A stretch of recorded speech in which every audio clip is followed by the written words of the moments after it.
Yo, this is Set with Set Media, man. I'm here to talk to you about our partner, Kalshi. Kalshi is the largest legal prediction market in the United States with over 1 million users. It's available in all 50 states. They are a real money market, people trading on what they think will happen. You can build a position and trade in and out of almost any prediction you think. Kalshi facilitates trade between people kind of like the stock market. There's no limiting your trades just because you're winning. Kalshi will pay you interest on your position. So if you make a long-term trade, you can earn a return even before the market is resolved. If you want to try out Kalshi, go ahead and give them a try, guys, at my link, kalshi.com/setmedia. Get $20 when you trade 20, so it's 20 for 20, guys. Once again, that's kalshi.com/setmedia. Go ahead and use my code setmedia to get $20 when you trade 20. Let's go ahead and take a look here at Kalshi, because like I said, it is a trading market where you can put in your prediction and you can go ahead and earn interest on that. You can make money off the knowledge that you know, and if you put $20 in, you get $20 back. So all right, guys, make sure to go check out my guy Kalshi, because you can get in on good trades like who Trump nominated as Fed chair, will Ali Khamenei be outed as the supreme leader, and will the US confirm that aliens exist before 2027. So if you want to get in on this action, once again, go ahead and go to my partners at Kalshi. Go ahead and use the link, or you can hit the QR code above and use Set Media to go ahead and get $20 when you trade 20. This is Set from Set Media, and shout out to Kalshi.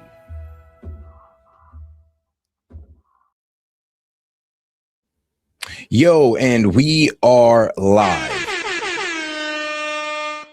Yo, this is Set with Set Media, guys, and I'm back with another one for you. All right, guys, we're about to go ahead and get into Pete Hegseth and General Kane pretty much testifying before Congress, and let's see what they have to say, because I was looking in on it, and Pete Hegseth was getting cooked in a couple parts. But let's jump right into it, guys. Don't forget to double tap that screen and like the video. Appreciate the support, by the way. And hold on, man, let me shout some people out in the chat. What's going on, Josh? Appreciate you for pulling up. Microphone now? Okay. Yes, sir. Gentleman from Ohio, Mr. Turner is recognized. Thank you, Mr. Chairman. Secretary Hegseth, your written testimony on page 20 includes a statement concerning the importance of FISA and Section 702, which is incredibly timely because this body is going to be voting today on 702, which could be expiring this week. You state this vital tool keeps Americans safe, provides critical intelligence to our warfighters, and is subject to a rigorous system of oversight by all three branches of government to guarantee the protection of the constitutional rights of the American people. Thought I'd give you a moment to expound on that, because this is going to be very important, because there's several people who right now in this body are going to be considering their support for 702's reauthorization. Well, thank you for that opportunity, Congressman. Yes, this department strongly supports the reauthorization of FISA 702. And it is not hyperbole to say many of the most important missions we have executed could not have happened without the intelligence gathered through FISA 702. So we would urge members to support that so we can continue doing the good work of the American people. Thank you, Mr. Secretary. I appreciate your comments that Iran must never be permitted to. All right, guys. So if you want to know what FISA 702 is, it's a controversial U.S. intelligence authorizing. Oh, well, damn. Okay, hold on, guys. So yeah, it's U.S. intelligence authority allowing warrantless surveillance of non-citizens located abroad, often insinuating that we're going after targets, and we're trying to collect better communication for American intelligence. So pretty much what they're saying is, yeah, they want warrantless surveillance of non-citizens located abroad. Obtain a nuclear weapon. There has been many comments that have been made concerning allies. And guys, this has been around since like 2008. So like I said, it enables the government to compel U.S. electronic communication services providers, so, you know, Google, Verizon, to turn over communications of foreign targets, including email, text, and calls. Who have not assisted or supported the effort. General Kane, there have been many allies who have been essential for us to be able to execute the functions necessary both for Midnight Hammer and for the current ongoing operation. I'd like to ask you to speak for a moment about the essential aspect of the allies that are supporting the effort. There are bases that are necessary, our forward operating facilities, both our allies in the Middle East, both our NATO allies, those in Europe, throughout. We would not be able to undertake this current operation without the use and support of facilities that we have in our bases throughout NATO, Europe, and the Middle East. If you could, for a moment, expound on the integral nature of our facilities that include those bases that are located within our allies. Well, Congressman, from a purely military standpoint, allies and alliances are important. They allow us. You did a better job than I could on articulating the importance of access, basing, and overflight considerations. You know, who those allies are and the quality of those alliances are left our civilian leaders, but certainly we appreciate those allies who've helped us and assisted us along the way. General, you would describe them as having been essential. Yes, sir. Because it's very important. I mean, we want to make certain that, you know, that we treat adversaries as adversaries and allies like allies, especially those that are essential. The king was here yesterday, and as he was speaking, he received a standing ovation when he implored this body to continue our support for Ukraine. In the 2026 National Defense Strategy, it assesses Russia will remain a persistent, manageable threat. It specifically identifies Russia's continued threat to Ukraine, and we have, of course, currently the presidential continued drawdown authority that can support Ukraine, and also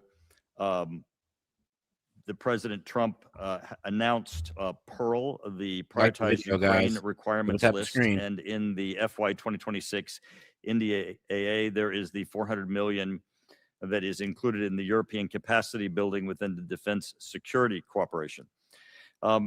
General, the last time it went on the House floor with respect to funding for Ukraine, there was a vote in the House of over 300 members of the House that supported Ukraine.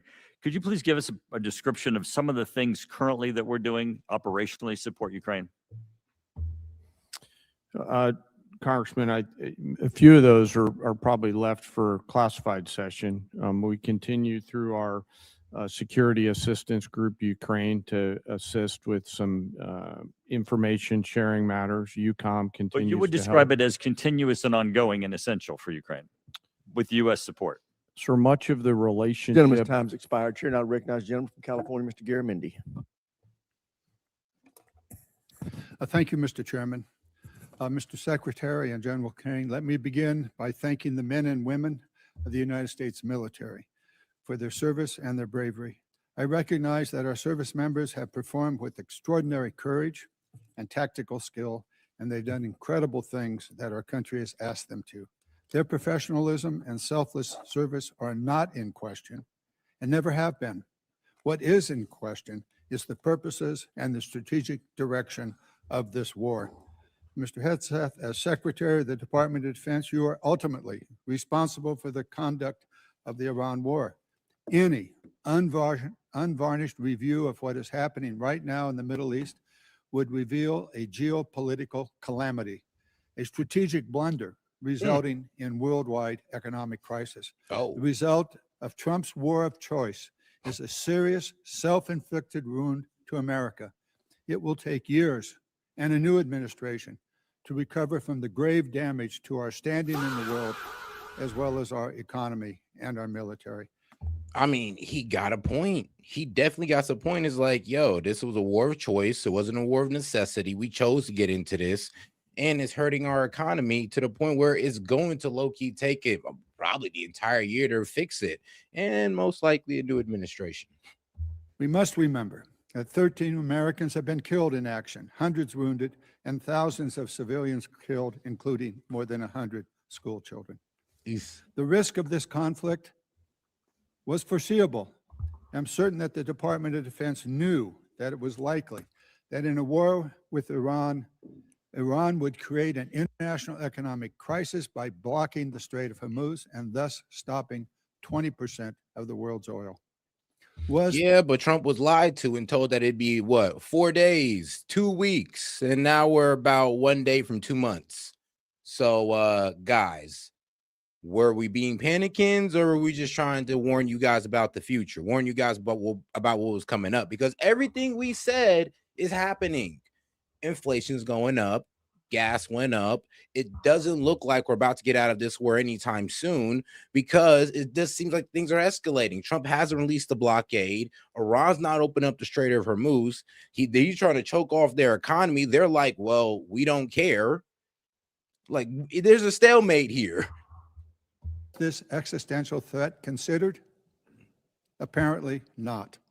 During the 60 days of Trump's Iran war, critical munitions have been expended at an alarming rate, depleting magazine levels below what is thought necessary to hold China at bay. It will take years and tens of billions of dollars to reach. No, bro, somebody said it hurts China way worse than us. No, it doesn't, bro. China was actually able to get 20 fleets, 20 shadow fleets with Iranian oil in it to China, okay? They're good. Actually, bro, they can also use a railway to China. It's going to take longer, but China can still get their oil. The problem is everybody else can't. Not everybody got that exclusive privilege like China does. And if you were paying attention to what Trump said, he said that China can go through the blockade, just don't give weapons to Iran. Stock. China good. A significant part of the necessary Navy and Marine force in the Pacific has been removed and sent to support the Iran war. Our support of Ukraine has suffered as supplies and defense systems are diverted to the Iran war. America has lost irreplaceable aircraft, radar systems, and strategic bases have been shown to be vulnerable. The continued lengthy deployment of ships, equipment, and personnel has sacrificed readiness. We know what we have lost, but what have we gained? Let's consider that the regime in Tehran is still intact with new and more radical leadership. It is. As are Iran's ballistic missile and drone forces. And guys, he's not just talking at his ass. He's actually reading off U.S. intelligence. Like, what he's also reading off is not only CIA, but DIA as well, which is Defense Intelligence Agency. So he's reading from our intelligence, and what we gathered. What we're gathering is that they still have 60% of their Navy. Their Air Force hasn't been completely decimated. They still have thousands of missiles and drones.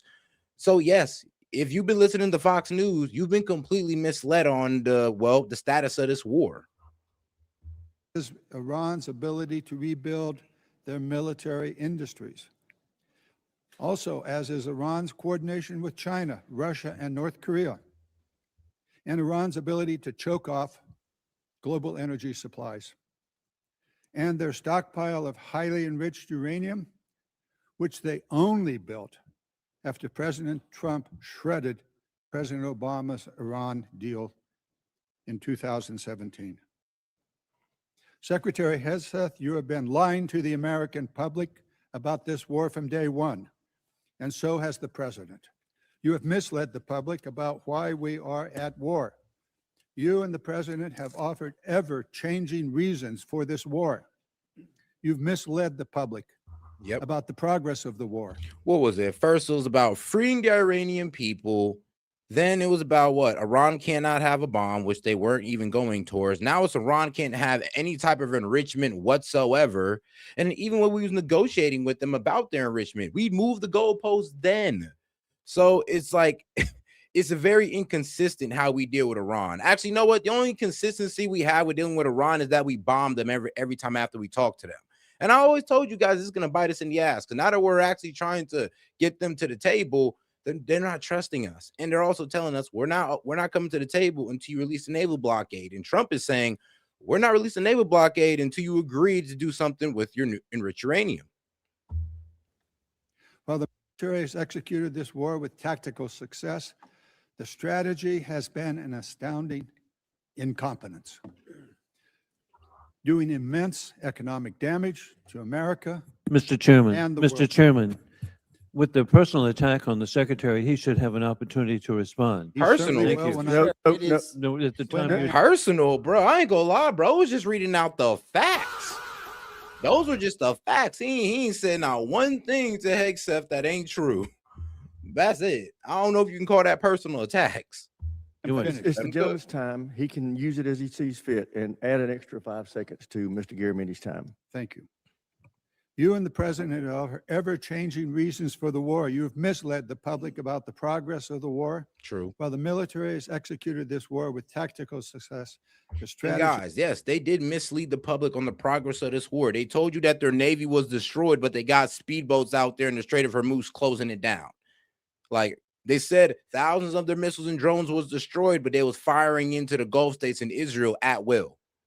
So yes, everything you've been told to about this war by Pete Hegseth and Trump has been inaccurate. And I'm sorry, just is what it is. And I'm saying this, bro, as a conservative, as a Republican, as somebody who voted for Trump, this is what I'm telling you. You have been misled about this war and the progress of it.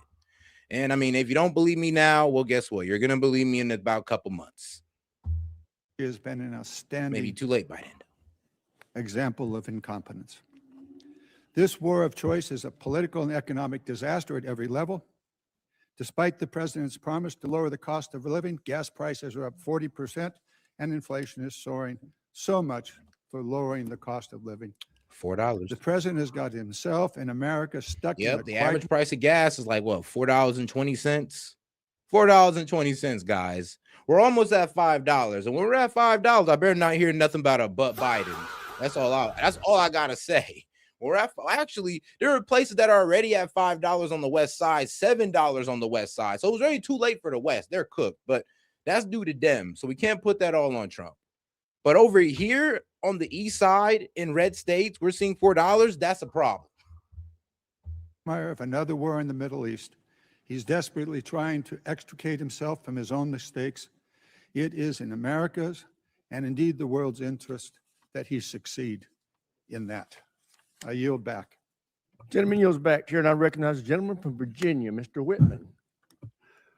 Thank you, Mr. Chairman. I'd like to thank our witnesses for joining us today. General Kane, Secretary Hegseth, Mr. Hurst, thank you so much. I want to go to a statement I've been making here for the last... do me a favor, guys. Make sure to double tap that screen, like the video, guys. Let's get more people in on the conversation. Bye. Double tapping that screen. Appreciate the support.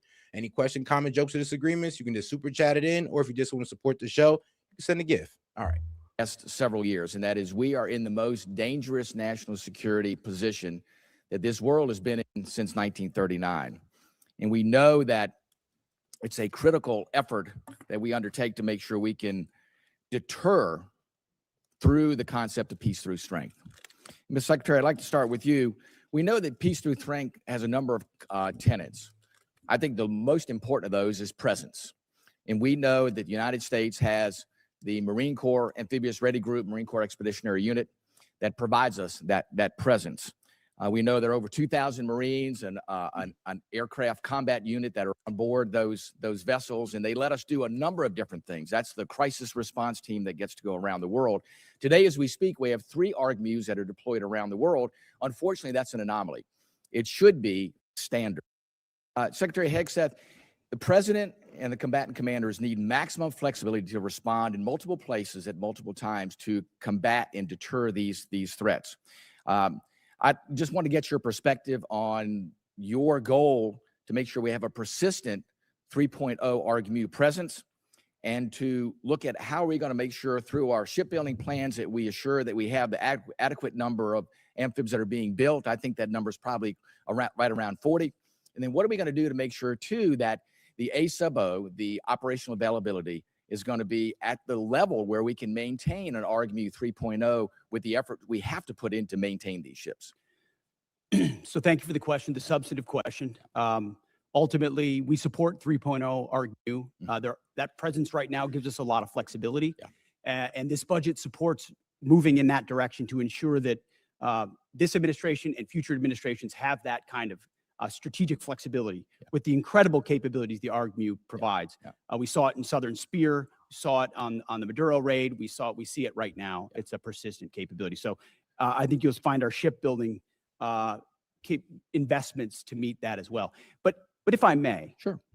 I didn't get a chance. I didn't see a question in the statement from the congressman. I hope you appreciate how reckless it is. When I said reckless, feckless, and defeatist of congressional Democrats at the beginning, that came after watching you say the same thing on CNN this morning, a quagmire. I mean, here's a problem, though. I get not listening to the Democrats because, you know, they're always going to they're always going to talk shit about Trump. I get that. But when you're hearing it from your side as well, and you guys are still saying, F you guys, you're no longer on our side, that's when you guys know you're in the wrong. You're just not willing to accept it.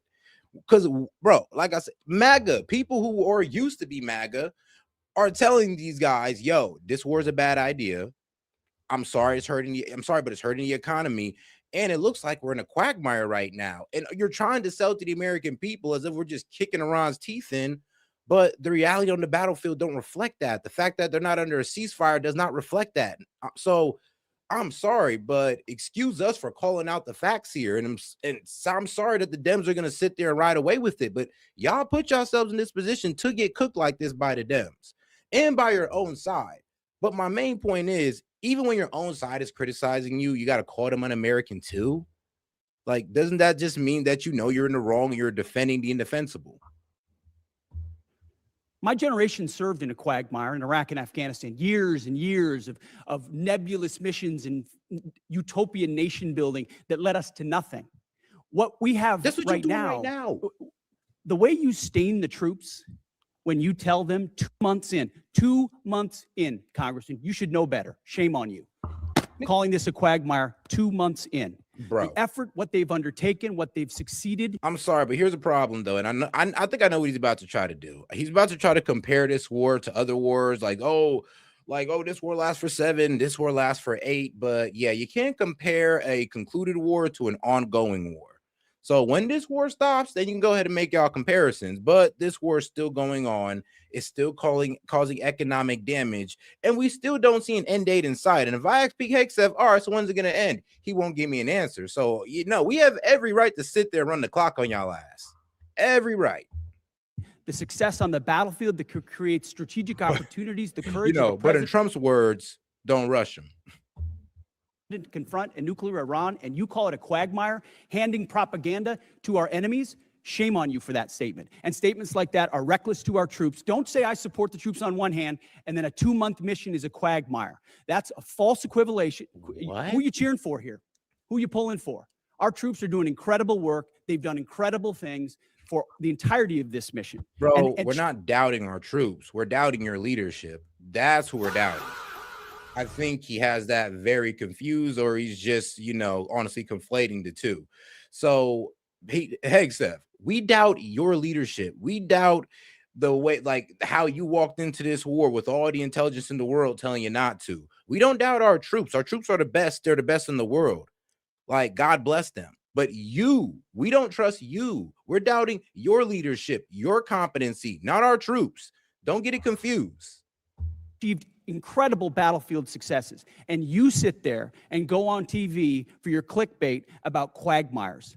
It undermines the mission. Your hatred for President Trump blinds you to the truth of the. I'm sorry, bro said anti-American when I literally just praised our troops. Like, crazy, huh? You see how these guys literally can't accept how they're wrong about this war. Bro said he drives a truck and he's willing to take the high prices, and I'm just like, bro, I'm sorry, but you're supposed to be an American. You're supposed to think about the average American. And the average American is telling you that they're getting crushed by this. And you're talking about, oh, well, I'm doing okay. Like, bruh, I'm sorry, but that's the most un-American thing you can say right now. But all right. I mean, shoot, it's not that you're too American. The problem is you're not American enough to care about your own. Success of this mission and the historic stakes that the president is addressing, which the American people support. Iran's been at war with us for 47 years. You want to talk about a forever war? For 2 months, this president has stared them down. He's going to get a better deal than anyone ever has and ensure that Iran never has a nuclear weapon. I know never did. The American people support that mission, despite your loose talk and words. The problem is, look, if Iran was going towards a nuclear weapon and we had the intelligence saying that they were, I would be in support of this war. Okay. But we don't. Actually, since 2004, like Iran's assured us that they won't have a nuclear weapon. Tulsi Gabbard assured us that Iran doesn't have a nuclear weapon or a nuclear missile program or nuclear weapons program. So what are you talking about? Our own intelligence saying that they don't have none of this, yet you're fear-mongering the American people talking about, oh, we're making sure they don't have a bomb. They never were going to have a bomb. They don't even have a bomb now. They don't even have a weapons program. They don't even have a delivery system. So what are you talking about? And guys, I'm sorry, but they're at 60% enrichment as a deterrent. And the only reason they're at 60% enrichment is because of U.S. aggression. I mean, you can damn near take North Korea as the best example. Due to U.S. aggression in the Middle East, they decided that, you know what? It's best we have a nuke because then the U.S. leaves you to F alone. And I'm sorry, but that's about to be the standard around the world because we've now vindicated North Korea. Words like quagmire. Thank you. Thank you, Mr. Secretary. General Kane, I want to quickly go to you. We know all about the need for exquisite platforms, but we know if we're going to close the gap with our pacing threats, we have to make sure we have those expendable and attritable platforms. And we know those nation capabilities are key, and we have to be able to spin them up quickly because that's the fastest way for us to, again, deter by peace through strength. Give us your perspective on how you see the urgency of getting that capacity not only in place, but getting that ability to go to scale and get those capabilities in the hands of our warfighters. Sir, I think it's critical. And when I look at what OSW above us is doing and the Deputy Secretary as well as Secretary Duffy, and frankly, the national and defense industrial bases all rallying around the need to scale, along with the new entrants that are out there who are coming and bringing products to the joint force. A key is capacity. Time's expired. Here now recognize a gentleman from New Jersey, Mr. Norcross. Thank you, Chairman. I'd like to thank witnesses for being here today. Mr. Secretary, it's well known that our defense industrial base and maritime industrial base has declined greatly over time. It's the shipyards. It's many of the things that you already spoke about. In my community, we used to have 3 shipyards, 40,000 workers. We've lost that critical job skills there and 40,000 people who know how to do it. And quite frankly, most of it went overseas because it was cheaper. Well, cheaper doesn't buy the security we need for our industrial base. I championed a provision in the 24 NDAA entitled Enhanced Domestic Content Requirement for Major Acquisition Programs. Had to do with our industrial base making things here in America long before this administration came in. The goal was to strengthen our supply chains and have that critical. Okay, make sure to double tap that screen, like the video, guys. Let's get more people on the conversation by double tapping that screen, and appreciate the support. If you have any question, comment, jokes, or disagreements, I'll be happy to read it out loud and engage with it. Just $2 and up, or you can just say something, I don't know, dumb in the chat, and I might catch it. You might get a reaction then, but I don't think you want that type of reaction. Oversight, push for greater investments, much of what you're doing now on these major defense acquisition programs. So we passed that in a bipartisan manner because we knew that this was critical and things can happen. Lo and behold, here we are. There was a reporting requirement in that calls on you, the Secretary of Defense, to establish an information repository, issue rules, create a fallback process to govern the Department of Defense. We wanted to better understand much of what is being done here, but it's not being reported back to us. I sent to your office on January 8th, followed up on February 4th. We're years overdue on this report that will give us insight onto how we're addressing it. We hear what you're saying, but can you commit that we will get that report to us in the next 30 days? Unless Jay has additional details, I'll make sure we look into it. Whatever we can get to you as rapidly as possibly, we will. We'll also check with the new Navy leadership and make sure they're complying as rapidly as possible with every aspect that could apply to shipbuilding. That's been our focus on the Navy side. It's not just shipbuilding, major acquisition programs across the board. Yeah. This is incredibly important, and they are ignoring this. And 30 days is being generous, certainly. Second issue is you talk about Because I mean, and the reason why he's saying this is because, yeah, not only are we low on ships, and we're also low on munitions. And he's pretty much saying, like, yeah, you guys need to start putting orders for these munitions that you're using recklessly during this war. And the reason why is because, let's see here, it's the Center for Strategic and International Studies. These guys pretty much came out saying that, yo, we need to put in more orders for these THAAD missiles, these Patriot missiles, all that good stuff, or we're going to be ass out. And we're not going to have enough for China or Russia if ever need be.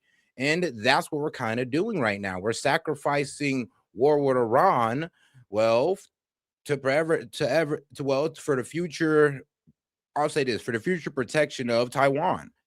And that's what we're sacrificing right now. So we won't be able to protect Taiwan if China ever goes in because of what we're doing right now with Iran and wasting our ammunitions. And it's going to take about 4 years for us to get back where we're at. But hey, some of y'all don't care. Some of y'all just care about now, not later. Being the American worker and how important this is. Yet in the memo on April 9th, you terminate all the collective bargaining agreements across the DOD, taking away from hundreds of thousands of workers at DOD their collective bargaining rights that they voted for. There was nothing to indicate there were any issues with any of the bargaining agreements, yet you decided to take away from them. Over the last few years, we have increased the wages for those war fighters, incredibly important. This year, up to 7%. Yet on the other side of this, you talk about supercharging the defense industrial base. We are in this. How do you go and say, yes, we support the war fighters? They can't do their job unless we are building things that they can use. Yet no evidence to prove that these collective bargaining agreements were a problem anywhere across the Department of Defense under Democrat and Republican administrations. How do you kind of square that circle that you care about this, yet you take away their voice in the job? Well, certainly, sir, the great workers that whether they're contractors or DOD civilians that do the important work for us, the great ones are going to stay. And we've invested more in merit bonuses for civilians than any administration previous. So if you're doing great work, you're going to stay and you're going to have even more opportunities.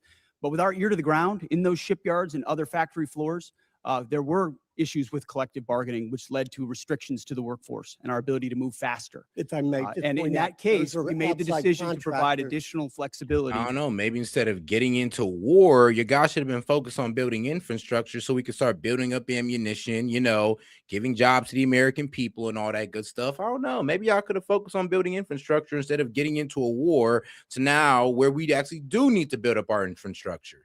Kind of seems like you put the cart before the horse there. You didn't take it away from the shipyard workers. You took away from Department of Defense employers where there hasn't been any issues. Let's be clear. Those are independent contractors and they have their collective bargaining agreements. The ones that work for you. The ones that work for us should be at will like anybody else based on their performance. And if they're performing well, which I'm sure they are, as you've represented, they will have a job at the Department. So where is the issue that you took away their collective bargaining rights? Why did you do it if it wasn't a problem? Well, I stated up front, it has been a problem. There are plenty of cases, whether it's contract or inside our own department, where collective bargaining had led to arrangements and agreements, employees at the point of their impact. That's what we were focusing on, and that's why we made the change, which we very much stand behind. Well, I yield back. Gentleman yields back. Chair, and I recognize the gentlelady from New York, Ms. Stefanik. Thank you, Mr. Chairman. Secretary Hicks, Seth. I appreciate the department and the administration's focus on expansion and innovation in the defense industrial base. That's particularly important for emerging technologies. For years on this committee, my office has led the effort to ban the procurement of Chinese communist drones, which pose a significant national security threat. And last year, after years of work, this committee finally passed my Countering CCP Drones Act, or Section 1709 of the NDAA, which was fully implemented in December. How does the FY27 budget scale domestic production and deployment of drone systems to ensure the U.S. has the decisive advantage against our U.S. enemies? Well, thank you for the question. First of all, thank you for your work on that. Critically important. When you look under the hood of the ways in which China is trying to use critical elements of our defense industrial base and supply chain against us, or capabilities in the future that could hamstring us with options for a future president, it's staggering. So Yeah, I know. Maybe that's why y'all should, focus on upping up y'all critical mineral games. Like maybe y'all should have focused on that. The critical minerals that we need for our technology and our defense system. Yeah, maybe y'all should have focused on securing that, mining more of that. 'Cause we have a whole lot of it in the US that we just don't mine right now. We're starting to, but we haven't really did it at a high capacity. So here's the problem. Like I said, it seems like we put the cart before the horse, because all of this stuff that they're talking about, we should have did it before we got into any type of conflict. But look, man, we did it for Israel apparently, because this is definitely a rush job. Because look at all the stuff that we need. Look at all the critical minerals that we're missing that China can actually hold away from us, and they're an ally of Iran. Do you see how dumb this is? But China, they're getting affected the most, Set. I'm sorry, but China can cut us off at the knees at any moment. drones is we one keep that this not up. only have we recognized, but thanks to your leadership and the leadership of others, we are supercharging in this budget. Conservatively, $54 billion in drone. And my main point is we should have focused more on pretty much producing and refining rare earth minerals than trying to get into a war with Iran. And I'm gonna be real with you, that have worked out for us like across the board, not just military wise, but economic wise, job wise. I mean, guys, there is really no excuse for this war, and I'm gonna be honest with you, there's no benefit either. I know what you guys are saying in the chat. What a yell death to America to us. You don't even know why they say that, do you? Like the people who say that are actually is completely ignorant of the history of America and Iran and how we've interfered in their government, supported Saddam in the war against them, and also helped them. Saddam gassed them as well. And what are they supposed to love us for that? Do you hear yourself, bro? But oh, you didn't know that, did you? All right then. Drone dominance and counter UAS. Jay just slid me a piece of paper. If you add it all up, it could be closer to $74 billion. We started a defense autonomous warfare group, to focus on this, but we're going to do even more. We will shortly Hey, base announce. logic. Let me give you some base logic. No, because it's their country. Yeah. You wouldn't want no other country getting involved with us in our protesters, now would you? No, I'm America first. If Iran want to go out there and take out 30,000 of their protesters for rebelling, that's their business, not ours. Oh, and by the way, that 30,000 is unverifiable, by the way. There is no verifiable evidence that they killed 30,000 people. And this is my argument to you. There were 70,000 innocent civilians killed in Gaza. We have their names. In Nigeria, the Christians that got killed in Nigeria, all 53,000 of them over the last 14 years. We have their names. But you know who we don't have the names of? Those 30,000 Iranians that you're talking about. All we got is about, 3,100. So I'm just going to go with what's verifiable. We're just going to say about 3 to 5,000, not 30. A sub-unified command, autonomous warfare. Drones are so central to the future of warfare and where we get them from that we have to be able to both make the exquisite ones better than anybody else and also the attritable swarm, and then the ability to defeat them ahead of our adversary, learning from battlefields like Ukraine and Epic Fury. So Thank you for your leadership. It is front and center in this budget. I very much appreciate all that the department is doing under your leadership. One of the concerns I have is recent reporting indicates that while DJI, which is a communist Chinese drone company, is prohibited from receiving new FCC authorizations, there are still DJI products such as the DJI Avata 360 widely available in the US through major retailers. These received FCC authorizations before my provision in the NDAA was fully implemented. So my question to you is, we need to close this loophole to protect our national security. Will you commit to working with this committee in my office to ensure that these products that pose a significant risk to our national security are no longer permitted, given the evident threat CCP drones pose to U.S. national security? Congressman, yes, the department will commit to working with your staff and looking at that loophole, which we are aware of. And I missed in my first response, of course, that $54 billion is American-made drone Absolutely. dominance. Yes. That is exactly where they need to be, and that's where our focus is. Great. Another emerging technology that's very important and has a strong tie to my district is quantum computing. China continues to invest heavily in quantum computing, sensing, and secure communications for military advantage.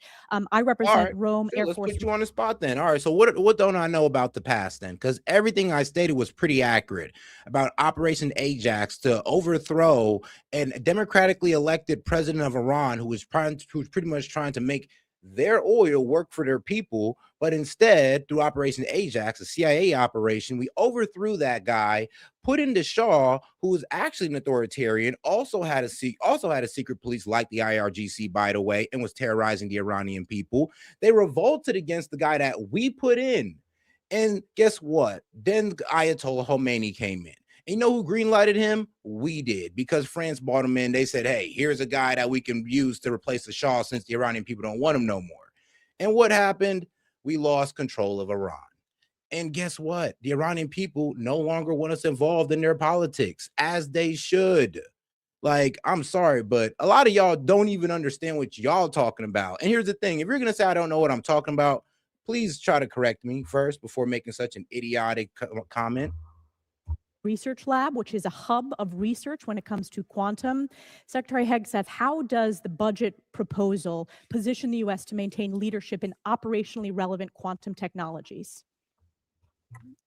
The country that dominates in quantum will dominate the future in C2, in comms, in every way that we fight. And so this makes the maximal investment possible here at home to ensure that quantum compute, and working across the interagency, by the way, this is not just a DOW issue, this is an interagency issue, to ensure that we've got the ability to scale and outcompute adversaries who are racing for the same code.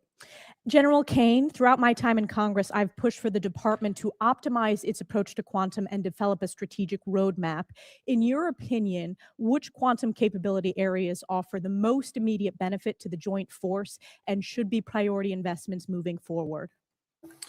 Probably some of the work in crypto and quantum to make sure we can see, sense, understand, defeat, and protect our own stuff. So that's where I'm most interested in it right now, ma'am.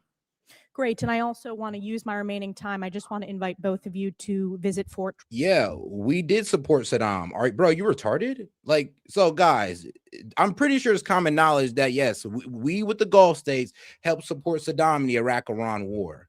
CIA, actually, they said it up front. CIA documents pretty much stated that we helped Saddam procure the materials to make these chemical weapons that he used to gas Iranians.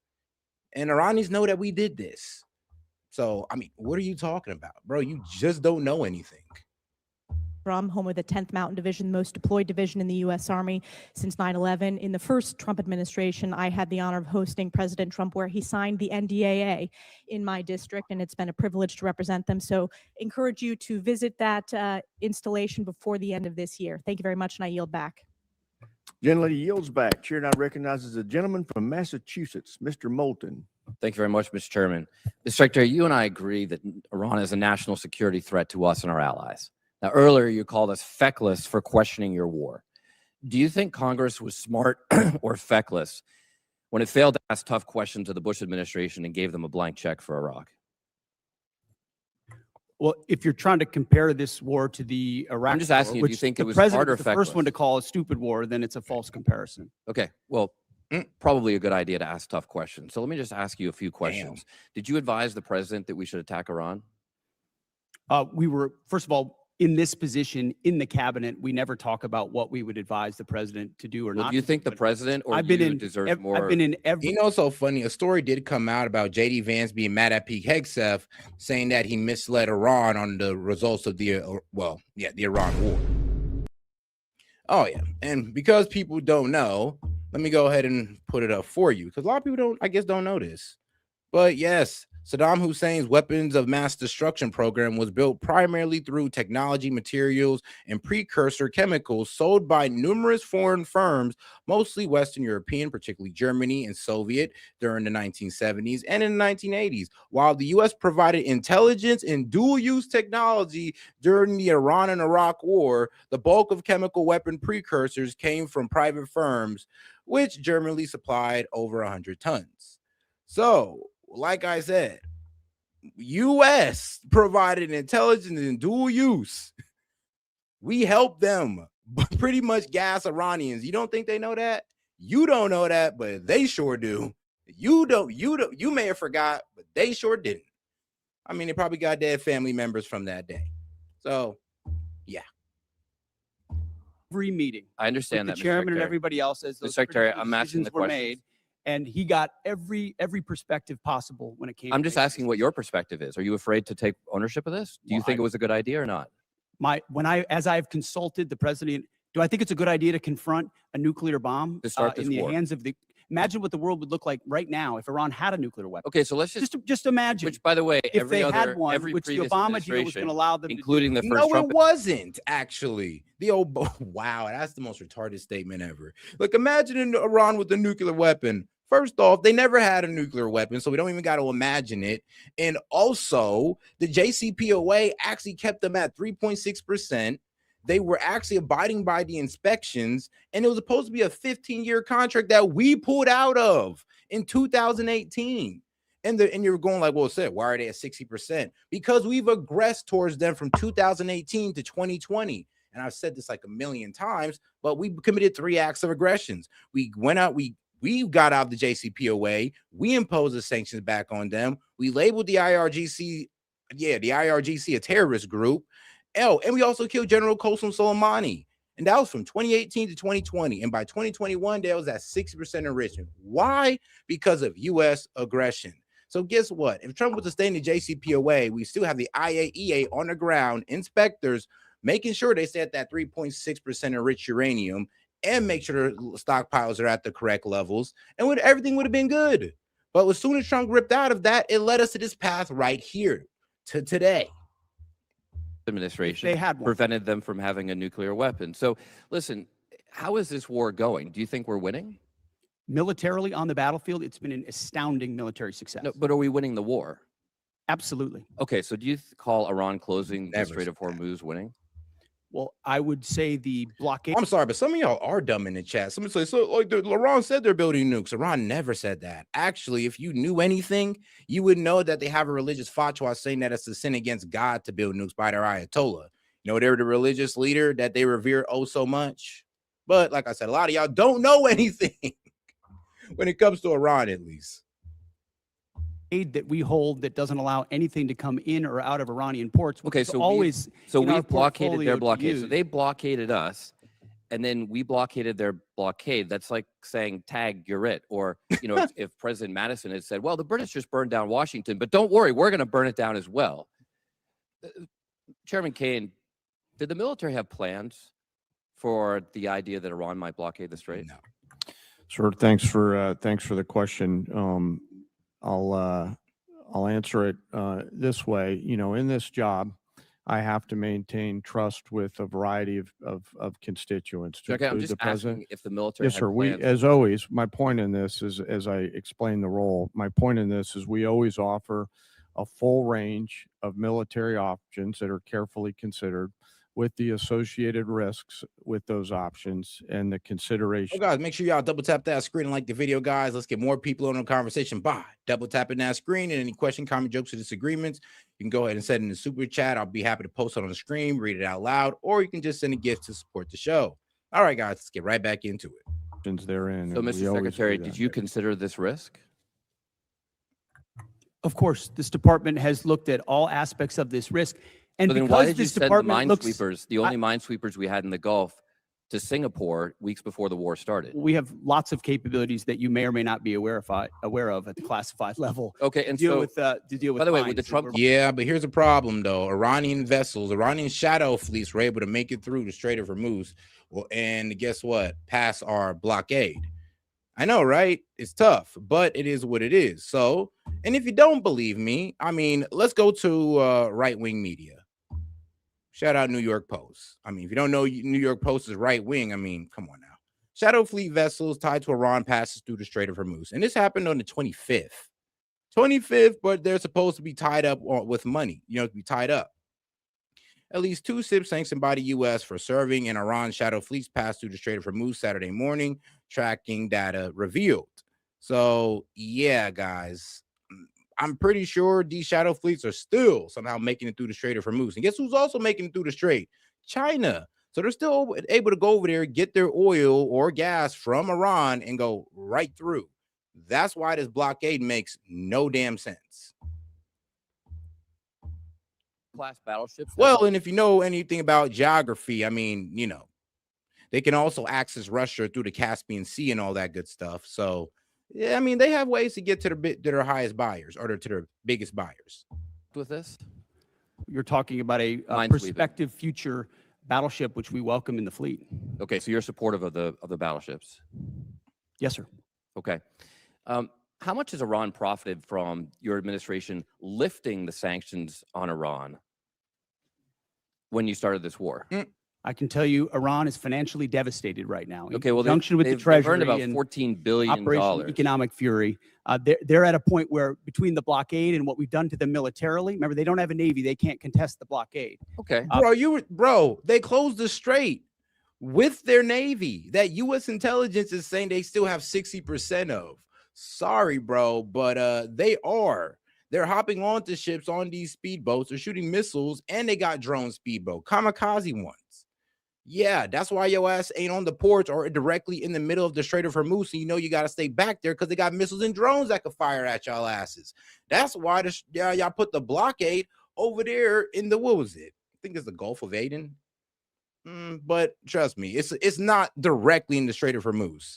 Actually, let me see if I can pull up a map here and show you where the blockade's at. Between what we've done to the militarily and Navy can financially, they buy they're at a for place $14 billion? where they have very few options. How many Chinese missiles like can they they have buy for ports. $14 billion? Does that sound like winning? They're not. We're ensuring, and they're Doesn't not sound like buying winning. Chinese missiles. Okay. At the end of the day, this also has a cost to us. If let's say this war costs $100 billion, I mean, you've already said, give us more time. It's only been 2 months. It could go on for 20 years like Iraq and Afghanistan. Jesus. Let's just say it costs $100 billion. What is that to the average American taxpayer? Do you have any idea? Well, unlike foolish previous administrations, it won't go on No, I'm just asking. for years and decades. But let's just How say do you it's know $100 It's billion. hard to imagine how You know it was that? allowed those things to happen. You were a part You of know that the war. answer to that? So was I. I never. I'm knew what just the end asking if state you know what clearly your was. war Now I costs know the what the average end state American is. taxpayer. What is the cost of Iran having a nuclear weapon that they wield? I'm just over us? asking if you know the cost of the average American I'm asking taxpayer. you what. I mean, like I said, here's the problem, though. Iran doesn't have a nuclear weapon, and they still don't. So basically, you're asking the American people to go through this for no reason. And all the MAGTARDs all they say is, oh, well, you want Iran to have a nuclear weapon? Well, guess what? Obama already assured that for us in 2015. Oh, man, and guess what, guys? The Ayatollah assured that for us in 2004. So I'm sorry, but yes, we're here for literally no reason. Like, Iran was never trying to build a nuclear weapon. They don't have a nuclear weapons program. Really, we just want regime change. And well, it really Israel wants regime change. The only imminent threat that Iran is Israel. And that's not our problem. About cost would be of $600. that? So for the American taxpayers out there, my constituents, some of the constituents you wanted to represent in Minnesota, I'm just wondering if they have an extra $600 lying around to pay for your war. I think that's just a question that we ought to ask. Now, quickly, on March 13th in a press conference, you said we will give them no quarter, no mercy. In order for no quarter or no survival. All right, guys, let's go through a quick geography lesson here. So this is the Strait of Hormuz right here. This is what Iran controls. Why? Because you see this coastline, this whole coastline right here. Iran controls all of that. All of that's them. All of this is them. This is why they can so easily shut down the Strait of Hormuz. You want to know where the U.S. blockade is at? Over here in the Gulf of Oman, right here in the Gulf of Oman. So they're not even up here at the ports because honestly, they know better. And they know that Iran's going to start firing. So just to keep it safe, they're putting the blockade up here because, well, guess what? The ships, can't go through here unless you're a Chinese ship or you're an Iranian shadow fleet. All right. Now you understand. And also, I also did want to bring up this example as well. Like the reason why Iran honestly is not going to get strangled out is because they have other ways of getting their oil out. They're planning on using a railway to get their oil to China. So all this cap about, oh, we're strangling their economy. Oh, their pipes are about to burst because they have too much oil. That's also cap. But hey, I mean, you can believe it if you want, but I mean, hey, if it's still a week or two and you still believe in it, then you're kind of crazy. Survivors is a war crime under the Geneva Conventions. You understand that's murder. Do you stand by that statement? The Department of War fights to win, and we ensure that our warfighters have the rules of engagement necessary to be as effective Okay, so as just to be humanly clear, possible. you which called they are. Democratic members of Congress to be tried for sedition for reminding our troops to follow the law. But when you tell them to commit a war crime, you stand by yourself. For insinuating that the laws Congratulations, that Mr. we're Secretary. giving them are Gentleman's unlawful. time's What a expired. breakdown. Chair now recognizes the gentleman from Tennessee, Dr. Desjardins. Thank you, Mr. Chairman, and I thank our witnesses for being here today.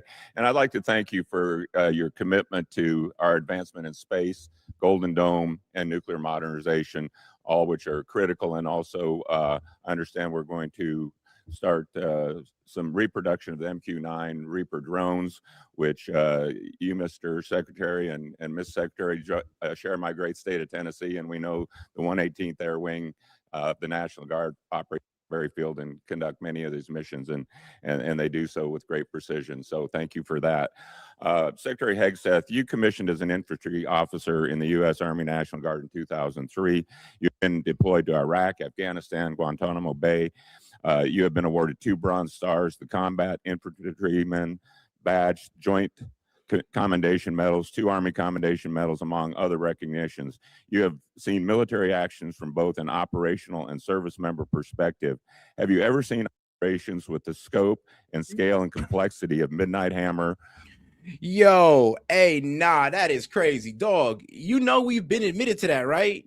Like U.S. CENTCOM admitted that, yes, that Tomahawk came from us. We bombed that girls' school.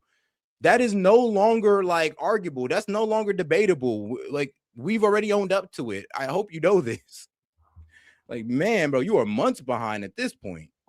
Operation Absolute Resolve. That's not even a debatable topic anymore. Thank you for the question, Mr. Congressman. Not only have I not seen missions like that, but if you earnestly go into our formations right now, and you talk to colonels and majors and staff sergeants and 2-star generals, and you ask them about the environment of our military right now and its capabilities right now, compared to under the Biden administration, under Obama, they will tell you it is night and day. Even the ranking member acknowledged that the troops performed incredibly well over the past 15 months and have demonstrated to the world. These are not new troops in a lot of cases. These are the same troops with new leadership under President Trump, who gives them every authority, under a department that ensures they have what they need. I have operators looking at me saying, for the first time ever, we have everything we need to Really? Y'all accomplish still the believe mission, that? both in equipment. No, there's really still people in here that believe that, the missile that hit the girls' school came from Iran. Y'all still believe that? Oh my God, bro. I'm sorry, but go ahead and Google it. ChatGPT. We've admitted to hitting that school already, guys. I'm sorry, but we've done this weeks ago. You are extremely behind, but I'll go ahead and I'll pull it up for you. And in authorities. That matters when you go 37 hours around the world for Midnight Hammers. That matters when you go downtown in Venezuela and grab the indicted dictator of a country in the middle of the night in the most fortified location. That matters at the outset of the Iran conflict. It matters during Operation Rough Rider, which there's a reason why the Houthis aren't on the in this fight right now, because they experienced 50 days of the American military under President Trump. That matters in the Caribbean in our fight against designated terror organizations. this military is unleashed, and morale is at a level that this country has not seen for decades and decades. All right, let me go ahead and read this off for you guys, because this is crazy how some of y'all don't know this. But let's see. Preliminary investigation and reports indicated that a U.S. Tomahawk missile likely struck a girls' primary school in Manab, Iran on February 28, 2026, during a joint U.S.-Israeli strike resulting in over 150 deaths, mostly children. While President Trump initially blamed Iran, U.S. officials and investigations suggest a targeting error, as detailed in PBS NewsHour report. Let's see here. Taipei school was struck with reports indicating it was adjacent to an Islamic Revolutionary Guard Corps naval base, which is true. They got old intel. Yes, guys. So we got old intel from satellite images from 10 years ago before they cut it off from the naval base and made it a girls' school. And we didn't know about that. So we ended up bombing it, thinking it was a naval base, but we ran on old information that we most likely got from the Israelis. So yeah, we bombed that school, guys. Yeah. The U.S. military investigation suggested a targeting mistake caused by using outdated data. Support notes in the New York Times. Man. So, yeah. Do I need to show any more? Sorry, but that was us. And it's not even debatable anymore. So if you're still debating it in the chat, then I'm sorry, but you're delusional. You just don't want to accept what we did. And I get that. It's a horrible thing that we did, but you got to get down with it. This is what war brings, and this is why nobody wanted to get into it. And when people say, yes, we bombed a bunch of girls, yes, that's because we did.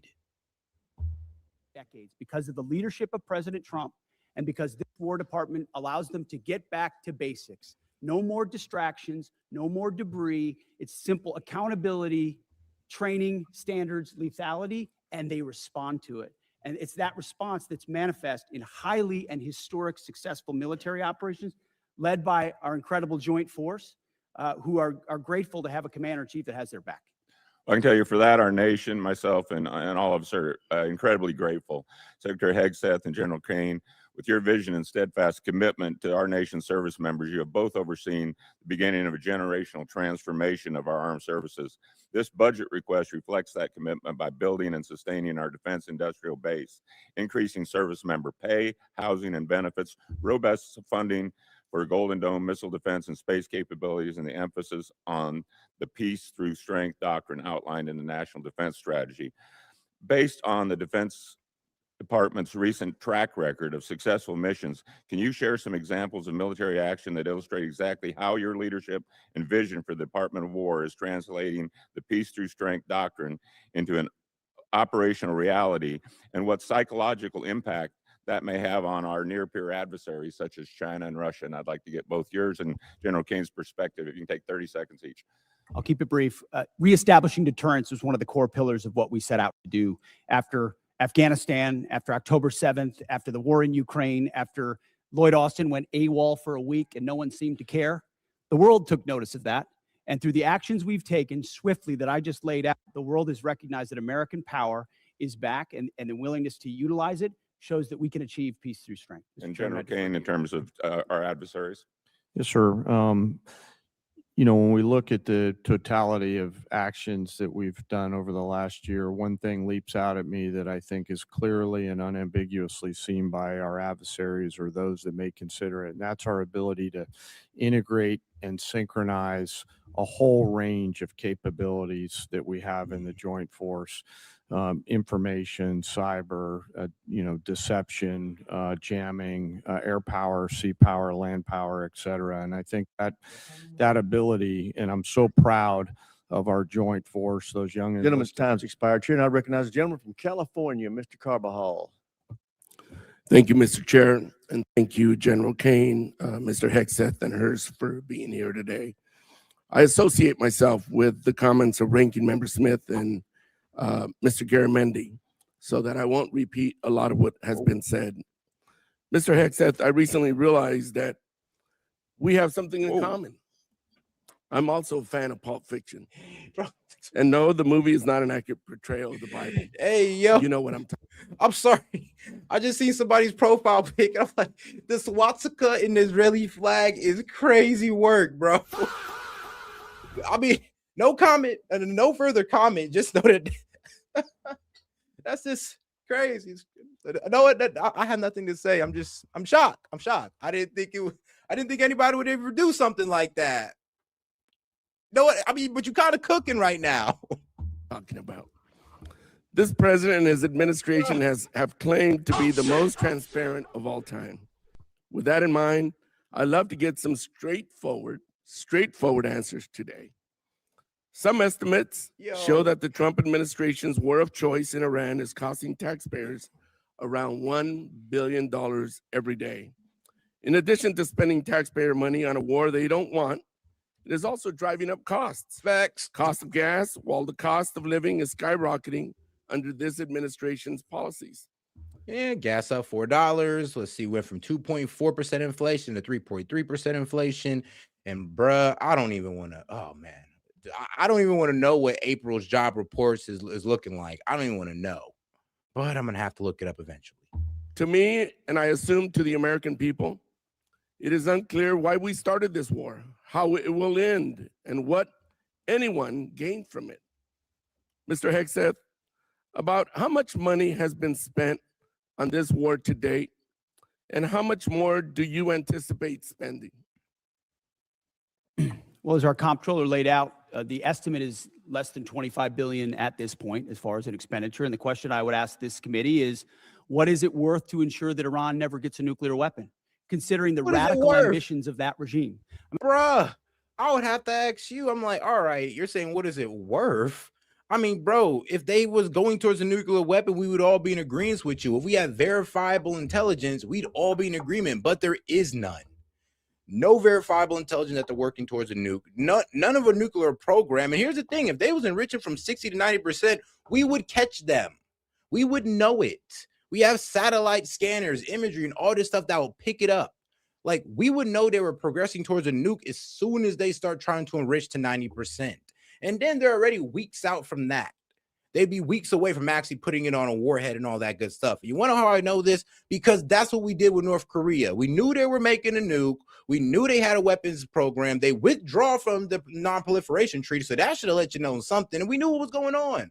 But we had a choice to make. Did we want to put boots on the ground in North Korea, or did we want to try to economically strangle them? We chose economically strangle. It didn't work. Ended up getting their nuke. It is what it is. But guess what, though? We don't have that same proof that we had with North Korea. And almost every member of this dais at some point has said, whether it was Thank you for your answer. I'll proceed to my next question. Thank you for your answer. President Trump is the one that's willing to make sure it doesn't happen. Supposedly, we had taken care of the nuclear capability last time around. Yep. And now this war, we're at it again, because obviously... And that's true. And this is what they're always going to stick you on. Like, bro... I'm talking to you guys in MAGA, bro. Republicans or no, Democrats are always going to stick you on the, you guys said it was eliminated, obliterated, decimated. So use all this extreme language. And anytime somebody said anything different, you called them un-American. You said they were insulting our soldiers. So now that we're right back here, and you guys, through y'all actions, are proving that that mission was a failure. That we didn't decimate their nuclear capability or their enriched uranium. They still got it. They're still able to use it if they want to. And now we're back here. So what is it? Are you guys going to retract that statement of you obliterated it, you eliminated it? Or are you just going to sit there and say, are you just going to keep up with that lie and be like, yeah, I know we obliterated it, but here we are trying to solve the same thing that we obliterated. That's supposed to be, well, gone if you obliterated it. We did, but we did it. In a way that we know. The United States military can do. I want to reclaim my time. We know that the cost of oil and gas has gone up as a direct result of this war, and the American people are feeling that pain at the pump. In an attempt to alleviate the high price of gas caused directly by this president, he lifted sanctions on Russian oil. The way I see it, this is a massive gift to Putin and Russia's struggling economy. Mr. Hegseth, is there any concern that easing sanctions against Russia will allow Putin to continue funding Russia's illegal war against Ukraine? Bro, Be real what with you, we've bro. We seen- can't even judge Russia no more. It's like just like how Putin just walked into Russia and preemptively struck. Well, that's exactly what we did in Iran. Like, yeah, and Putin attacked the Ukraine because of what? Oh, they were actually trying to go into NATO. We attacked Iran because of, well, ever-changing reasons. First, it was to free the people. Now it's about a nuclear enrich. Now it's about what? Getting their uranium, regime change. I mean, none of those have been solved, but like I said, it's ever-changing goals.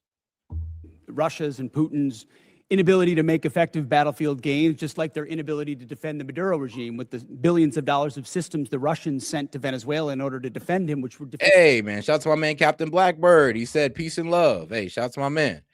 Crazy, though, he said that with the Israeli swastika. Like, hey, my man is more peaceful, more loving and peaceful than the guys, well, with the Israelis' flags in their profiles. Shoot, that is hilarious. I'm not even going to lie. He did in 15 minutes.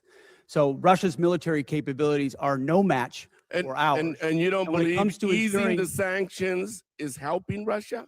Well, we have the best energy team in the planet at It's just a yes or White no. House. We're It's going to just ensure that this is not deja vu. It's a simple yes or you no. understand the energy dominance that this administration has unleashed. All right, well, through I'll proceed all to of my the next above question. strategy. Last week, it was announced that the Department of Defense is no longer requiring service members to get their annual flu shot. Now, this is an easy one for you. It's a softball. Don't screw it up. The rationale was to, and I quote, restore freedom to our joint force. This has been a requirement since 1950 because it is an effective at preventing the spread of flu among our troops. It's not some new woke requirement as you like to lean on for much of your rhetoric. This decision is actively making our military less safe and less prepared. Mr. Hegseth, at this time, are there plans to remove the mandatory requirement of other vaccinations like measles, mumps, and polio? We made very clear in our announcement that it applies to service members having a choice as it pertains to the flu vaccine. Don't you think that's a little reckless? No, I think allowing well-informed Americans who serve our country to make a choice is not reckless. And commanders will still have latitude, say, for a submarine or something else to make a decision for a unit about whether it could be mandatory in a particular circumstance. But overall, our troops have earned the right to be able to choose about something like that related to their health. Mr. Hegseth, I stand by what I said last time you were here.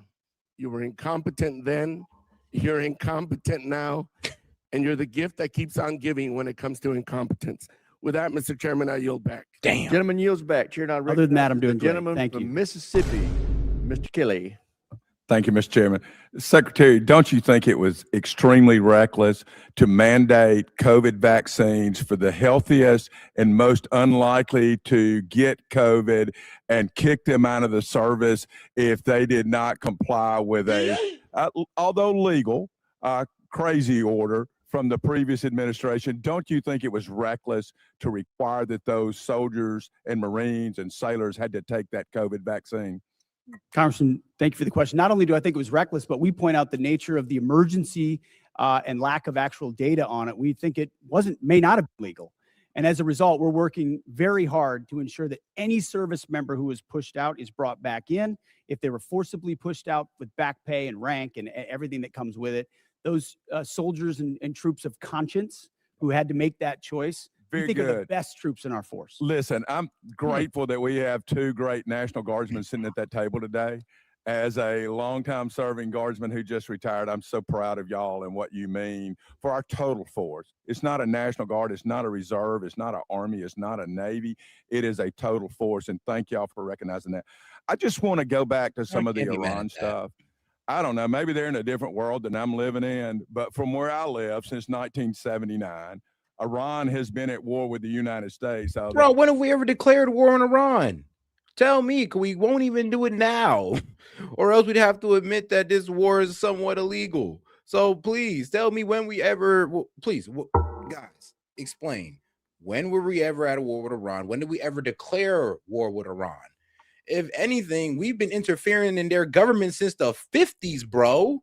Like, bro, this man started off at 1979. Bro, this started in 1953 for real.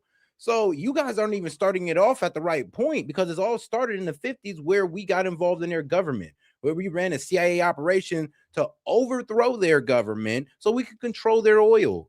And they know we did this, by the way. So you starting off on 1979 is intellectually dishonest. We refuse to acknowledge it, whether that's Hezbollah, whether that's the Houthis, whether that is Hamas, whether that is trying to build nuclear weapons, exporting terror everywhere. I know. I mean, funding. Yeah, I'm be real with you. The only one, they're not building nuclear weapons, don't have a nuclear weapons program. But two, they are funding proxies. They are funding these terrorists like the Houthis in Yemen, Hezbollah in Lebanon, Hamas in Gaza. And this is what they call the actors of resistance.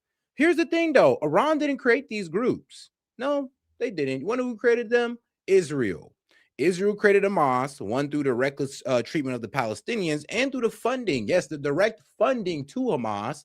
They created Hezbollah pretty much in the 80s through their invasion of Lebanon and the annexing of the suburb Lebanon, which led to Hezbollah being created to push out the Israelis, which they successfully did. So it's really hard to sit there and get mad at Iran for supporting these groups who Israel are creating. And Iran sees that as a necessity to support these groups because they see that Israel is just going to take over Lebanon or Gaza, well, without them. And as much as I don't like these terrorist groups, that's just the reality of the situation in the Middle East. If they're not there, well, then Lebanon is Gaza. And then well, not Lebanon is, well, Lebanon will turn into Gaza, and Lebanon will be annexed by Israel. It is part of their plan, and they're doing it right in front of our face. For a fact, when I was in Iraq, both tours, that EFPs made by Iranians killed our troops. I know for a fact that many of the munitions, I know for a fact many of the militias in Iran that were Shia-based were there to attack Americans at the willing knowledge of the Iranian government. Do you agree they've been at war with us and are still at war with us and the world since 1979? Of course. I mean, bro, here's the problem. One, those are mainly through proxies. So if that's your logic there, then I mean, bro, then I guess we're at war with Russia then. I guess we're at war with Russia all through Biden, but nobody gonna say that.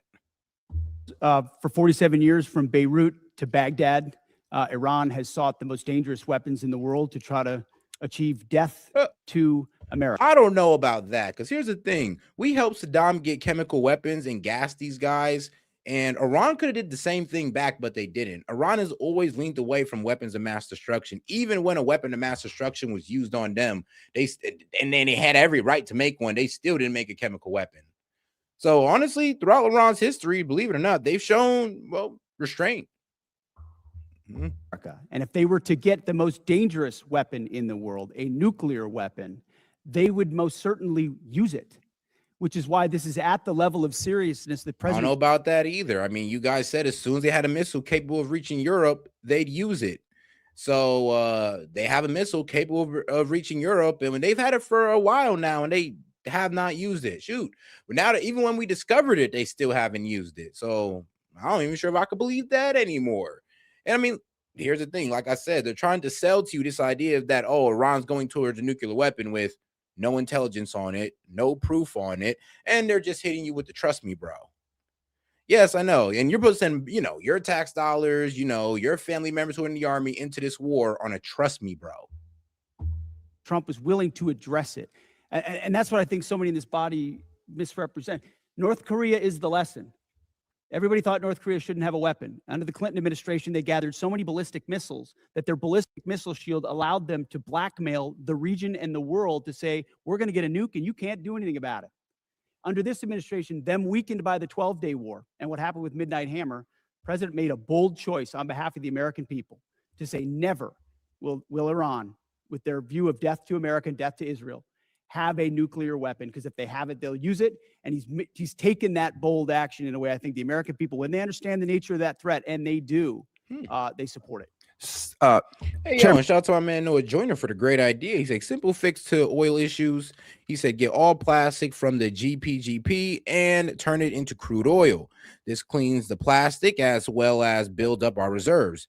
As for the war, we are one species and we need to act like it. Exactly. Hey, look, man, I'm all for world peace too.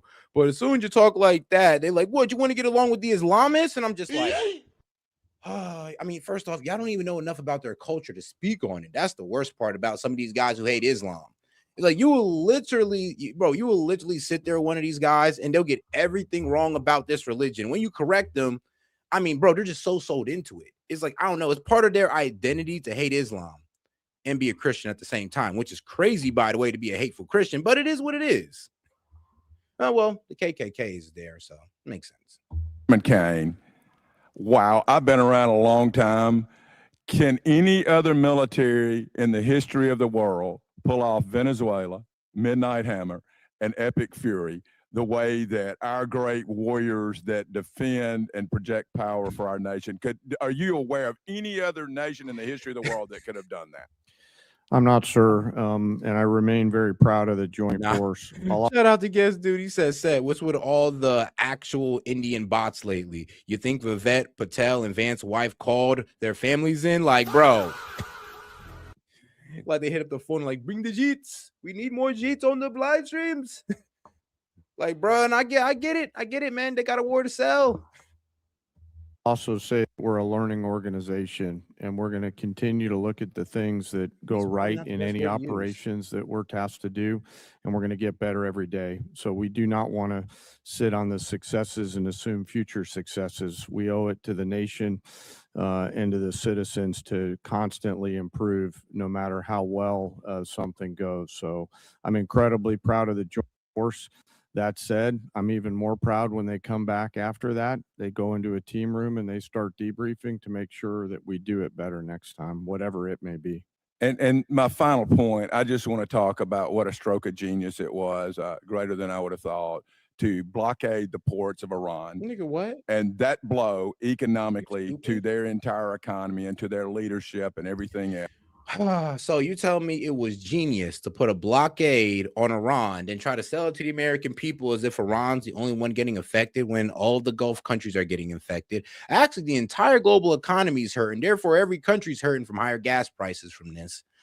And also, bro, not just higher gas prices. Some of these guys are going through real fuel crisis, like a real fuel crisis, real shortage on oil. Like some people can't go to the gas station on certain days in certain countries. So I'm sorry, but to sit there and pretend like this only affects Iran is dumb. And to sit there and think that this actually affects Iran is dumb when we have information that they were using shadow fleets to get through the blockade. China can go in and out of the blockade, and they're also planning on using a railway that's going to take them through Kazakhstan to China. So, guys, we're not really doing anything with this blockade. And here's the thing. If Trump would remove the blockade, the Strait of Hormuz would have been open and we'd start seeing gas prices start to fall. But for some reason, he didn't want to do that because he wants to start talking about our nuclear enrichment. And here's the thing. Iran's saying that we're not even going to talk about our nuclear enrichment. You either remove the blockade or we're not talking. We could just get back to fighting. And so guess what? We're most likely going to get back to fighting. Let me be real with you. Like, that's where I see this is going. That's why I see this going because of Iran's stance of saying that we're not talking about our enrichment. You remove the blockade or we're just going to keep fighting. And I think Trump is ready to keep doing that. If you look at his Truth Social, I think you can see that for yourself. It's going to take a little bit of time to play out. But that was so smart because it is more effective than any bombs, and those bombs were effective in Midnight Hammer. They continue to be. But until we kill their will to create a nuclear weapon, they will always be a nuclear threat. They never had a will to make a nuclear weapon because it's a sin against God, according to their religious leader. They never had the intentions of making a nuclear weapon. Like, and if they did, then why would they get into the JCPOA and have inspectors? And why would they abide by it if they had a will to make a nuclear weapon? If they had a will to make a nuclear weapon, they was at 60% enrichment since 2021 under Biden while we were distracted with Ukraine. That was plenty of time for them to get a nuclear weapon while we were distracted with Ukraine and Russia. But they still haven't. And like I said, they had 60% enrichment since 2021. You know this, right? So if what he's saying is right, then I'm gonna be real with you. They should have been had a nuke. We should have been, since Biden came at them, since if they were going for it, because we'd have been able to track that. The only reason why we know they got 60% is because we track it and we watch their centrifuges, and we know. They've advanced far enough along, but that blockade was so important. And it amazes me now we're crying about high gas prices when they were $2 a gallon more just 4 years ago or 5 years ago under the That's not, bro. We voted for Trump for lower gas prices. The fact that it's at $4 is ridiculous. That's not what we voted for. We voted for affordability, and we're not getting that. And to gaslight the people and say, oh, you're just dealing with higher gas prices, bro. I'm pretty sure you got a beautiful government salary.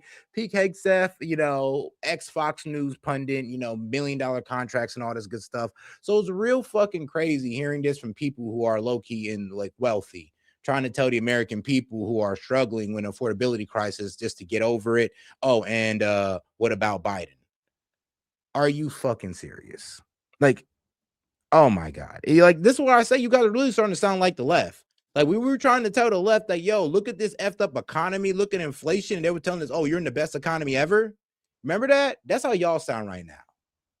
administration. With that, I yield back. Gentleman yields back. Chair now recognizes the gentleman from California, Mr. Khanna. Thank you, Mr. Chairman. Secretary Hegseth, tomorrow is bro, Republicans are getting more and more liberal by the day, bro. 2 months since the war has begun. You've testified that it was $25 billion in cost in terms of the munitions we used and what we paid for it. But when you add to that the damage that was done to our bases and today's dollars for buying replacement munitions and replacement aircrafts, what has the total cost been over the last 60 days? That number right now reflects the total cost that we're seeing. Oh, including guys, buying. For those of you guys who are, oh my God, I'm sorry to burst your bubble on this, but even if this war ends, prices aren't just going to go back to regular. You know that, right? Like, the supply chain got to catch up. Like, bro, a lot of these guys are now 3 to 6 months back on their delivery of oil. So we're going to be dealing with this all the way to and this if he ends it today. If he ends it today, guys, we'll be dealing with this all the way into October, November.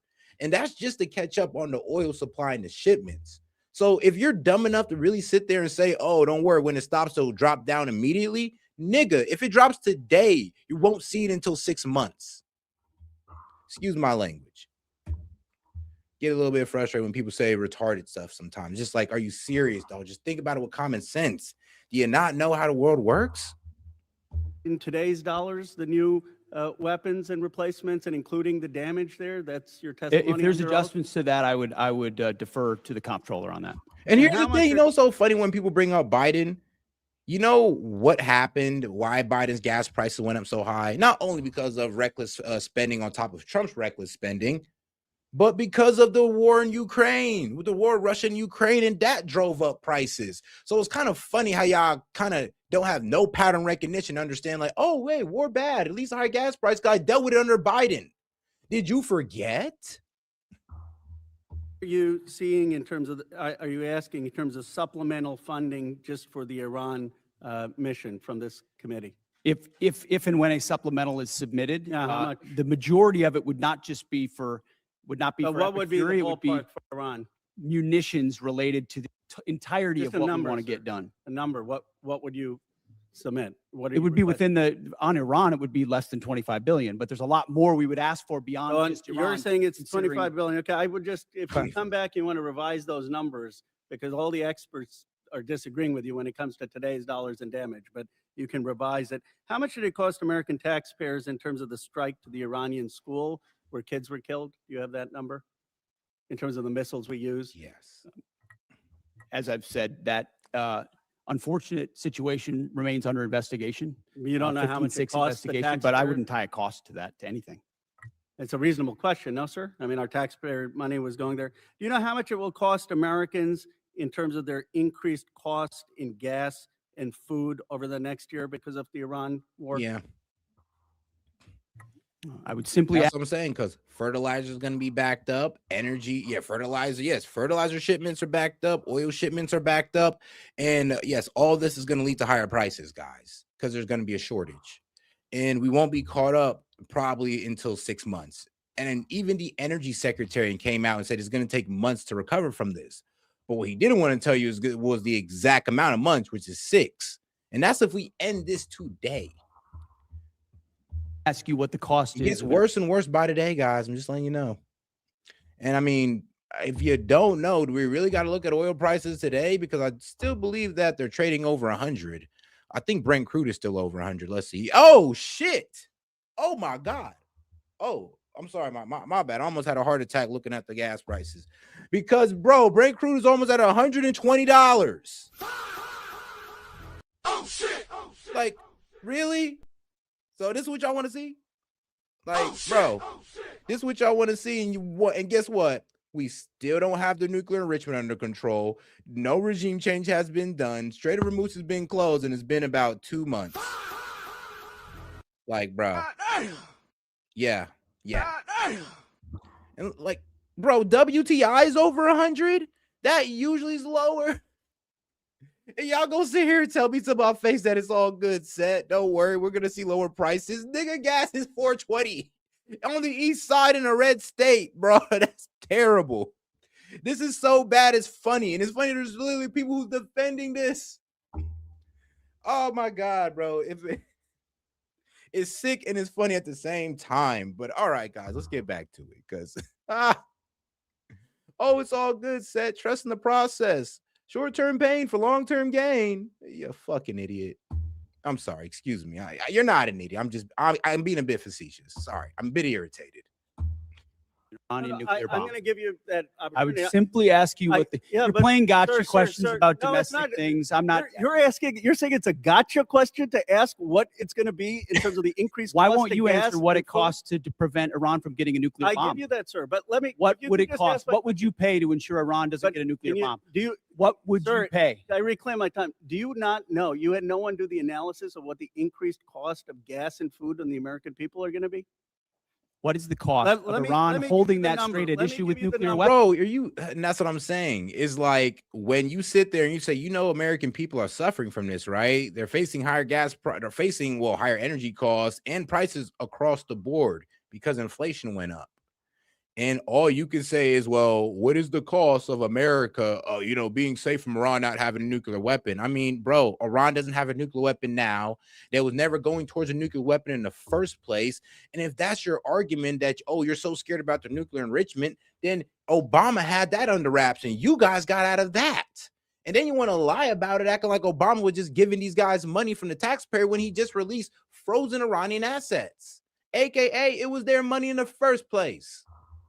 They said, they're going to use it to fund terrorism. Like, I'm sorry, but bro, this is about their nuclear enrichment. You can't sit there and care about everything. Do you care about which one you care about more, nukes or proxies? You got to pick. Me, I would pick their nuclear capability. Get them under JCPOA, get inspectors in there. And if Israel want to complain about their proxies and their ballistic missiles, let them go handle it. Because those are the only motherfuckers who are complaining about it. Like, bro, their ballistic missiles and proxies don't affect you. And thing is, they created 2 out of the 3 proxies that y'all scared of.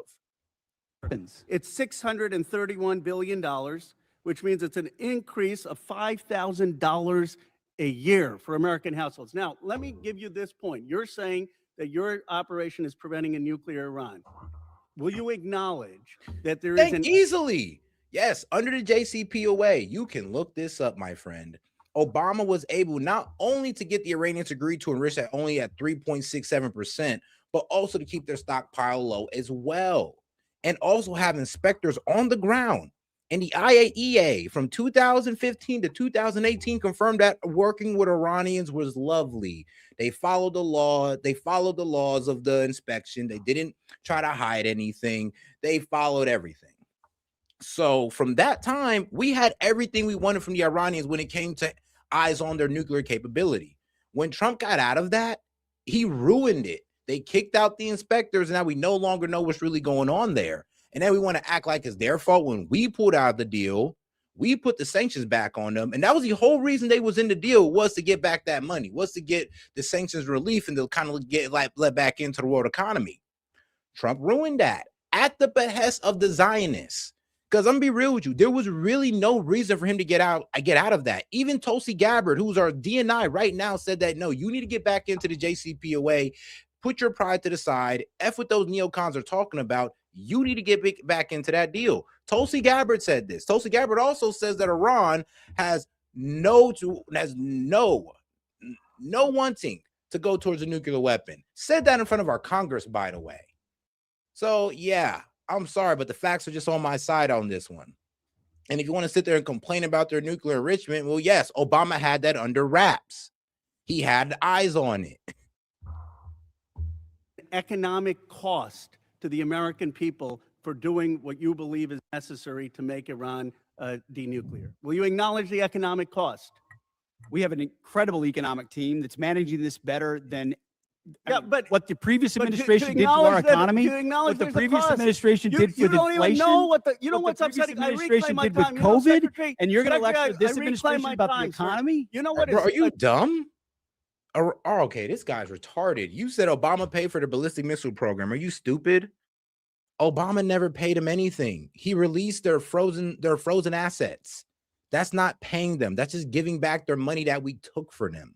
And I'm sorry, but bro, you can literally Google that and everybody knows you're lying. No, Iran didn't pay for their ballistic missile program. I know Obama did not pay for their ballistic missile program. What they do with their own frozen assets is their business. Instead, I'm down to give a basic economic class to these fools if you want. Supply and demand plus physics plus feudocracy responsibility is at fault. All right. I mean, bro, here's the problem. They just don't know anything. They believe the lies that they were told. Well, sadly, I mean, by the right wing about the Obama deal. And I'm sorry, but just look it up, guys, and look for yourself. And don't just believe what your favorite right-wing pundit tells you. The Obama deal, when it came to Iran, was low-key pretty good. Like, bro, we got their enrichment under wraps. We got inspectors on the ground. They're like, we're getting everything we want. And as soon as Trump pulls out of it, then he puts the sanctions back on, make the IRGC a terrorist group, kill one of their generals, and then boom, now we're surprised they're at 60% enrichment. Do you hear yourself? Because you don't know the full story. You heard one side of the story thinking that thinking that you got the whole picture. Like, come on now, dude. Incredible. You didn't even do the analysis on how much it's costing the American people. It's one thing if you said, okay, it cost the American people $5,000, but we think it's worth it. That's what we've done in World War II and other wars. Here's what it costs. You got to pay for it. You don't even know what the average American is paying. You don't know what we paid in terms of the missiles that hit the Iranian school. You don't know what we're paying in terms of gas. You don't know what we're paying in terms of food. Your 25 billion number is totally. And that's what I'm saying, bro. It's like, bro, you Republicans are starting to sound like a bunch of, like, I ain't gonna lie, spoiled ass rich kids. That's how y'all starting to sound like. You're starting to sound like those ivory tower liberal Democrats. That's how y'all sound. Oh, it's all good. I don't care about what the American people are paying. Who cares?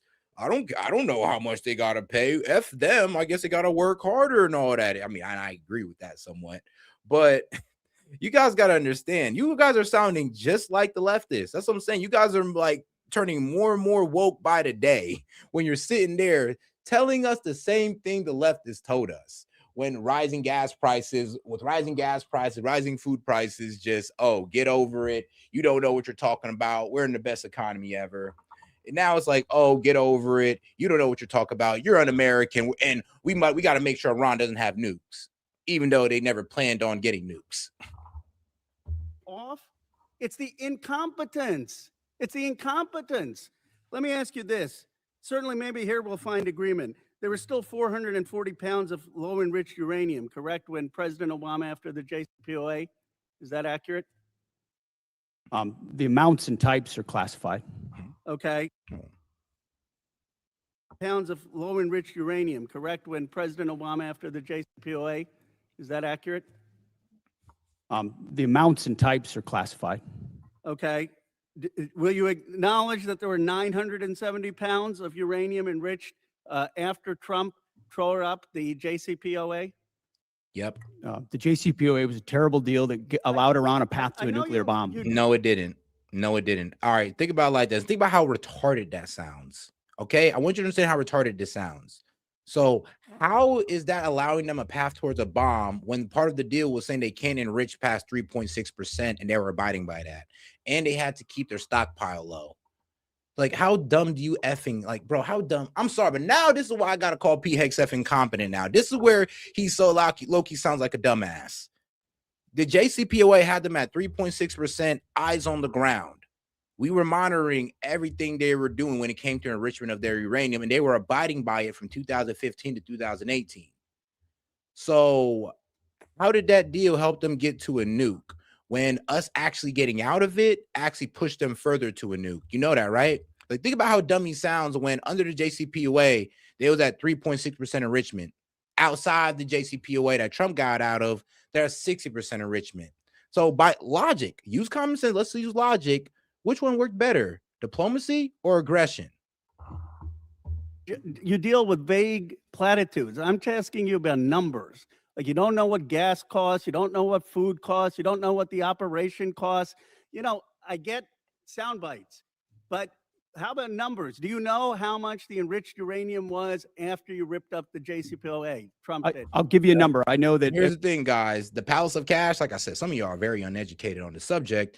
That was release sanctions. Some of y'all actually think that we just bro, President Obama literally took taxpayer dollars and gave it to Iran. If you think that, I'm sorry, but you're misinformed. No, those were unfrozen Iranian assets that he was giving them to get into the JCPOA. And that's a pretty good deal, low-key. Then, I mean, like, to be quite honest with you, yes, that did stop Iran from getting a nuclear bomb. So you can't sit there and say that, oh, that helped them get a nuclear bomb. When to get a nuclear bomb, you got to enrich to 90%, but because of JCPOA, they're only enriching at 3.6%. You see how dumb he sounds now? This was stated by early on. The price of gas is twice as expensive in California, your home state, as anywhere else in the country because of the horrible policies your state pursued. You know what? It used to be that type of stuff worked. And then you started to lose the people that you campaigned. Bro, I'm sorry, but you know nothing about Middle Eastern politics. If you truly think that if we'd have took out Iran, 9/11 wouldn't have happened.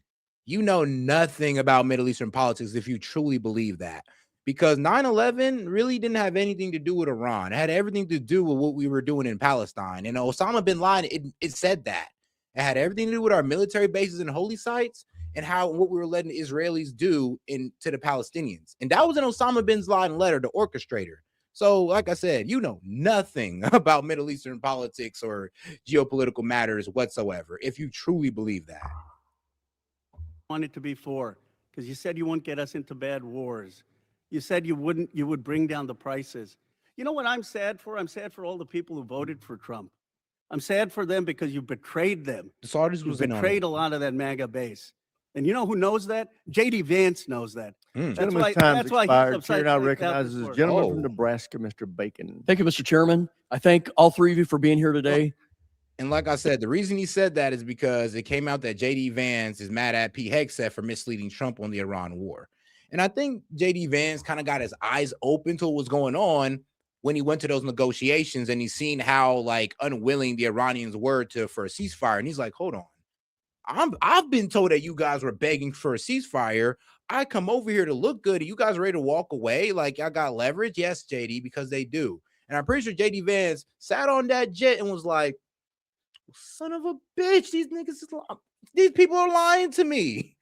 Bro, I just went over there to Islamabad thinking that we was going to get a slam dunk ceasefire. And they're over here talking about, yeah, we're not giving you the enrichment. We're not opening up the strait unless you do this, that, and the third. Like, that don't sound like people that capitulated.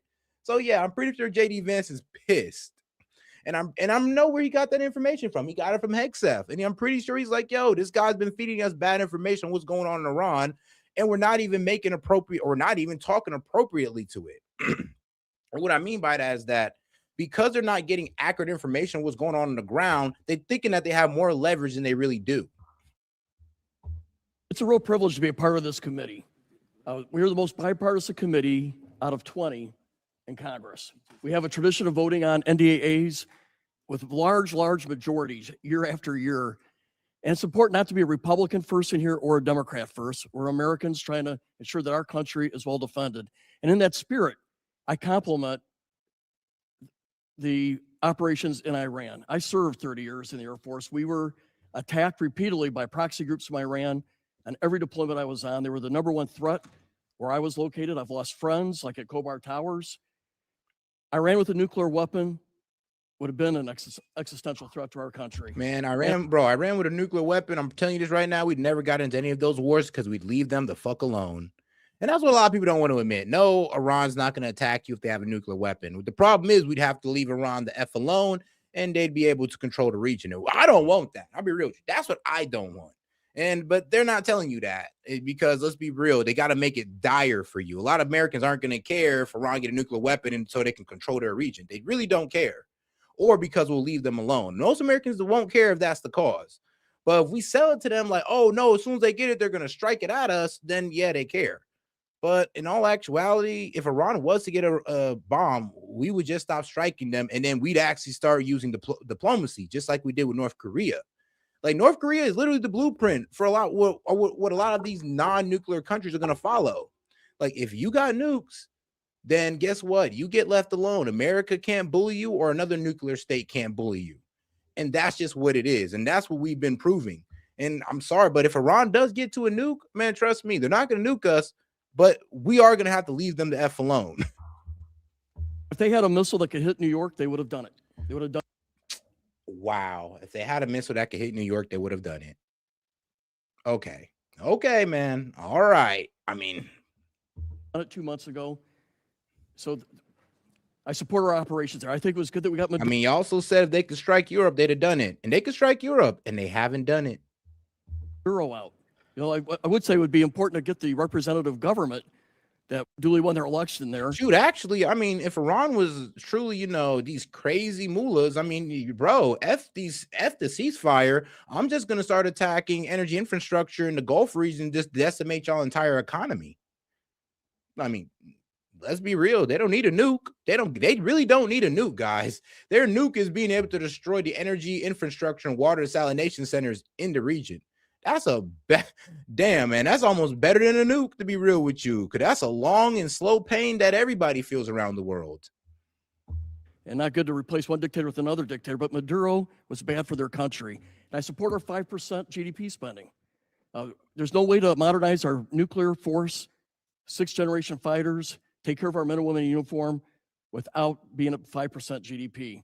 But also in the spirit, I share a bipartisan concern of the firings that we've seen at the Pentagon. 4 of the 6 service chiefs, for example, the Coast Guard. We had a huge bipartisan majority here that had confidence in the Army Chief of Staff and the Secretary of Navy. And I would just point out, it may be constitutionally right. You have the constitutional right to do these things, but it doesn't make it right or wise. Now, my first question is dealing with the housing allowance. Something I've been working for the last 2 or 3 years. Our housing allowance is underpaying people in certain areas. And the department, and it hasn't started under this administration, it's been going on for a while, they take out 5% of the housing allowance. They send it to other needs. But that means we're underpaying our servicemen and women living off base by 5%. So we tried to fix it with a $2.9 billion line item to fix housing allowance, but that money was moved. So Mr. Secretary, could you tell us how we're going to fix this? Because we have a shortfall in housing allowance, and we tried to fix it out of here, and I'd like to get it fixed. Congressman, I agree with you. I think that is precisely. All right, guys, I'm about $73 away from opening up the call-in line and running Conspiracy Hour. And if you want to help us get, help double your support, you can go ahead and send your support on Venmo. Whatever you send on Venmo gets doubled. So if it's 5, it's 10. If it's 10, it's 20, and so on. You get the pattern. But shout out to my man Guest Dude, because he brought it down a little bit more. Bacon has received money from contractors involved in the Sentinel program, such as Honeywell, Lockheed Martin, Northrop Grumman,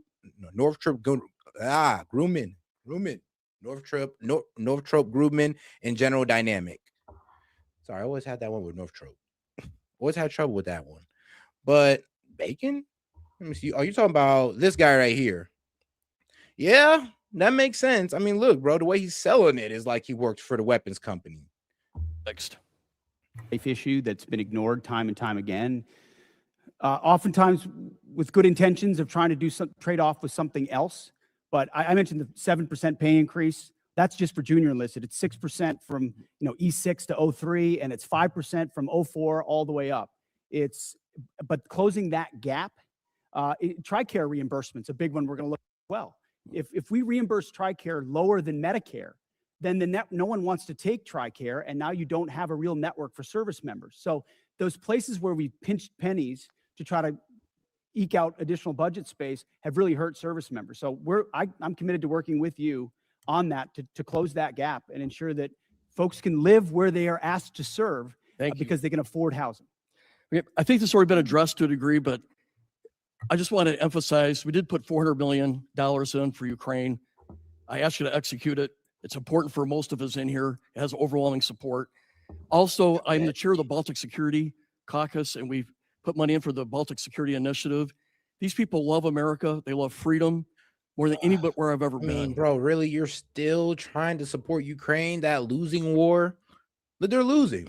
And bro, these Ukrainian leaders don't give a shit about their people. They're cashing in on this war, running it up, buying nice ass cars and Louis Vuitton bags. So please stop it. Stop supporting that war with Ukraine because the leaders no longer care about the people and they're making money and cashing in on it.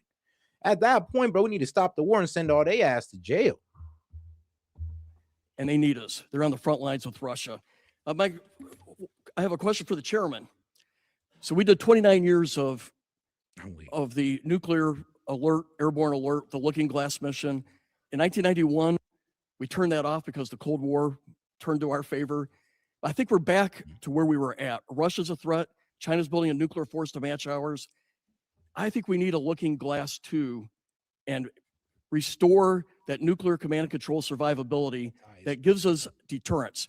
Russia, China needs to know no matter what they do, we can launch those 400 ICBMs. What's your vision for the Looking Glass 2 or the follow-on? Well, sir, as you know, right now we're looking at all three legs of the nuclear triad to make sure that that most critical backstop on our nation's most important day is reliable, redundant, and workable. And so we'll take a look at that. I know the team already deep in analysis on all from NC3 to the end state. But what I want you to know is the most important thing is the ability to execute if we had to, and we can. For 29 years, we had a plane airborne with the general sir. on board, and it gave the Pentagon, the White House, STRATCOM the assurance that we had a backup. Damn. Well, just my bad guest, dude. He said, never trust a retired general. They're all bought and paid for. We call General White Crayons for a reason. Damn, General White Crayons for a reason is wild. They are beyond useless. Yeah, and here's the thing, though. And I ain't gonna lie, this dude would piss me off about some generals. It's like, you've seen the atrocities of war. You've seen the results of the wars in the Middle East and how they have been fruitless for us. Yet here your happy ass is supporting another war in the Middle East like we're going to get the better results. Like, and he's a general. That's what low-key pissing me off about some of these guys. It's like, bro, you was there, put like low-key sending out orders.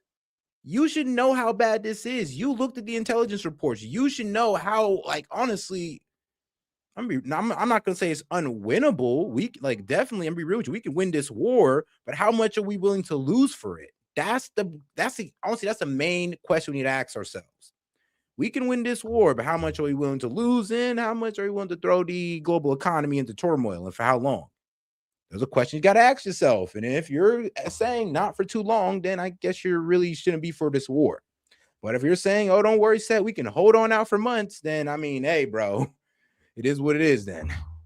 I think we're back to the future. Yes, And sir. I appreciate your look at it. I just flew with them, and they were doing great Gentleman's work. time's expired. Mr. Chairman, I yield. Chair now recognizes the gentleman from Massachusetts, Mr. Keating. Thank you, Mr. Chairman. I want to talk briefly about the current U.S. doctrine and conduct of the administration in a particular event and a series of events, actually. As everybody in the dais and the witness table is aware, the Department of Defense Law of War Manual specifies that any order to kill shipwrecked persons in an illegal order would constitute a war crime. It isn't suggested. There's a specific example to show a clear-cut example of what this entails in our own manual. With that in mind, Let's look back a few weeks ago when a fishing crew ended a long day of hard fishing, scoring a full stock of albacore and swordfish on board. Without any warning or expectation, this small Ecuadorian fishing vessel, operating about 200 nautical miles off the Galapagos Islands, was militarily engaged by U.S. forces. It was hit once, then it was hit again. Not a warning shot, not an interdiction, 2 drone strikes. Survivors described chaos and severe injuries. Our U.S. forces then handcuffed the crew at gunpoint, placed black hoods over their heads, seized and scrubbed their devices, and then held them for days. Ultimately, the crew was released, given there was no evidence to support any narco activity or any charges that may be against them. So to recap, we struck a vessel, we struck it again.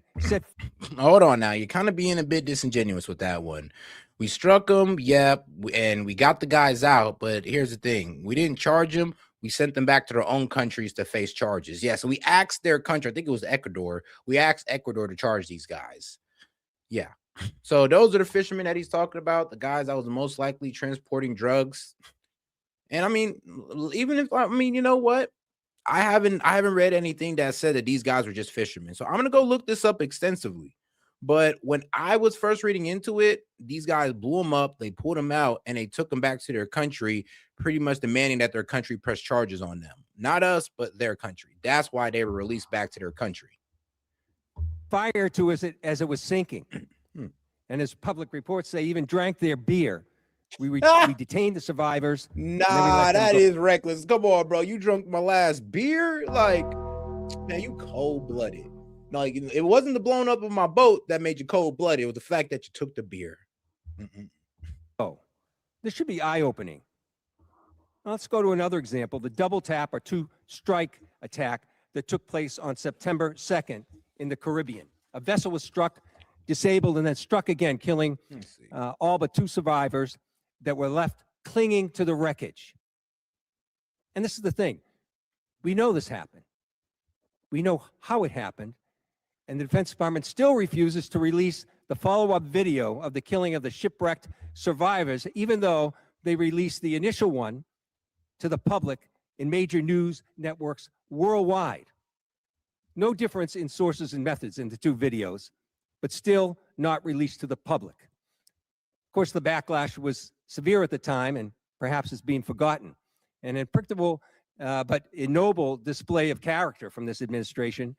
Fingers were pointed at one another as everyone scurried to cover, in a tacit acknowledgement that this was an issue potentially violating international law. Now, I've reviewed what's been available, the phony rationale that these attacks are about fentanyl trafficking, when we know fentanyl comes from China, India, through Mexico. All right, I ain't gonna lie, you're a real one for mentioning in India, because a lot of people don't mention India, and they're one of the worst offenders of, you know, those fentanyl precursors and all that good stuff. One of the worst ones. And their like pharmacy laws are a bit, you know, shaky. And the baseless argument that this was about narco terrorism. You know, I don't believe a word of it. This was to create leverage for regime change in Venezuela. And now the president acknowledged that was about oil. Beyond the simple need for justice and exercising American values, it's important for us to discuss what the U.S. belligerence in the world stage means to our security, our ability to marshal cooperation with our allies, and most importantly, not to normalize these actions that could endanger the lives of our own service members put in similar peril. All right, excuse my language, guys, but when I was looking up the fish boats, and so what I was gathering is what they told me first was, so let's see here. Yes, as part of Operation Southern Spear, initiated in September 2025, the U.S. military has conducted numerous legal airstrikes on small vessels in the Caribbean Sea and Eastern Pacific Ocean. While the Trump administration claimed these boats are operated by narco terrorists and drug cartels, there is significant evidence and testimony that many ships were simple fishing boats. Let's see here. Shipment votes claims relatives of those killed and leaders from countries like Colombia and Venezuela state that many victims were local fishermen with no ties to drug trade. But let's see here. Now, are we sure that they were fishermen? Now, there is no definitive proof either way that is universally accepted, as the two sides provide conflicting accounts without public evidence to settle the matter. And I mean, like, yeah, not to sound like that guy, but let's say the family didn't know that their loved one was working for the cartel, because usually people keep that a secret that you're working for the cartel. Like, because if you fail the cartel, I mean, at least your family know. I mean, if you tell your family, at least they know why you went missing. And sometimes the cartel might just kill your family too. So there's that as well. So I don't know if the family, saying, oh no, they weren't a part of the cartel. Well, shit, as far as you know. But hey, shout out to my man Guest Dude. Just have to read that out for you guys. He said Iran's leadership are all combat vets of trench warfare with Iraq and buddies. Yeah. Our leadership is our leadership is people like Bacon, Hegseth, and Trump. Who wins? Yeah, no, bro. And a lot of these guys from the IRGC commanders, they fought in the Iran-Iraq war. Like a lot of them. So yeah, we are dealing with like hardened veterans. We are dealing on with some of the most hardline people, because the guys who fought in the Iran-Iraq war blame us for the reason why Saddam did it. You got to understand that as well. And they have every right to, because we did help Saddam do it. Let me be clear about one thing. Whether it's these particular strikes discussed here, the one that killed 11 others off the coast of Venezuela, whether it's the 178 other killings, with each of these extrajudicial killings, the administration is pirating American values. We'll continue to investigate this. We will. It'll come forward in the future. Some days that second video will be released. I mean, and hey, look, the second video will be released, but unless I'm just gonna, according to our intelligence, so according to Southern Command, Southcom, let's see here, asserts that targets are positively identified through intelligence and often track them along known narco trafficking routes. And that's what I'm saying. Just because the family is saying that, oh, they weren't part of the cartel. Well, what if they didn't tell you? You didn't know. Like, there's always that. But according to our intelligence, they said they tracked them and all this good stuff. So I believe it. And especially when it comes out of Venezuela, since our CIA was operating in Venezuela before we even snatched Maduro. But we've got to stop also using our precious resources that are being taxed so heavily all over the world on actions that hurt our military. That's a good thing, though. They hurt our military, and they hurt our standing internationally, and they're hurting our standard here at home. I hope that we can move forward. I hope we can review whether these are justified, because I found no justification. We were given classified information on the second strike. I can't discuss it, but I must tell you, it's the most convoluted bullshit I ever heard in my life. Okay. This should be public. This is our honor. This is what. Oh, guys, make sure to double tap that screen, like the video, guys. Appreciate your support, by the way. But let's make sure we get more people in on the conversation by double tapping that screen. Any question, comment, jokes, or disagreements, feel free to super chat it in. Appreciate the support, guys. Let's keep it going. I ever heard in my life. Oh, guys, you could also send to Venmo to double your support. So appreciate that as well. This should be public. This is our honor. This is what it makes American a difference maker. This is what we're It's an incredible array of false accusations. And I yield back my time. Gentleman yields back. Chair now recognizes the gentleman from Texas, Dr. Jackson. Thank you, Mr. Chairman. Thank you, Secretary Hegseth and General Kane and Mr. Hurst, for your bold leadership and for your time today. I really appreciate it. I can't tell you how awesome this hearing is today. It's fantastic. After someone who sit up here for 4 years during the last administration, this is a great day. Despite some of the crazy and disrespectful comments from some in this room, the Department of War is back. Today is a win because we are discussing American power and dominance, national security, and making America great again. There may be differences in how we go about that, but at least we are not wasting all of our time talking about how to restructure the Department of War into a social experiment that appeases the far left woke agenda that existed for the last 4 years. Thank God those 4 years of the disastrous Biden administration are done. On behalf of someone who served 25 years on active duty and almost everyone I know currently serving in uniform, thank you, Mr. Secretary, for saving the department. Okay, my question. The U.S. Special Operations Command budget has been relatively flat over the past decade. failing to keep pace with inflation and reducing the command's purchasing power by 14%. I was disappointed to see that SOCOM's FY27 budget request was only $223 million higher than last year's enacted level, dropping even further from an already less. Yeah, Loki. The same intel that resulted in a girls' school getting triple tapped.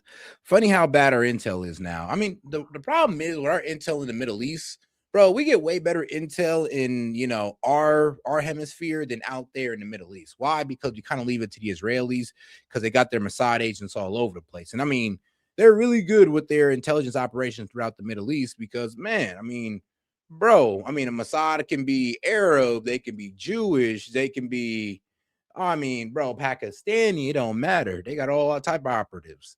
And that's where we mainly get our information from, our intelligence from in the Middle East is from Mossad. And this is why I do like when the CIA does go out there, you know, confirm for themselves, because, you know, throughout the years, they've learned that, damn, we can't trust the Mossad because you guys are literally trying to walk us into a war. They've been trying to do it for years. Like, bro, Benjamin Netanyahu and the head of Mossad are the ones who came over and convinced Trump to attack Iran. Than 2%. Bro, the head of Mossad was spending the night at the White House, guys. Are you serious? The same Mossad that likes to leave listening devices all over the place. To now just above 1% of the department's overall budget. All of this comes despite being increasingly asked to do more. From 2023 to 2025, there was a 35% increase in combatant command demand for soft capabilities. And last year alone, SOCOM was unable to satisfy roughly 70 mission-specific requests due to resource and capacity restraints. Secretary Hegseth, I have appreciated the opportunity to meet with members of your team and leaders like ASW Solik Anderson and SOCOM Commander Admiral Bradley as we work to grow the SOCOM top line for future fiscal years. Can you discuss the critical role soft plays in underpinning deterrence? And do you agree with the urgent need to grow the SOCOM budget accordingly? Well, Congressman, thank you for your words. And I wholeheartedly agree. When you look at the burden that SOCOM shoulders on behalf of the joint force, it's incredible and it's significant. And so many of the things we have accomplished would not have been possible without the incredible leadership of Admiral Bradley, General Braga, and others inside that community and what they do. I recognize your desire for increased funding beyond what is in FY27. We have and will continue to look at that. That needs to happen. I think some of the other things inside the budget, drones, quality of life, there will be things that are applied to that community even more so, we believe, to ensure that they're taken care of properly. And then there's facility questions that are outstanding also, which we're examining. So we're committed and we want to work with you where we've missed something. We need to get it right because they are at the front lines. Thank you. And that leads into my next question. I just want to ask this real quickly.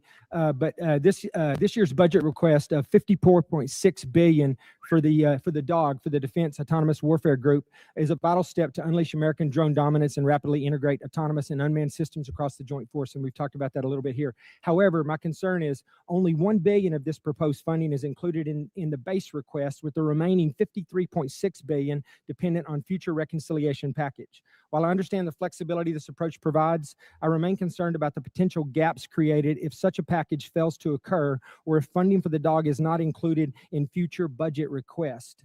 And like you said, I'm hoping that SOCOM is a big part of this. But to avoid critical capability gaps, how is the department planning to fully fund DAWG at the $54.6 billion if reconciliation stalls, or if the department or does the department intend to transition funds for autonomous requirements into the base budget for future years? And additionally, as you mentioned, how will the department ensure SOCOM receives and executes portions of this funding to meet future mission requirements? It's the right question, and we plan to work hand in glove with this committee, with OMB, with the White House to ensure that that reconciliation package is properly tailored and timed so that it is passed, so that critical money gets there. So we're not looking to FY28 or FY29 because we need those capabilities right now, which is why I appreciate the chairman's opening question about reconciliation. It is a critical vehicle in this calendar year to ensure this department is fully funded to meet the threats of the future. Well, thank you. Once again, I think you guys are doing an incredible job. I appreciate your leadership, and thank you for your time today. I yield back, Mr. Chair. Gentleman yields back. Chair, I recognize the gentlelady from Pennsylvania, Ms. Houlihan. Thank you, Mr. Chair, and I appreciate you gentlemen for being here today and for the opportunity to have a face-to-face conversation with each of you. I have many questions and unfortunately need to start with some that disturb me, Mr. Secretary, from your opening remarks. In your opening remarks, Mr. Secretary, you reserved more words and more time and more vitriol to condemn Democrats than you did for Xi and for Putin combined. It's pretty telling to me that you decided to use your words and your time for that. It turns out that Democrats, even Democrats in Congress, are patriots as well. We serve in our uniformed services, we admire and love our uniformed services, and we love our country just as much as Republicans do. In fact, in this body, I and Representative Bacon, who you just spoke to, led the junior enlisted pay raises that you now sit there and laud as your and take credit for. We led the closing of the BAH, which then you ended up poaching and using for other things. This body led and authorized Ukrainian. Well, damn, lady. She's like, you stealing all the credit. But all right, shout out to Guest Duty says Jackson is invested in let's see, Panex paint. It was Panex plant, which builds, maintains, and most importantly disposes of nuclear materials bought and paid for. Well, shoot. Oh, I don't know. At least he ain't pushing for nuclear war, so guess we're good then. Because he'd have a job then. In funding that is now being withheld. You also, in your opening remarks, strangely admonished us here for not being patient with the results of your 2-month war, a war of your suggestion to this president, a war of your choice, a war you executed without congressional consultation. And so it shouldn't be shocking, sir, Mr. Secretary, that we have questions. Indeed, it's constitutionally our right to do so. So to be clear, despite a brilliant performance by our men and women in uniform, despite thousands of tactical successes, Iran still has nuclear material, still has air defenses, still has small boats, and still has the Strait. True. So despite the fact that your recent look, man, I know we don't want to hear what she got to say, but she's not lying though. Everything she said is right. And that's the problem. We're 2 months in and none of our goals have been completed. But I know we still got MAGA over here telling us, oh, short-term pain for long-term gain. And I'm just like, how about this? Can we get a short-term goal? Can we get that? Indicate that operations appear to be finished. It's clear there clearly is more work that needs to be done. As mentioned, today is indeed 60 days. So, Mr. Secretary, how many more months, just order of magnitude, do you think that you're going to need to be able to conclude operations successfully? And how many more billions of dollars do you think you're going to ask this body for? Well, as you know, and as the president has stated, you would never tell your adversary, Sir, especially once you've that is the line that you always especially use, once but you've give me an order of decimated their military and you control their 3x, strait, 4x. how long you would be committed to the mission. And the next thing that you mentioned in your opening You know remarks, that. Mr. You would never do that. Secretary, is that you called on, which astounded me, examples of the Afghanistan war, the Iraq war, and the Vietnam war. Those are stunning examples to me of something that didn't go our way. We had the opportunity. And that's the problem. It's almost insanity to just keep on thinking that, it's the Middle, it's Trump this time. So, Middle Eastern intervention could work this time because it's Trump. No, it was a bad idea then. It's a bad idea now. And I'm just like, guys, and here's the worst part about it. When we talk about the Middle East, people want to relate it to World War II. And I'm just like, guys, you understand that World War II was mainly outside of the Middle East. These are two different groups of people we're dealing with here in two different times, by the way. So let's just look at what's been going on in the Middle East and let's leave out World War II because y'all just love to bring that up too much and it don't make sense when y'all bring it up. So let's focus on the Middle East. Iraq did not go well for us. Afghanistan, Libya did not go well for us. Bro, we was effing around in Somalia and that went terribly for us. Like, why keep trying when every Middle Eastern country we go to, we end up destabilizing and making it worse? Like, why keep trying? Why keep doing it? We're wasting trillions of dollars and wasting American life. For what? For what? Just look further down the line and like, oh, gee, that was a bad idea. And we're doing it multiple times. This is what makes it insane because the MAGA thinking, I'm sorry, but it is insane because MAGA looking at our history, understanding that multiple times when we interfere in the Middle East, it has not worked, thinking that it's going to work again because it's Trump. And what's the definition of insanity? You keep trying to do something over and over and over again, thinking you're going to get a different result. to execute on those wars quite well, but we didn't accomplish any mission, in my opinion, and I think you would agree on that as well. My point is this effort So is this not those efforts. That's exactly it. Is this war shaping up to be that war? Because it has every We're shaping up to get the indication same and kind of earmark for Democrats we that. got in those wars who were And once naysayers again, you from the go back to beginning, parties. undermining the Can we progress of just have a troops. conversation We're about the 2 country months and the in. nation and not about parties? The Democrat Party wanted to socially Again, engineer we're the having Department of War. conversations about We've had to undo that and get it to this a point where it's country capable and of not protecting parties. power. And that's Clearly, you're not exactly able what to we've have done. that conversation. And So I will President move Trump has on, sir, rebuilt and it. I'm going to reclaim my time. General George, let's talk about a guy who's a All right, and patriot. shout out to my man Guess who says important. The IRG compound next to the girls' school was a clinic, not a base. It's like bombing a VA clinic. Lovely waste of life and tomahawks. I mean, yeah. I didn't know about that one. I thought it was first off, I know it was an IRGC naval base, or I guess ex-naval base. That's what I heard. What I heard was an ex-IRGC naval base next to the school, and they cut off the school back like 10 years ago in 2016. Yes, in 2016, that's when it was transformed into a girls' school, and we didn't have the updated satellite images from that. And because of that, we blew it up. Double type, triple, yeah, with a double tap, I believe. And some people say triple tap, but I think it was just a double. Somebody who every single person here in this dais and down there in that audience and out there in this world has huge admiration for. Why did he get fired? He wasn't Well, as showing with, hard enough. Any moves we make with general officers, first of all, I thank them for their service. And ultimately, My impression is you thanked him by a text or a phone call. You didn't even do it to his face. Damn. out of respect for these officers, we never talk about the nature of their removal, but every one of them, including myself, knows that they serve at the Why pleasure did of you the fire president. him? Ultimately, out of respect to these officers, we don't reveal it. However, I will note, it's very difficult to change the culture of a department that was been destroyed by the wrong perspectives. So with the you same think General officers that were George there. destroyed a culture? There are many, we've gotten rid guess of it many just looks general to me as officers in if this you're being- administration you because have we no need new answer, leadership. sir. You have no way of explaining why you fired one of the most decorated and remarkable men who's We ever needed served new this leadership. nation. Damn. And so your answer is a very I mean, immature one. Jesus, who is he? Your husband or something? I mean, you must know him personally. Cause she going off, man. She said, man, she going off behind that guy. Respect. Way of responding to my request. My next question has to do with my remaining time about the fact that there apparently are orders that you've recently given to the Navy to detail officers to command billets in special operations where they, the people who you're detailing, have already received bad Nah, performance that is so crazy that people still believe that, bro.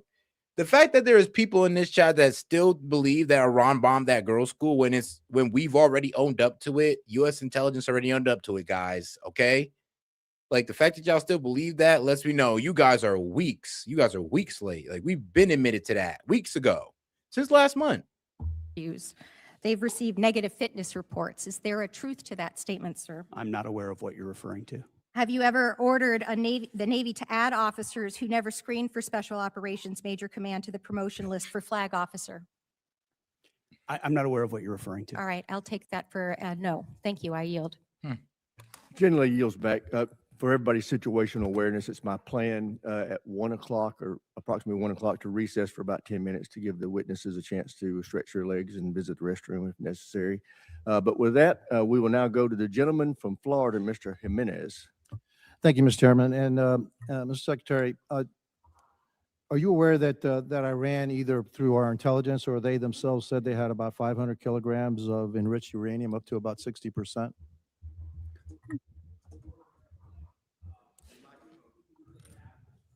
We're aware of what they have or what they believe they have and what we know they have, but all of that is classified. Fair enough.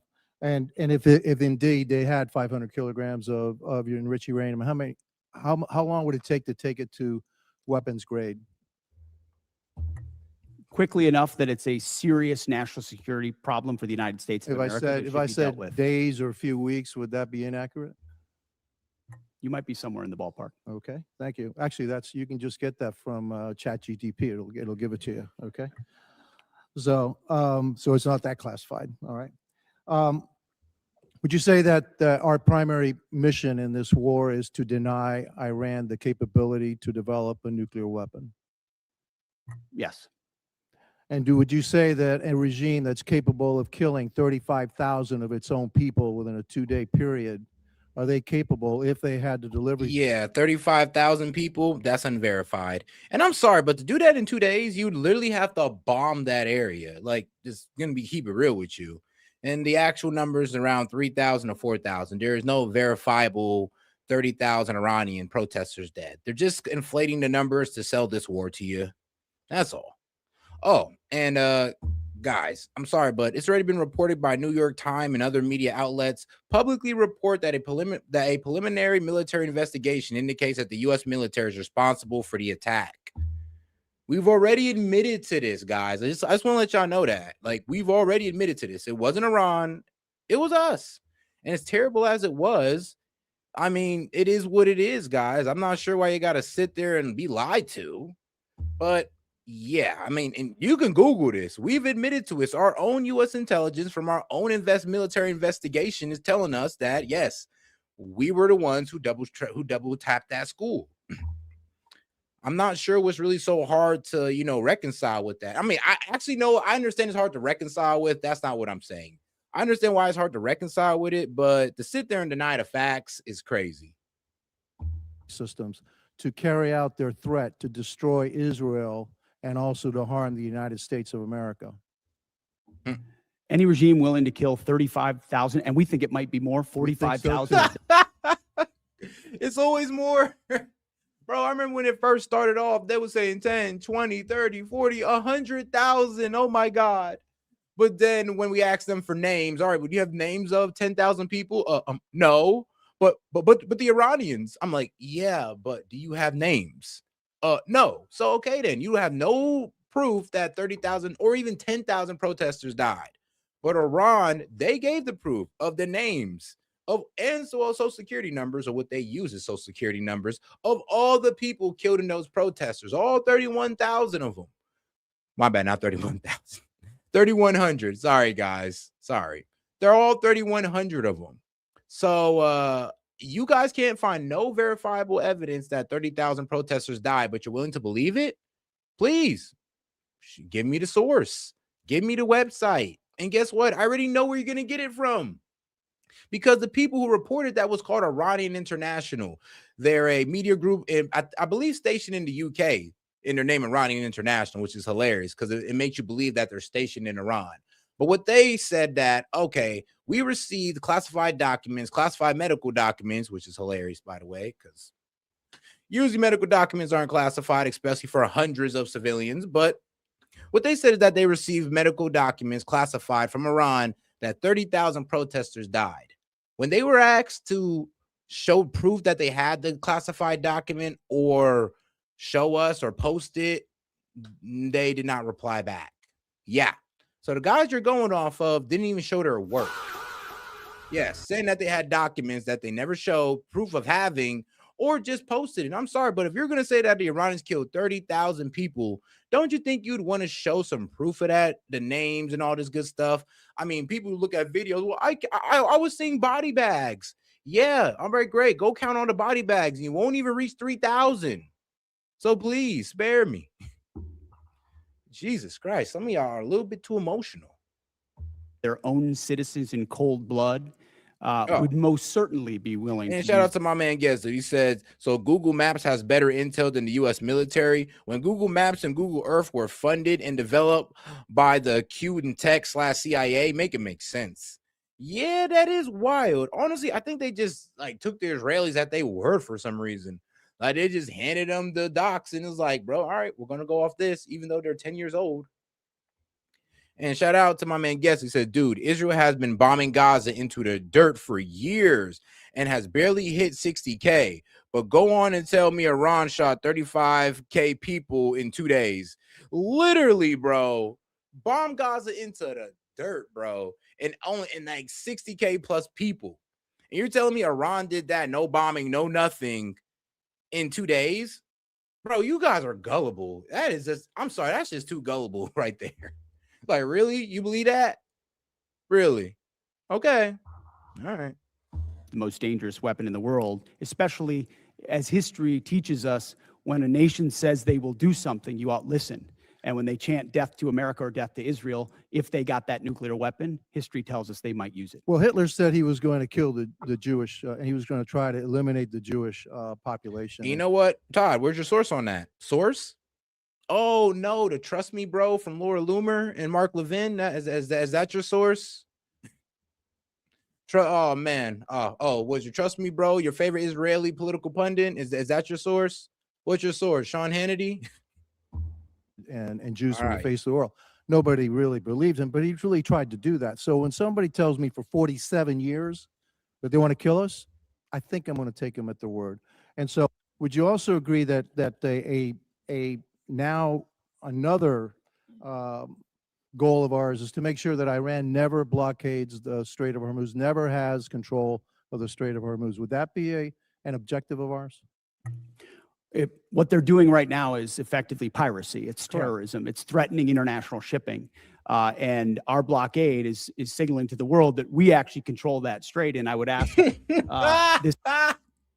Oh my God. We control the strait, but we can't open the strait. Hegseth, bro. Bro, I ain't gonna lie, you starting to sound like Trump a little bit. It's like we control the strait, but we're trying to get the strait open. Hold on. What do you mean you're trying to get the strait open? Do you control it or not?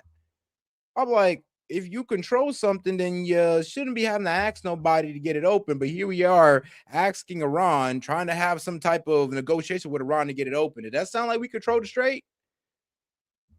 I mean, if you believe that, all right then. But you one gullible bastard, I'll tell you that.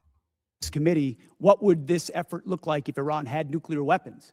Imagine if not Iran had nuclear capabilities, what they would do to wield over any advantage they have, from proxies to funding international terrorism. Mr. Secretary, also, not only would they do Roland, how about you super chat that in with your broke ass? How about you do that first before you try to send me on a reading quest? And I read the Quran, and you're most likely taking it out of context, as most of the time you guys do. Because I swear to God, like, bro, people who hate like Islam, bro, they're the most disingenuous debaters, bro. I swear to God, they take things out of context, videos out of context. It's just y'all are the most bad faith debaters. It's almost not even worth debating you guys on Islam because I can never get a good faith debate at all. Like, y'all don't even know the difference between a Shia Muslim and a Sunni Muslim, but want to have debate on Islam. It's like crazy. do that. But imagine if we had not become energy independent. Under the previous administration, they were hampering our ability to be energy independent under the guise of the Green New Deal, which is insanity, by the way. I'm going to go back a little bit in history. We were bombed, Pearl Harbor was bombed on December 7th, 1941. Yeah. Do you know how long it took for the United States to have its first major victory in World War II? In the Pacific Theater. Bro, you see? Number of years. No. It's like, bro, every time they want to talk about this war and try to put it in a good light, they bring up World War II. But they want to skip over the entire Middle East, which is, you know, a little bit closer in memory for most of us. It was actually 6 months. It was the Battle of Midway. All right. It was a turning point of World War II. Could you imagine if we had had the same Democrats asking then Secretary of War, all right, gee, it's been 2 months, okay, and we haven't won this war yet back then. Well, gee, I'm gonna be real with you. Back in World War II, the war was actually helping the economy. I'm gonna be honest with you, bro. Actually, we came out of World War II a global power because of how well World War II is actually helping our economy. That's what actually created the war industrial complex, because we've seen how well war worked for our economy, and now we're in this endless down spiral because of it. I mean, even the president of that time warned us of this. So what are you talking about? Like, God damn, bro. Do you not like this man's older than me, bro? You should know more about this than I do. No, it was actually 6 months. It was the Battle of Midway. It's like, right? I'm sorry, but you can't compare a war that was actually working out for us economically to a war that's low-key hurting the American people economically. Like, I'm sorry, but that's just a dumb comparison to make. Turning point of then Secretary of War. All right, gee, it's been 2 months, okay, and we haven't won this war yet. Back then, we didn't win a major battle for 6 months. Your job, the job of the military, what you've done in the first 2 months is extraordinary. And so, again, for a couple of final questions. Do you know how much money we spent on Ukraine? helping Ukraine? Under the previous administration, No, right now, up to now. upwards of 300 billion, You're 350 billion. You're probably right about $300 billion. And yet I don't hear anything about, gee, how much money have we spent on Ukraine from the other side? The difference between them and me, Bro, I'm sorry, but yes, I've said it multiple times that yes, we spent hundreds of billions of dollars in Ukraine on a losing war that we're getting nothing out of, that we printed money and caused further inflation for nothing. Yes, I judged it with the same scrutiny as I'm judging this war with. So I guess I'm one of the few that's consistent about anti-war or the negative effects of war on the American people. is this. I support the United States and their efforts to help Ukraine against a dictatorial, aggressive power like Russia, which is our second greatest adversary. But I also support our efforts to make sure that Iran never has a nuclear weapon. And so you'll always have my support, and I'm pretty consistent in that. I also support our efforts in what we did in Venezuela. We still have to go a little bit further because that remnants of that regime are still there. And we need to provide freedom for the people of Venezuela. What? And also, one thing. Oh, for me, come on, dude. It's like you want more action in Venezuela? First off, we snatched Maduro. Dulce Rodriguez is basically our puppet. No, leave him alone. And here's the problem. I get it. I get it. The regime is still in power. They're still going through the same laws. Yeah, but let's be real. We never really cared about the Venezuelan people, just like we don't care about the Iranian people truly when it comes to getting into conflicts with them. We just care about, well, their resources and it being used for us and who's influencing them. And if it ain't us, then it ain't good. And trust me, I don't agree with that, but that's just how we're running things right now. I guess what I'm looking for in this war with Iran is to make sure that Iran never has a nuclear weapon, that we have established an inspection protocol to make sure they never get a nuclear weapon, and that we control the strait, and they never can control the strait. Gentleman's time's expired. Yeah, well, guess what? They weren't controlling the strait before this war. Now, were they? Kind of created a problem there. Like, we literally created an extra goal for ourselves. We walked into the war with the goal of what? Decimating nuclear capability, or no, decimating their military capability, regime change, and all this good stuff. And then they added one. Now we got to open the strait because when we started the war, they closed it.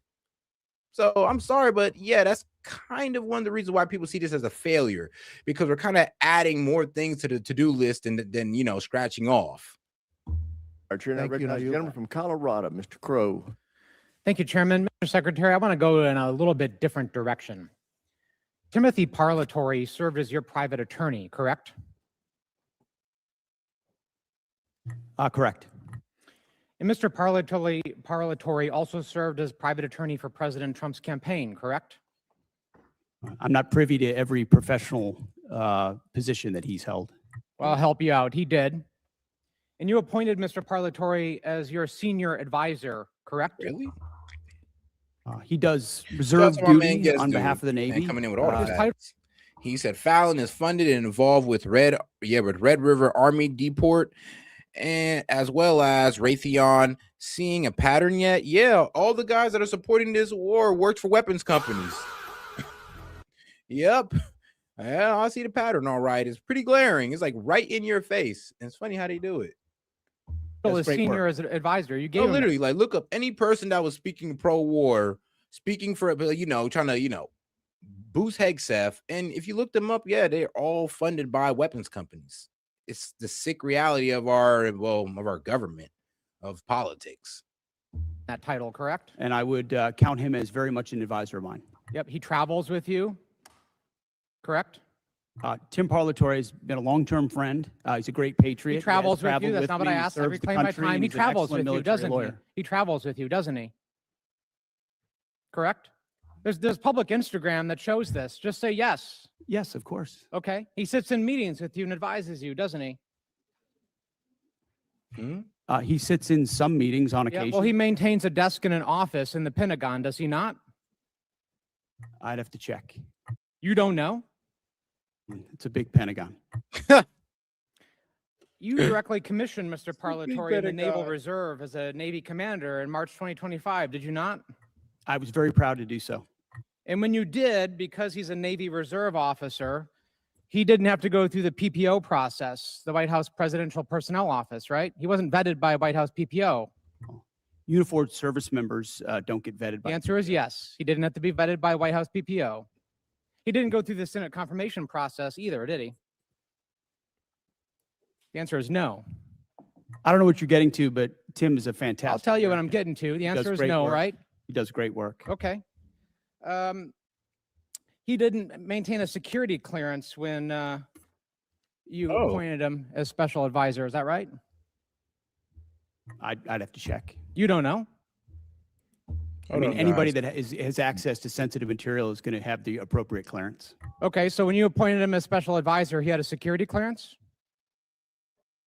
You're trying to piece together a timeline. No, I'm asking that I a simple can't give you question. exact One of your dates for. special, most sensitive advisors, did he have a security No, clearance? you're playing a gotcha game like you do on TV I'm and asking everywhere else. questions. You're trying to thread I mean, together details that are clearly you're connected about concerned. something else. I mean, I don't know, bro. It is kind of weird that bro's your best friend and they have reports that he's in the Pentagon and you don't. I mean, how you don't know bro's in the Pentagon, but they do? Like, DOD, Department of Defense. Like, all right, Secretary of Defense, you don't know that? That's a bit concerning. But let's get over to our guy, Trump.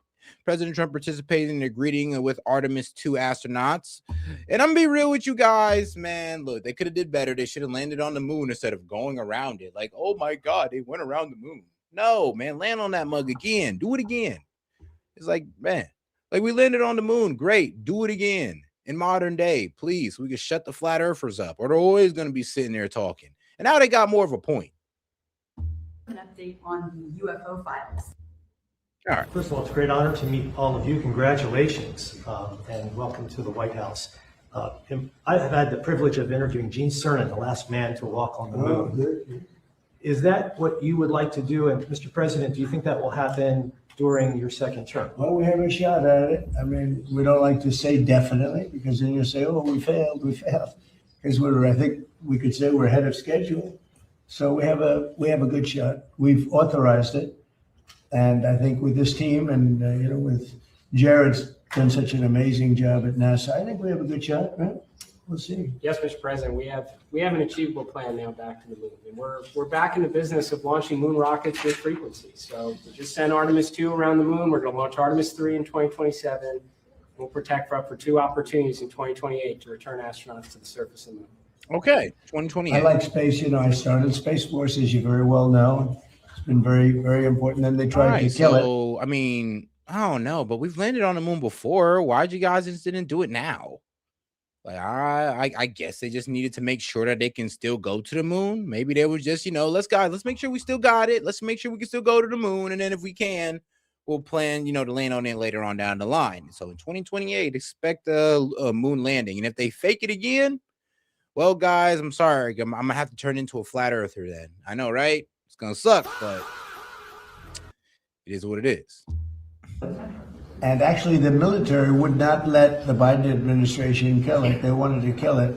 And it's going to turn out to be one of our most important things. I think it'll turn out to be one of the most important things they did. But we got involved with NASA bringing it back. And I was saying when I first looked at some of your facilities, they had grass growing on the runways right in between the cracks of the asphalt.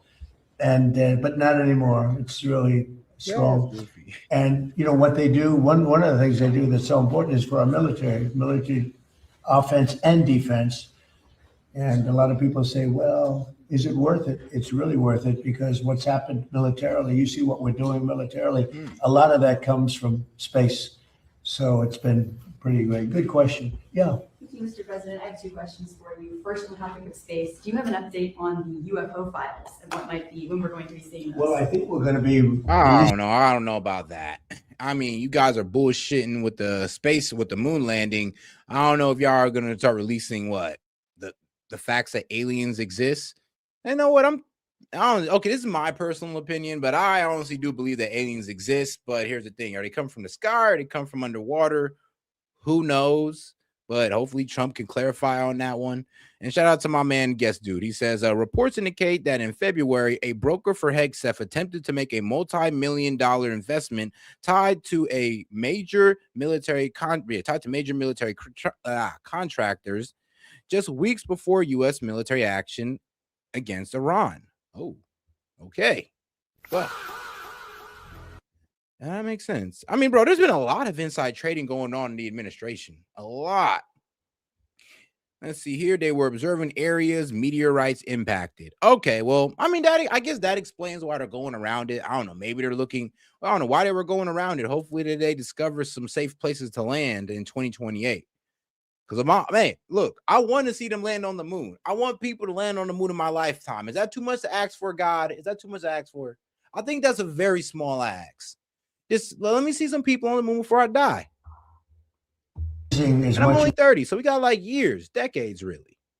As we can in the near future. For some reason, and I guess it's just a reason that's been in the minds of people for a long time, and that is they want to find out about the UFOs and anything having to do with UFO or related material. And we're going to be releasing a lot of things that we have. And I think some of it's going to be very interesting to people. I've interviewed people, my first term primarily, but I interviewed some pilots, very solid people, and they said they saw things that you wouldn't believe. So you're going to be reading about it. Yes. Sir, you spoke to Vladimir Putin not too long ago. Did you talk to him about today? Did you talk to him about the progress in the space area, and what else did you? I didn't talk about space. No, I talked about Ukraine, and I talked a little bit about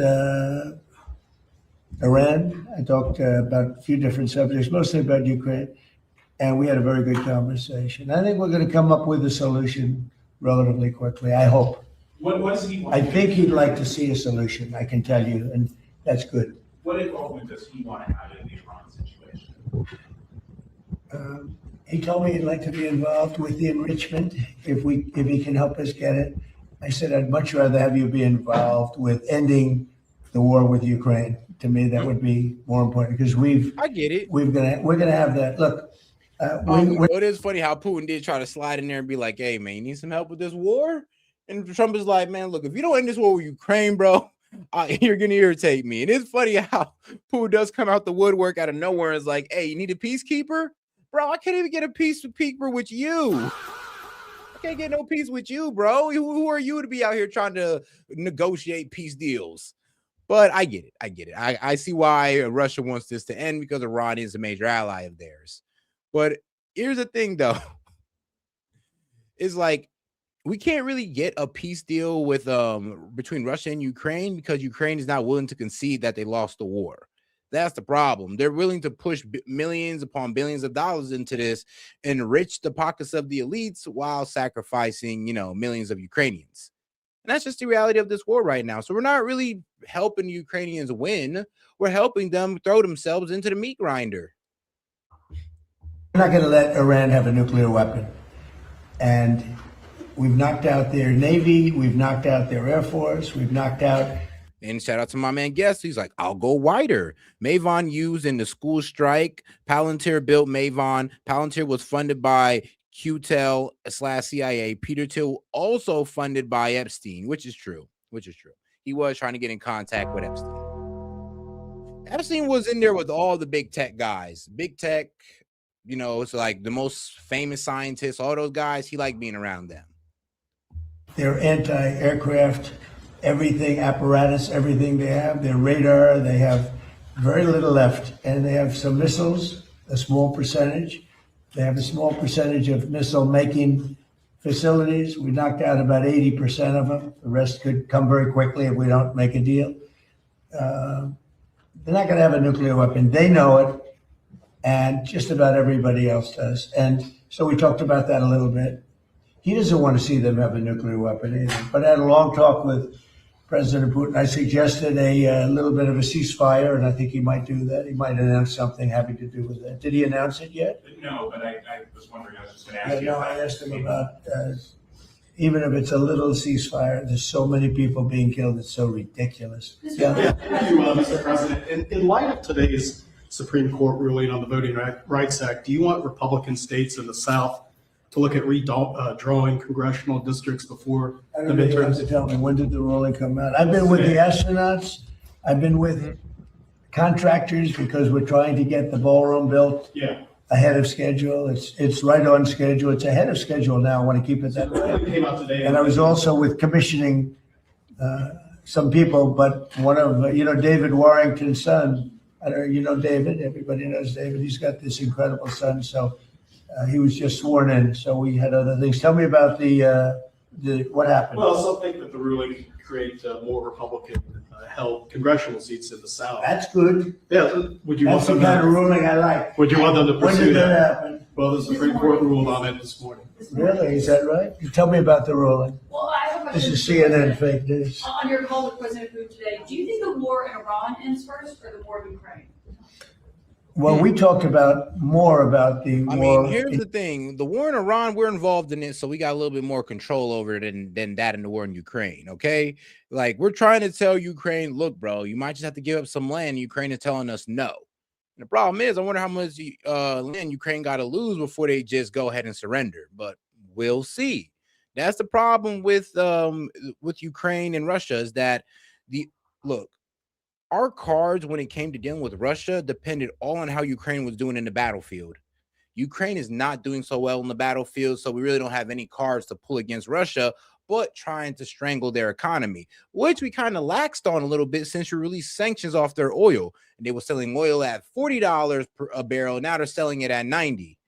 So this is why people are kind of hard on Trump right now about Ukraine and Russia, because it's like, dog, you went from trying to strangle their economy to now helping it flourish.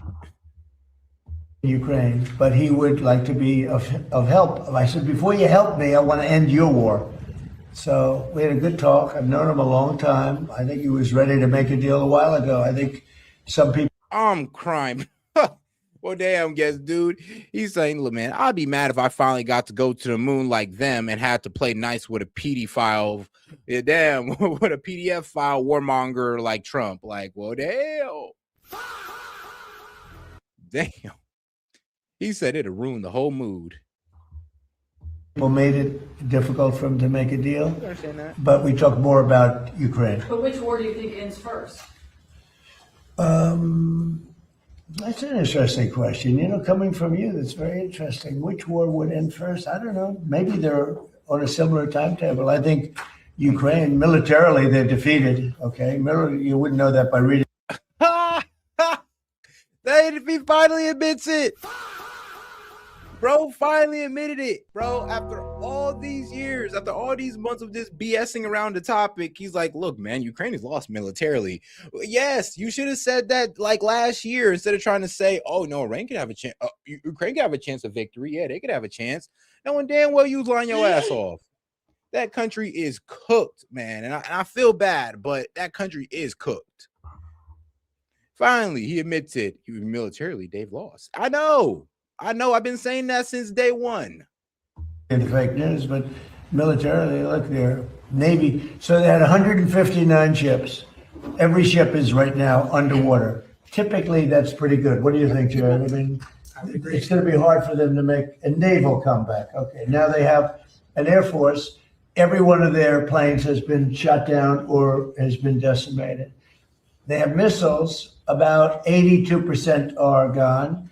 And they have drones, and most of them are gone. Most of the factories are mostly gone. And we have tremendous anti-drone equipment now, between lasers and that new, very special machine gun that knocks them out of the air like flies. And we use bullets instead of $1 million, missiles to knock out a 30. Yeah, I know. We had to switch that game up because we were using $1 million missiles to take down $20,000, $50,000 drones. Terrible. $1,000 drone. So I would say Jared would tell me that with everything you just heard, typically we're in pretty good shape. And in addition, their economy is crashing. Their, as you know, their shout out to money. my man Guest Dude and all the other supporters because the call-in line is now open. You can go ahead and go to the main page on the post tab and you will go ahead and see it right there. You can go ahead and come on up just like my man Guest Dude right here. What's going on, bro? Man, the bots today are out of line, just out of line. Man, bro, when they started saying that, oh, no, it was Iran who bombed the girls' school, I was like, okay, how far gone are we here?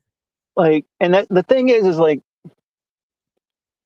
a Tomahawk has extreme accuracy, like beyond ridiculous accuracy. We have satellites right now that even if you have all of your transponders turned off on your boat, if there's any copper or any kind of antenna anywhere on your ship, you are still visible to these satellites. But somehow our intel was wrong about a school that's been on Google Maps since 2017 and had a website since 2017. Man, the crazy part is, what was it? Man, let me go ahead and see if I can read this. And they did triple tap it. The actual process was they hit it once. The head of the school brought a bunch of the girls into the prayer room. The second missile came through the roof of the school into the prayer room. Bro, and check this out. The U.S. has launched a formal investigation into a missile strike on an Iranian girls' school that killed at least 165 civilians, many of them children, after a preliminary assessment determined the U.S. was at fault, according to U.S. officials who was not authorized to speak publicly. The investigation is expected to take months and will include interviews with all those involved, from planners and commanders to those who carried it out, and which we already did because this article is old. Yeah, and the third missile hit after aid showed up. So it was very much like how the Israelis have this horrible tendency of targeting paramedics. That's true. And the idea that this, and it was IRGC Naval, but it was an IRGC Naval clinic.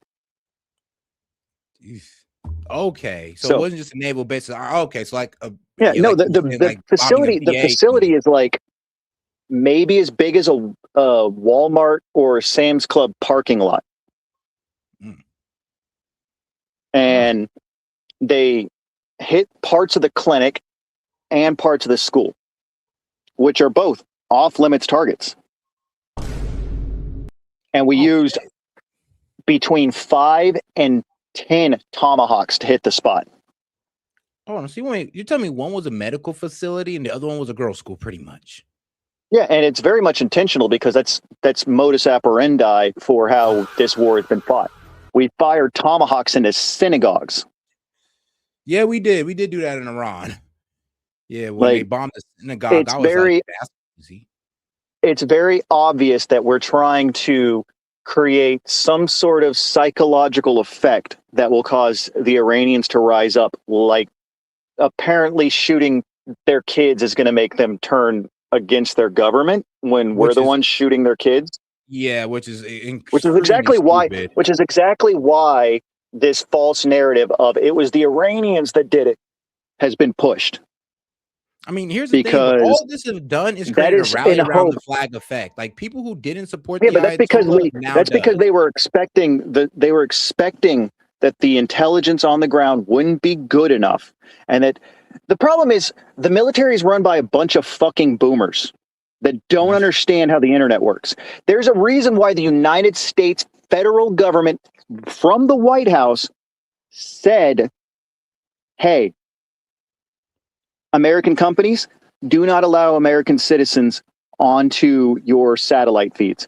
Block all the satellite feeds. So you can't see what our bases look like. You can't see what Iran looks like. You can't see what's gone on over there. Problem is, we're not the only country with satellites. Japan has satellites. China has satellites. Russia has satellites. The European Union has satellites. And you can see the damage on the ground in real time. And independent journalists have been pulling this information. You know how many independent journalists have flown over to Iran since this war started? From America to Iran, just so they could be on the ground. Yeah, CNN did it. They've got thousands of journalists all over the place seeing what's actually happened. And it's obvious. One, that whole 35,000, now it's 40,000. It's bullshit. There's no evidence for it. If there were evidence, we'd be seeing it daily. They can't even be They can't even be deceivious enough to throw out AI images of it. I mean, here's a problem too. The thing is, we got CNN down there, and I'm sorry, but if there was any proof of that, pretty sure CNN would be quick to report it. Because let's be real, like, I know they're against Trump, but they also want to sell this war to you as well. So if they go down there and they hearing stories from locals about 30,000 killed protesters, I'm pretty sure they would get those guys on camera, but we have not gotten one And interview. that's the other thing is people don't seem to talking about understand. 30,000, and they're Yeah. in Iran. Yeah, and people don't seem to understand how protests work in Iran. It's like every year and a half to 2 years they have a major protest in That's Iran true. since the 80s. They've Well, had here's the problem. protests. People thought that the protest that they were protesting their government. No, they're protesting the downturning of their economy. And what Yeah, a and lot of that's people don't understand about and that's Iran and is that's the other that thing is no, bro, go check this out though. A lot of people don't understand about Iran is that the Ayatollah, they see the Ayatollah as separate from the government, so they can be mad at their government and not be mad at the Ayatollah. yeah, and that's the thing is we look at Iran like it's some monolithic single beast government when it's just like our government. It's made up of people, and there are multiple parts of it. The equivalent to like a House and a Senate, and then there's parliamentary and weird stuff with the Ayatollah. It's the exact same thing. The only Honestly, difference, it the reminds only me thing of the how the Ayatollah UK is, set up. Now think about yeah, it. It's like the UK set up, you know, like with King Charles, and like, but you replace King Charles yeah, with Ayatollah Khomeini, and then you got the parliament, and then you got the guy, and then you got your, what was it, them MPs or whatever they called them. yeah. So it's literally built like, well, ironically, literally built like the UK system. And it's built like that where the Ayatollah and his little surrounding network operate very similar to our court system. Instead of having a secular court system, they have an Islamic court system. Now, Yeah, there and are they play problems like the with that court Supreme system. Court. And they play like the Supreme Court. Is like what they say is as the Yeah. end all be all. And there's clearly fucking issues with that system, but there's Exactly. also issues with our system. Like, can anyone sit here and defend our justice system in America? Man, I mean, yeah, not really. Well, depending on certain situations. Yeah, Because and the way our the same thing goes for Iran's true in certain situations. non-secular justice system. Like, the more you look into this, the more you research, the more you study it, the more it becomes clear that this is exactly what the CIA warned about.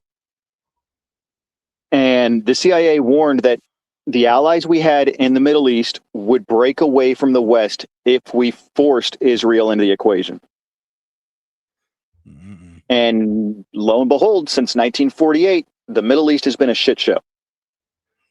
Ah, man. And now you're right. But hold on. I do want to get into this video. I know we got a couple comments like the 40,000 deaths were in early January. Yeah, I know. We said that. And guess Yeah, what? and apparently it was within 2 days. It wasn't 40,000. 30,000 in 2 days. Like, bro, you can't even It get was- that out of it a was- bombing campaign. Yeah, like, again, I reiterate, we've been watching Israel actively bombing the hell out of Gaza for almost 3 years now, and they haven't even hit 65K. But they did this in 2 days. Like I said, it's like, how gullible do you really got to be to believe that? Like, and here's the thing, though. They also don't know that the protesters had guns as well. So Yeah. it was really like, I'm telling you, if it was 30,000, I'm sorry, but I mean, all you got to do is go back. All you got to do is go back and look at how bad Rwanda was. That was a month, and they killed roughly 1 million people during the uprisings and slaughter and ethnic cleansing that was occurring in Rwanda. yeah, but And bro, the 2 rivers days, were full of 30,000. bodies.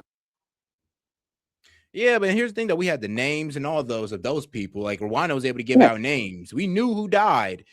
But with this one, they have no names, no birthdays, no records, just 30,000 people that I guess don't And even this goes, exist. and I will give it, it was probably 3,000 to 5,000 people were killed during an uprising, because when you look at the history of protests in Iran, the government, the IRGC, the Ayatollah, and all the upper echelons of the government tend to not give two fucks about protests. They don't care. They don't watch them. They don't look at them unless they because are actively calling for the overthrow of the regime. Now, Exactly, if you get a because bunch of it's guys different. They're armed by separate. U.S. weapons that were brought in by Kurds to start trying to overthrow a regime, you're going to get a shit show. You're gonna get civil war. That's what you're gonna get. And But all right, though, instead, what you got was the Iranians putting down the revolt, and then us trying to use that as justification. But now it's because of nukes. But they don't have nukes, but they do have nukes. I thought they're buried. They have a fatwa, but we killed the guy with the fatwa.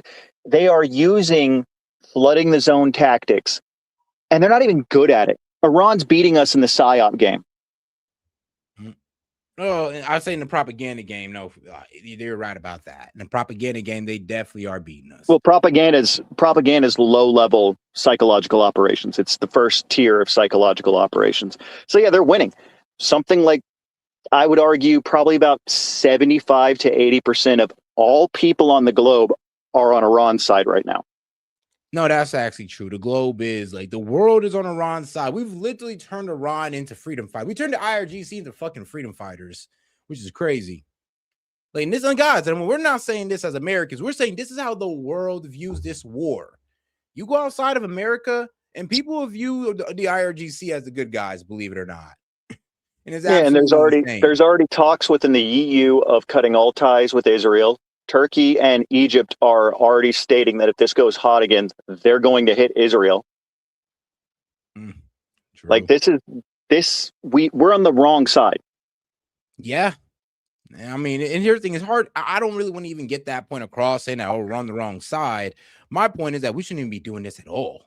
Yeah, but I mean, that goes part and parcel with each other, hand in hand. Like, we're actively arming and supporting and funding and giving blood and treasure, and 13 lives that they've reported on, nearly 1,000 wounded. That doesn't include third-party nationals that were contracting on these bases. That doesn't include American contractors that were on these bases. They never released those numbers. So we don't know how many people actually died in these attacks. We don't know how many we actually lost. We don't know how many were wounded. We have depleted. Now, some estimates are saying 95% of our PAC-3 and FAD supply is gone since 2015. But all right, though, before you go on, we do got to get into the video because this actually came out a few moments ago. Okay. Meanwhile, the Wall Street Journal reporting President Trump could be preparing for an extended blockade of Iranian ports. And Brian Yennis has the latest from Tel Aviv. Good morning. Dana, good morning. Well, the U.S. blockade on Iranian ports is now in its 16th day. And this morning, the Wall Street Journal reports that President Trump has instructed his aides to prepare to extend this blockade with the goal of collapsing Iran's economy enough to force Iran to agree to a deal to end its nuclear program. Now, the president reportedly assesses that the blockade is less risky than walking away entirely or resuming. Guys, you got any questions, comments, jokes, or disagreements, you can go ahead and super chat it in. Or you can always come up on stage and, debate guest dude on the topic yourself, because whatever you think he's wrong about, I mean, please challenge him on it at your own peril. But most of you won't do it, so you might just want to calm y'all ass down in the comments and just pay attention to the video and learn something. Military strikes, at least for now. This morning, President Trump posted a warning, quote, Iran can't get their act together. They don't know how to sign a non-nuclear deal. They better get. And all right, guys. So like I said, where this is literally coming from is the fact that Iran will not make a nuclear deal. They won't make a nuclear deal for the open of the strait. And like I said, right now it's a double blockade. And they're saying that they will not continue talks with the U.S. unless the U.S. moves their naval blockade. But Trump is saying that, well, we won't move the naval blockade unless you come up with a non-nuclear deal. And now we're seeing where the leverage lies. Has Iran came out with a nuclear deal in the past, six hours or so since this came out? Because this came out today. So we're going to see how Iran reacts. But if within the next 48 hours, they ain't come up with no non-nuclear deal, that should let you know where leverage is at. All right. March soon. The post includes an image that reads, "No more Mr. Nice Guy," with the president holding a gun surrounded by explosions. Now, Iran International reports that internally, Iran's leaders acknowledge its economy cannot withstand another 3 to 5 more weeks of this blockade. So far, 2 million jobs have been lost. That's such a bullshit line. Jobs are. First off, the inflation rate was already at 67% before this war. Actually, hold on. This is retarded. I'm sorry. Hold on, bro. All of this was already up in January. Like, bro, remember, we crashed their currency. Did you not remember? Scott Bessent came out and literally admitted to pulling economic levers to crash their currency. So they been had 67% inflation. Bid had 98% currency loss. That's why they were protesting in Yes, January, not because of their the thing. government. And here's the thing people don't understand, right? When you're fighting an existential war versus fighting a war of choice, which is what it is, the United States entered in a war of choice. Iran's fighting a war of existential value to them. Yeah. Now, when you look back to World War II, since they like to always bring up World War II, how many months was the Blitz on London of just nonstop bombardment? They were firing V2s into London in up to and including the end of the war. Yet, did Great Britain collapse? Did they give up? Nope. So why would a government, a nation that now has seen their children and their friends and their families and their neighbors killed by another nation that is run by a sociopath, why would they capitulate?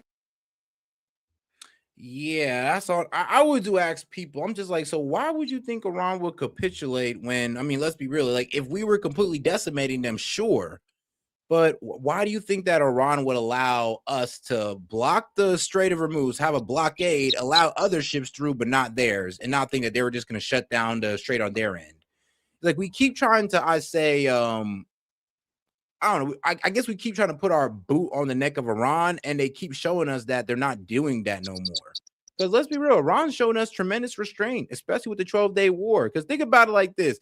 Due to the fact that they could have been struck Qatar bases, been struck our military bases in the region, been struck energy plants in the region, been closed the Strait of Hormuz, I'm surprised they didn't do this in the 12-day war. But they were showing restraint because that's the thing is Iran's had this tit for tat setup with America and Israel for a while. We hit them, they fire a couple missiles, it goes back and forth, it's silly. This time though, we were hitting civilians. And Iran was like, okay, game on. And then we have Trump threatening the eradication of an entire civilization and sending them back to the Stone Age. Publicly, like, I don't think people realize what those messages on X and Truth really did. They don't. They don't understand it. Bro, they're over here trying to say, "Oh, he wasn't serious" and all this. I'm like, it doesn't matter. How do you think the Iranians think about it? What do you think? According to the 1948 Geneva Conventions and Conventions on Genocide, Trump has now shown irreparable proof that he was willing to commit a genocide and commit war crimes. So now, if I don't know our if we stupidity, can go that far, man. And if our no, that's the thing is we're at a point now where we've reached the level where the rest of the world has to make an existential choice. Japan, Korea, Australia, the Philippines, Southeast Asia, India, Pakistan, the European Union. They're all at the same point of, do we cut ties with America and charge their president? I guarantee these are conversations going on in the back rooms of every single head of state in the world right now. Just get back on point. Guys, what you're seeing right here isn't because of the blockade. This is because their currency went down the toilet all the way in January from the economic levers that Scott Bessent pulled to destroy their currency. This has nothing. These numbers have nothing to do with the blockade. Believe it or not. Okay, wait, before we continue. The value of Iran's rial. Yeah. Okay, C. Carnes, I guess is how you say it. No, those people willingly went out and stood on those bridges and around those power plants because, and I quote from the guy who started that protest, who was a musician in Iran, stated, if they're going to destroy my nation, they're going to have to take me with it. Bro, what you mean? I was seeing women in Iran, hijabbed up and everything, talk about this is my country. This is my country. I don't want nobody else in here. These Americans are invaders. We're willing to die for this. And this is just a regular woman on the street in Iran. I don't think people understand what a war crime is. Like, I keep seeing people in here saying it's not a war crime. A war crime Oh no, because people are low key being like, bro. I remember when I was debating Monty on the subject, and it was getting irritating at a certain point because I'm just like, bro, you do understand attacking that a it power affects plant. mostly citizens. If he starts bombing power plants and he's putting millions of citizens in the dark, hospitals in the dark, that's a war crime because it's mainly going to affect citizens more than the military. But they don't want to understand it. They think they can literally just bomb power plants and bridges and it's all good. Like, what are you, Israelis? Man, the bots are just hard in here. Okay, Iran was put into power by the Democrats and Carter. Wait a second. No, that's not what happened. They overthrew the government we put into power in 1953 with the assistance of the UK. Because the Iranian government wanted to nationalize their oil. So we put in power a dictator who killed thousands annually. The Shah's who he's talking about, the Shah who had a secret police And their people finally, through a joint effort of Marxists, socialists, Islamists, secularists, Jews, Christians, Muslims, the whole 9 yards all said, nah, fuck this guy. And they rose up. And he had to flee and become a king in exile. Yep. And those are the people. And now his bitch ass son's doing tours saying, ooh, I get to go back to Iran now. I'm gonna be the Shah. Bro was being a coward the whole time. It's like, do people like I want to know where people are getting their information, because we live in 2026, last I checked, where we have access to artificial intelligence and search engines and these things called fucking libraries. Yeah, I mean, bro, like I said, a lot of people don't really look this stuff up. They just believe their favorite political pundit who shows no receipts and just tells you whatever. I guarantee they're in disbelief. If these people were honest and they would give me their receipts and show me who they get their information from within about 10 to 15 minutes, I would very easily be able to pull up where they get their funding from. And I'll put 50 on the table right now that every single one of the people they're getting their information from are either In-Q-Tel backed, CIA backed, Mossad backed, APEC backed, ADL backed. Like, it's all the same. Like, it's the same bushel of dick bags. Damn, man, guys. I mean, look, man, the call-in link is in the post tab on the main page. If you want to come up and challenge guest dude on that, like I said, I'll be happy to be a mediator. But hey, come on up, debate the topic. Otherwise, you can sit in the chat and cry. But you're not really doing anything from the chat. I'll tell you that right now. No, not SPLC backed, ADL backed, Anti-Defamation League. But the ones who say that me criticizing Israel makes me anti-Semitic and I should lose, and now we have congressmen backed by APEC saying that I should lose my citizenship even though I've been here for 38 years. I served in the military for 10. I was a contractor for 4. But I should lose my citizenship because I'm criticizing Israel. Well, they're also trying to give my VA benefits to American citizens that violate, because if you look in your passport, it says do not serve in any foreign militaries. They go over to Israel, they serve in the IDF so they can become part of the lineup of people who can steal land from people in the West Bank while they chill out in Jersey. Dude, you see that story I posted? No. They're thinking about extending VA benefits to IDF soldiers.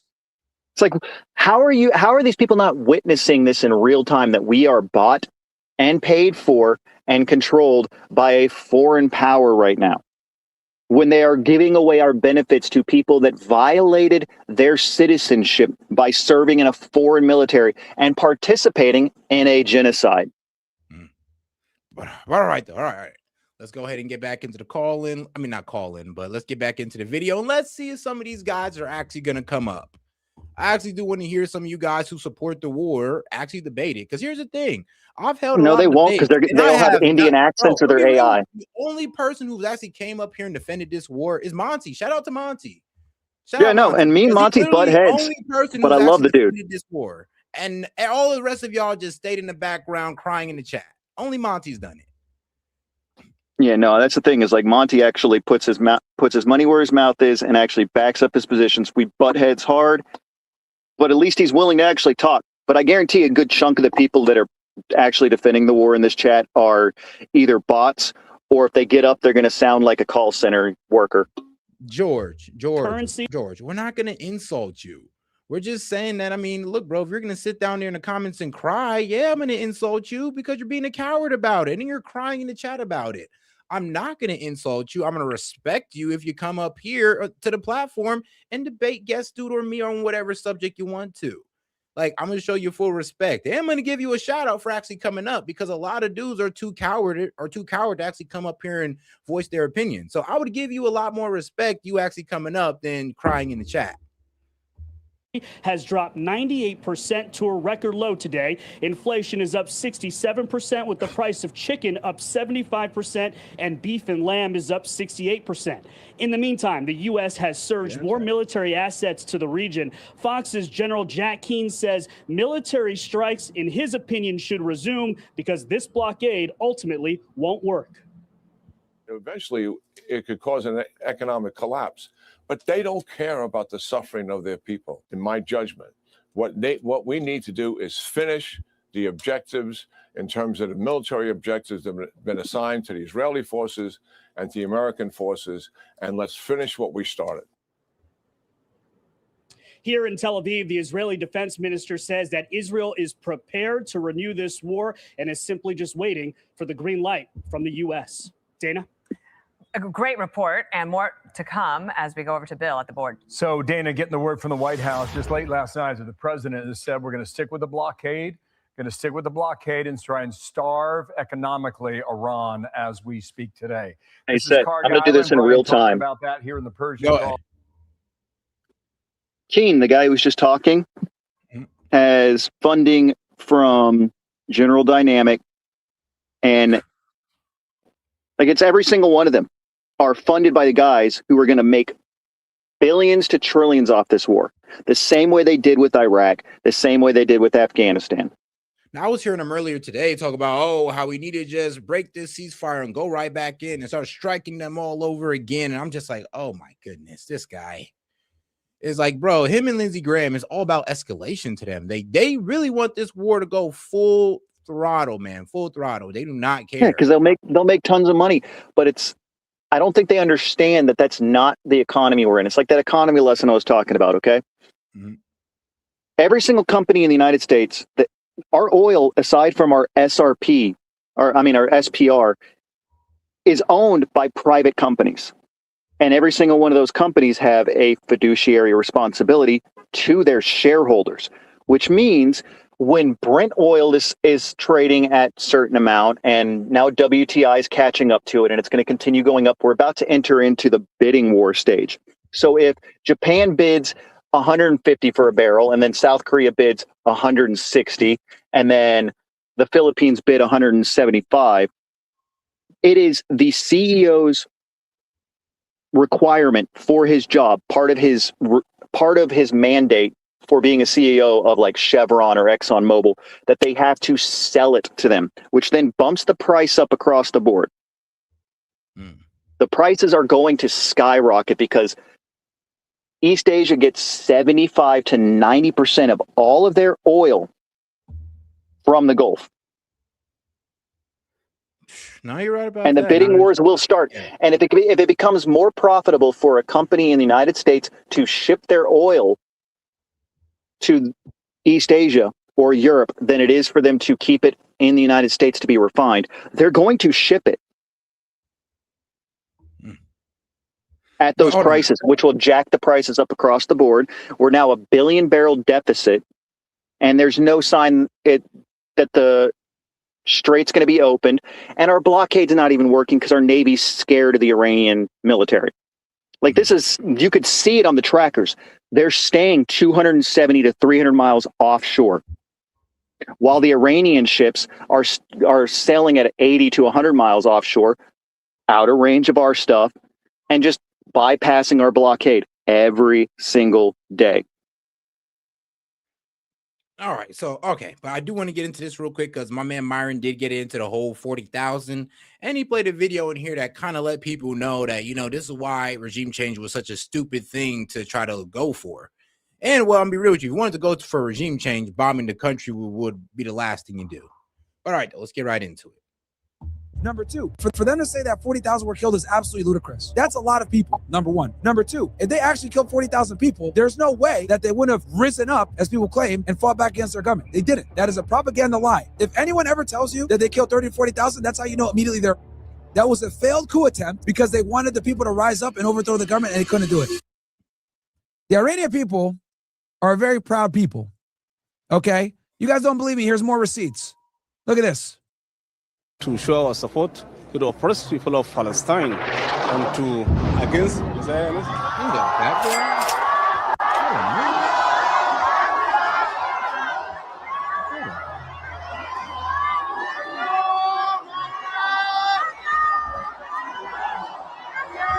You know, it's crazy. So while bombs drop, they're protesting and they're yelling, Allah Akbar, you know, God's the greatest and all that good stuff. I'm sorry, but if that was to happen in America, everybody would start protesting, start scattering. If that was happening to any No Kings protest, those liberals wouldn't be like, yeah, F Donald Trump. No, they start running and screaming. They do that shit in Iran and these people start screaming louder. Oh, but the government has no support. Nobody supports the Ayatollah said. Nobody supports them. Yeah, they do. Like it or not, they do.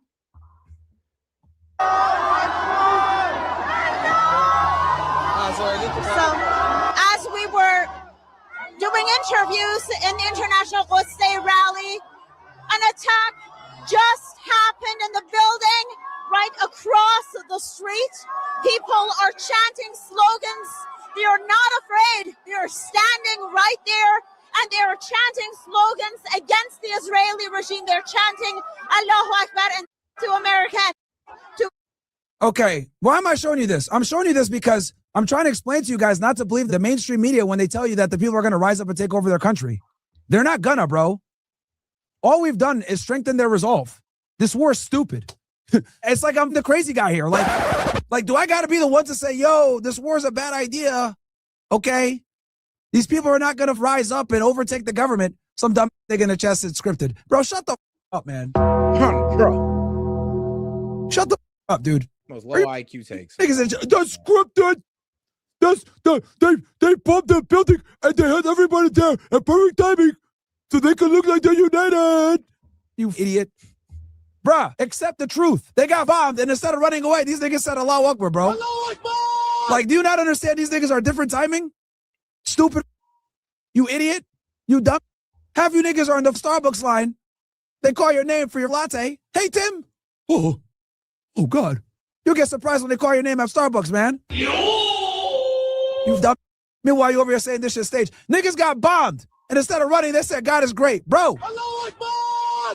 Like what? I'm not trying to go to war with niggas that get bombed and cheer. I'm good. That's stupid. Oh, look, and Max, whatever, still says, all right, Cuck. Steve, bro, you're an idiot. Let me look at your dumb chat history.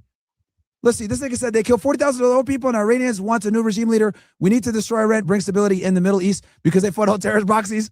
They are an evil regime that are against American values. They killed 40,000 of their own people and Iranians want a new regime leader. Yo! Hey, Max, run shit. It's very clear that you don't run your brain because you just gave the most brain dead analysis ever. Do you actually believe the Iranians killed 40,000 of their own people, nigga? Do you actually believe that? Huh? Chad, do I gotta roast this? It's not just us. It's everyone calling it out. Exactly, because it's just so ridiculous. It's like, bro, you really And believe it's clear. It's clear. The vast majority of the people trying to push this 40,000 deaths narrative are either in the United States government right now, being funded by Israel and military fucking contracts, or they're Indians. Because you could look at their accounts, you could see how young their accounts are. They're most of them are new accounts.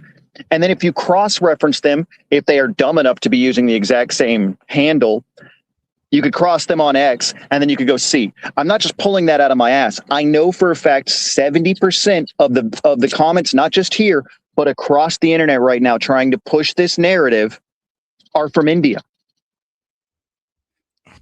Hey, yo, and shout out to my man Jed. He's like, over here, a car backfires. People go driving into a bush. Man. Our cops shoot at cars because an acorn fell near them. I mean, yeah, No, I get a shout out to my man Jet, bro. Appreciate you for pulling up. But all right, though, let's let him cook. Was a lie? Are we really about to bake this dumb right now and debunk this shit once and for all? All right.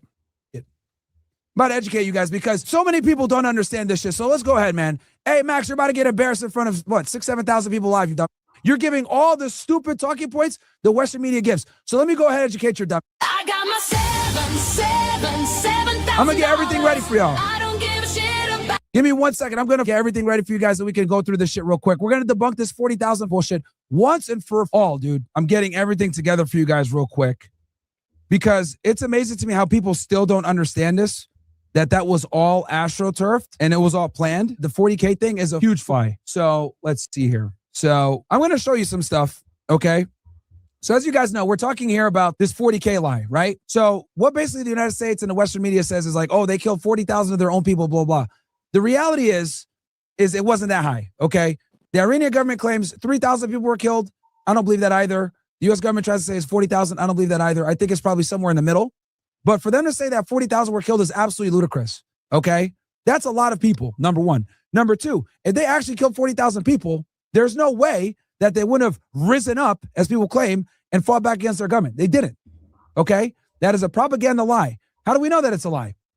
Because you go ahead and you look at someone like Mike Pompeo on January 2nd, as the protests were starting to heat up, what does he say? Happy New Year's to every Iranian in the streets, also to every agent walking beside them.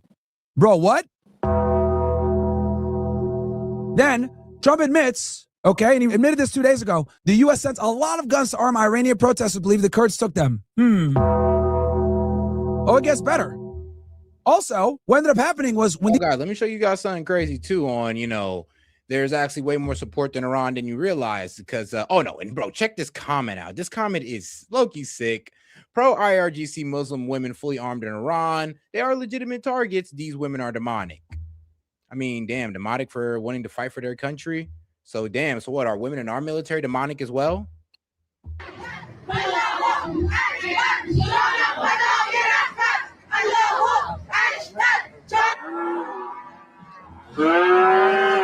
These are the people you want to fight with?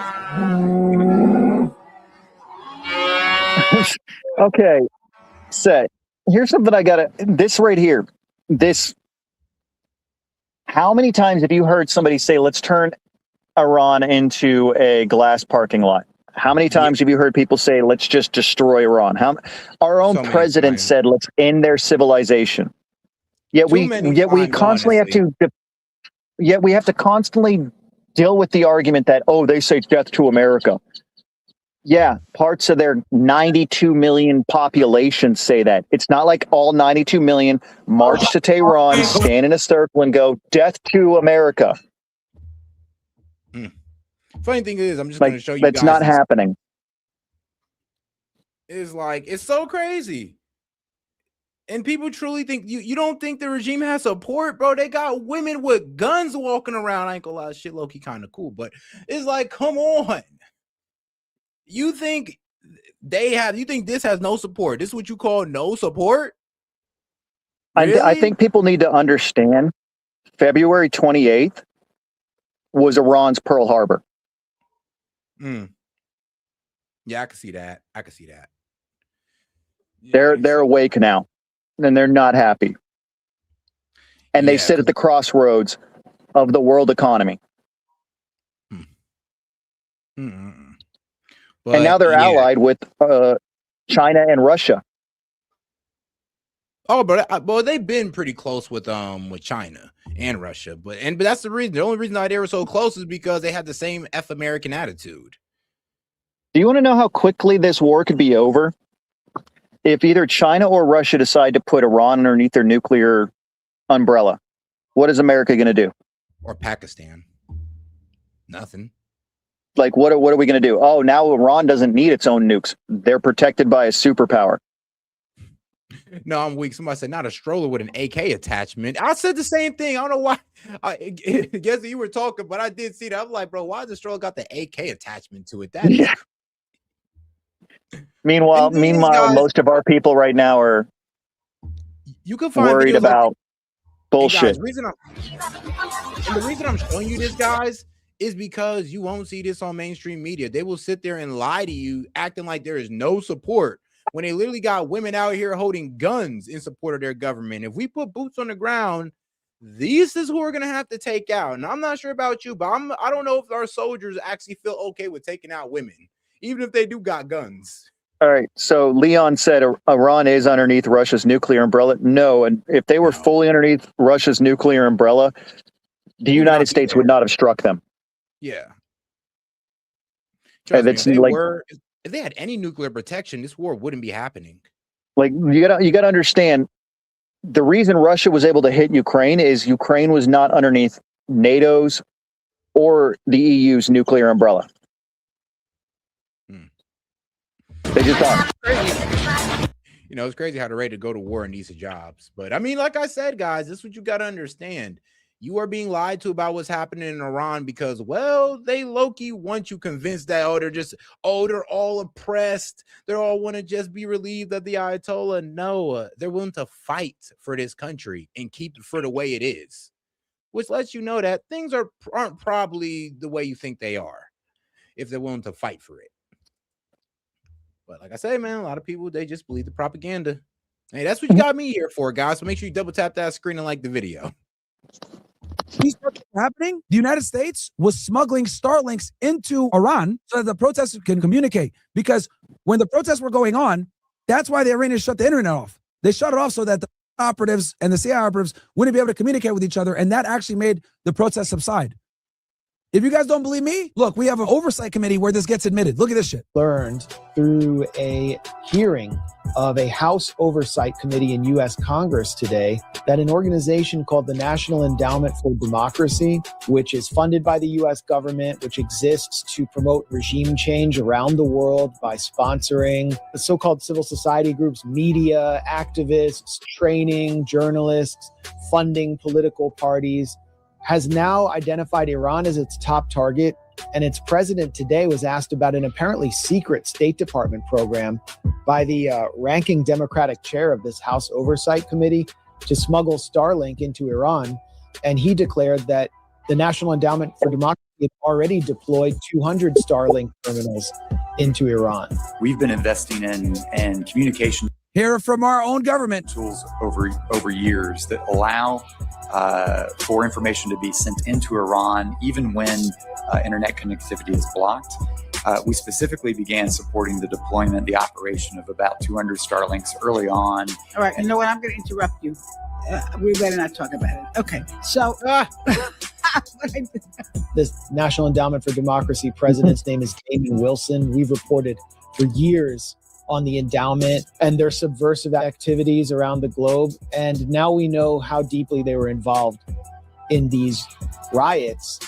Wilson also took credit for the death tolls and said they're working with their partners who have networks inside Iran to basically increase the official death toll to anywhere between 17,000 and 30,000. Wow. This is while Western mainstream media resorts to monarchist sources close to Reza Pahlavi to completely jacked up the number. Now, the other thing I also want you guys to realize is a lot of this stuff was out. So pretty much, bro, just exposed through the National Endowment Fund. So, they're the same ones who funded that they deliberately put money into selling you guys that story. Oh, they are the National Endowment for the Fed slop. Yeah, the National Endowment for Democracy was also directly involved in the revolution and coup in Ukraine in 2014. So they're not trustworthy. If you see the National Endowment for Democracy operating in a country, or you see U.S.E.T back in the day operating in a country, just replace those names with CIA. Facts. Because they were established as sister organizations to the CIA so they can embed themselves. Facts. But all right, let's get back to turf here as well. Look at this. They even admit that destroying both its government and its economy. The riots were instigated by as confirmed by Mike Pompeo, who foolishly let the cat out of the bag and further supported by the confessions of rioters who were arrested and interrogated. All of this is yet another attempt to manufacture a pretext for war against Iran, with the ultimate goal of opening its economy to Western corporations and installing a Zionist-aligned puppet regime to secure hegemony in the region. Like they did with the Shah in the 70s. Now, if all of this isn't enough for you or in the 50s, excuse me, to believe that we're behind this, just listen to media admit it. So look at this, guys.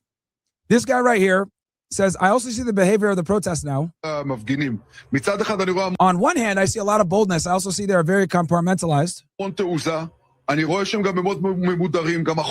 material also comes out nicely, which means they receive training. What? Receive training? Yo, what? There's probably some training here. There's no way this is purely natural on its own. And that's okay and that's not wrong. And therefore, there's some guiding hand here. Don't forget that Iran is a nation of tribes and ethnic groups. Why is that important, guys? Because they could create sectarian violence this way. There's Arabs, Persians, Baloks, all types of people. From foreigners to Baluks to Awazis to Arabs and non-Arabs.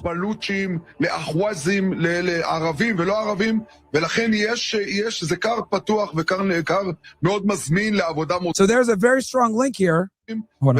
So there's a very, very strong link here of intelligence type work. But ultimately, the Iranian people have to do it. Reported tonight on Channel 14, foreign actors are arming the protesters in Iran with live firearms, which is the reason for hundreds of regime personnel killed. Everyone is free to guess who is behind it. And even Donald Trump admitted it 2 days ago. Yeah, it's like, guys, yes, we manufactured that protest to turn it into a revolution. And it didn't work, but we tried, though.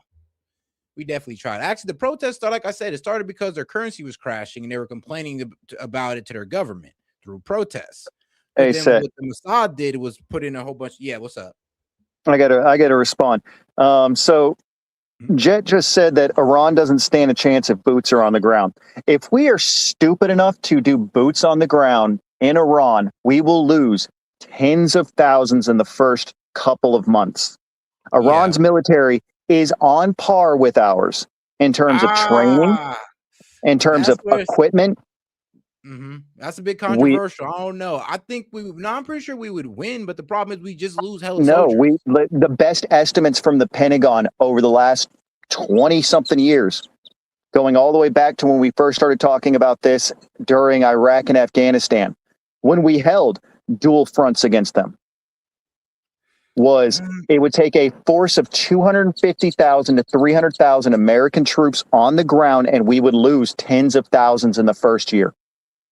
And yeah, I know we would, and that's what I'm saying. I know we would, and we wouldn't win. Let's not be stupid here. But the problem is, though, is that we could still win that. We would still win. They are. No, we wouldn't. Name one war we've won since 45. Bro, if we put boots on the ground, did we win in Iraq? Where we haven't put boots on the ground, we haven't gotten what we wanted. The end result didn't turn out the way we wanted. But putting boots on the ground, we do effectuate your regime change that way. I'm going to say it right now. We're still using firearms from the 60s. Yeah, but so are they. No, they're using modern firearms. I don't know about that. I think that's their civilian population. Their actual military is using a AR style platform built around the FAL platform. Okay, but you're acting like we don't got anything close to that. It's like they're not. You're acting like, come on now. Our military right now is roughly 1.3 million people. Of that 1.3 million, only 300,000 are actual infantry. No, that's true. The rest are support forces. So we have a very minimal actual boots on the ground. Now, if you look at the IRGC and you look at their paramilitary teams and you look at their actual national military, their forces are roughly 750,000 infantry that have home field advantage. True. I mean, bro, the IRGC is a 1 million-man army alone. So, and we're talking about they're going to have Like we're gonna have to get a foothold, and a foothold in that in Iran right now is going to have us getting hit by drones, getting hit by missiles, getting hit by artillery, getting hit by their air force, all at the same time. And then the second we make the stupid mistake of doing that, the vast majority of Iraq's military is actually a paramilitary force that is controlled by the Iranian government. So the only place we could actually do an invasion is along the Iraqi border. So we'd push in, and then within a couple days, we'd be boxed in by a military force to our rear and to our forward. We'd be encircled. All right. I don't think we'd lose it. I don't think we'd lose it, quite honestly. I think we'd have air superiority. We would, to some because extent. we don't have air superiority because the vast majority of our... hold on now. We still, look. We don't have complete air superiority, but we're still able to go We don't have it. drop bombs. What is the number one missile used by our Air Force right now for air-to-ground operations? Not really sure, but I know we still got them. It's the ATACMS. Yet, even though we're running low.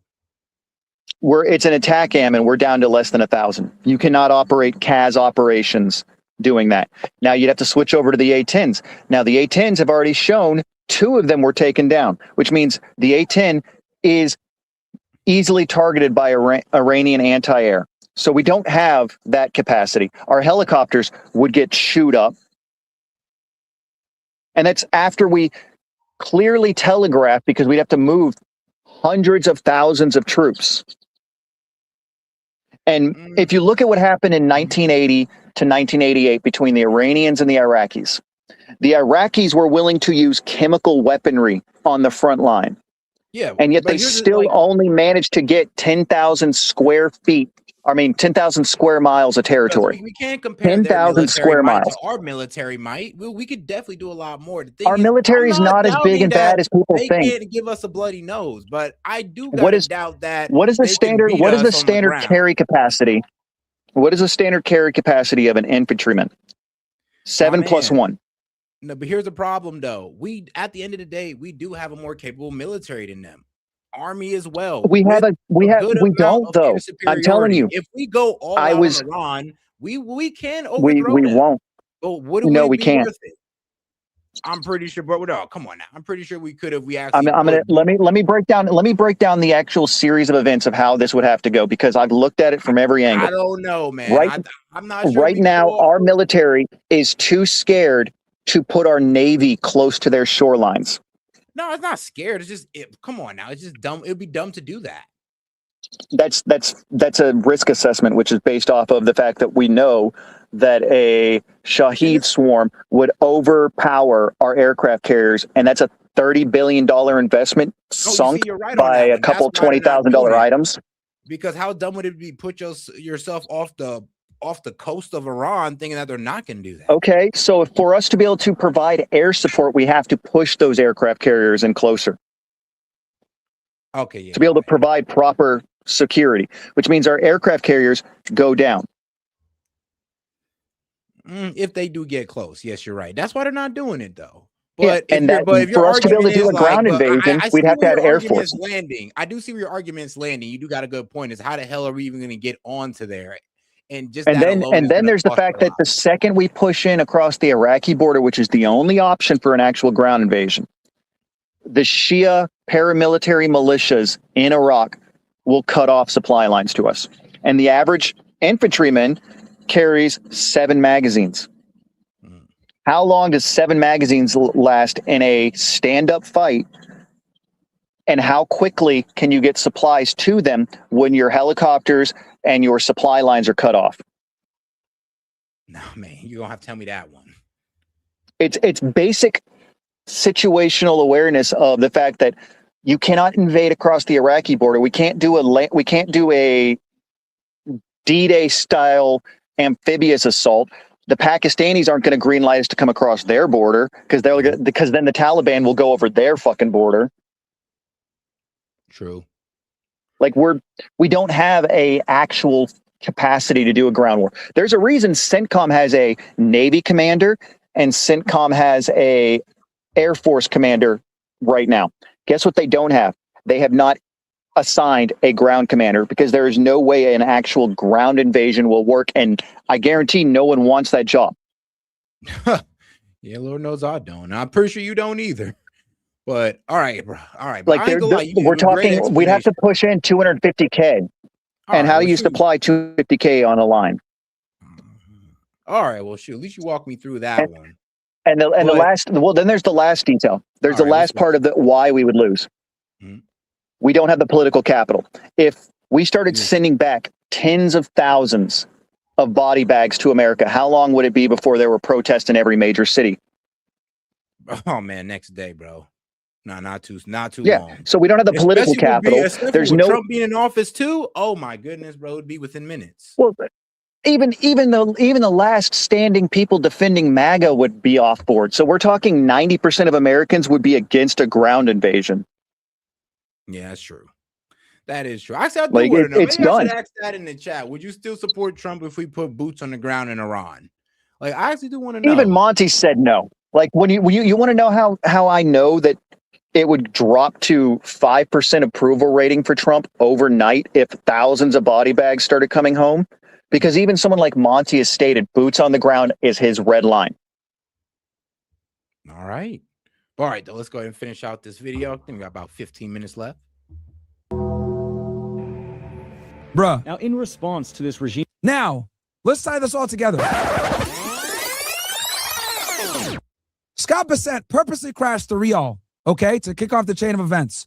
And I will show you guys this real quick here, because I got receipts, not just talking shit. Ravaged the Iranian economy. Just listen to Scott Bessent talk about the impact of these sanctions today. There are Treasury sanctions. And if you look at a speech that I gave at the Economic Club of New York last March, I said that I believe the Iranian currency was on the verge of collapse, that if I were an Iranian citizen, I would take my money out. President Trump ordered Treasury and our OFAC division, Office of Foreign Asset Control, to And put you know what's so savage about this, bro? Scott Bessent is the one that, bro, he crashes currencies for a living. That's what's, well, not for a living. Well, yeah, that's for a living. That was his job, is to speculate against currencies, and he made billions of dollars, well, millions of dollars doing so. Not billions, but millions of dollars doing so. So, yeah, we put one of the guys who's like a pro at pretty much destroying currency, and we put that guy on a less stronger currency in Iran. Because the currency he betted against and he kind of shot down, him and what was it? George Soros. Yes, him and George Soros, who's betting against the euro.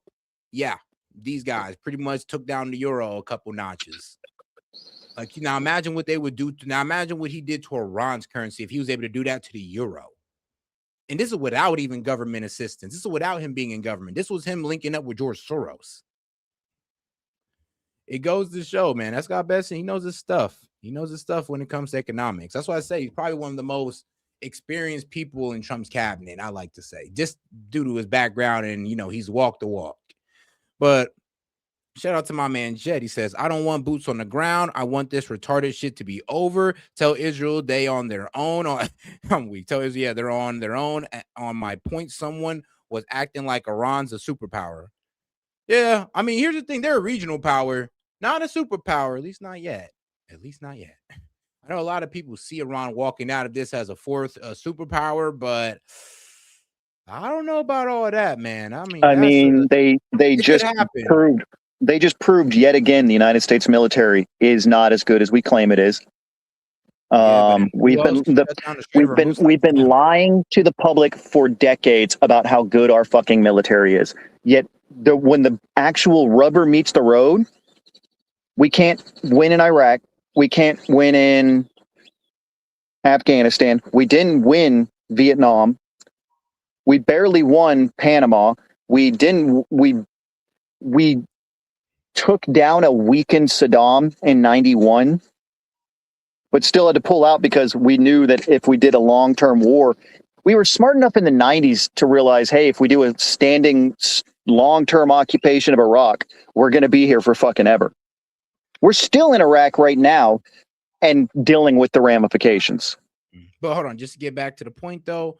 But yeah, so pretty much we put Scott Bessent, a guy who's known for pretty much taking down currencies, on Iran's currency and pretty much decimated it. And that's why they were doing their protests. Just so you guys know. Maximum pressure on Iran, and it's worked because in December, their economy collapsed. We saw a major bank go under. The central bank has started to print money. There is a dollar shortage. They are not able to get imports, and this is why the people took to the street. So this is economic statecraft. No shots fired. Things are moving in a very positive way here. Inflation. I'm be real with you. We could have got the regime change we wanted if we'd have just did that and just kept a hands-off approach. We could have probably got the regime change we wanted in about 5 to 10 years. But that's a slow game that I guess people didn't want to play. So I'm anti-American.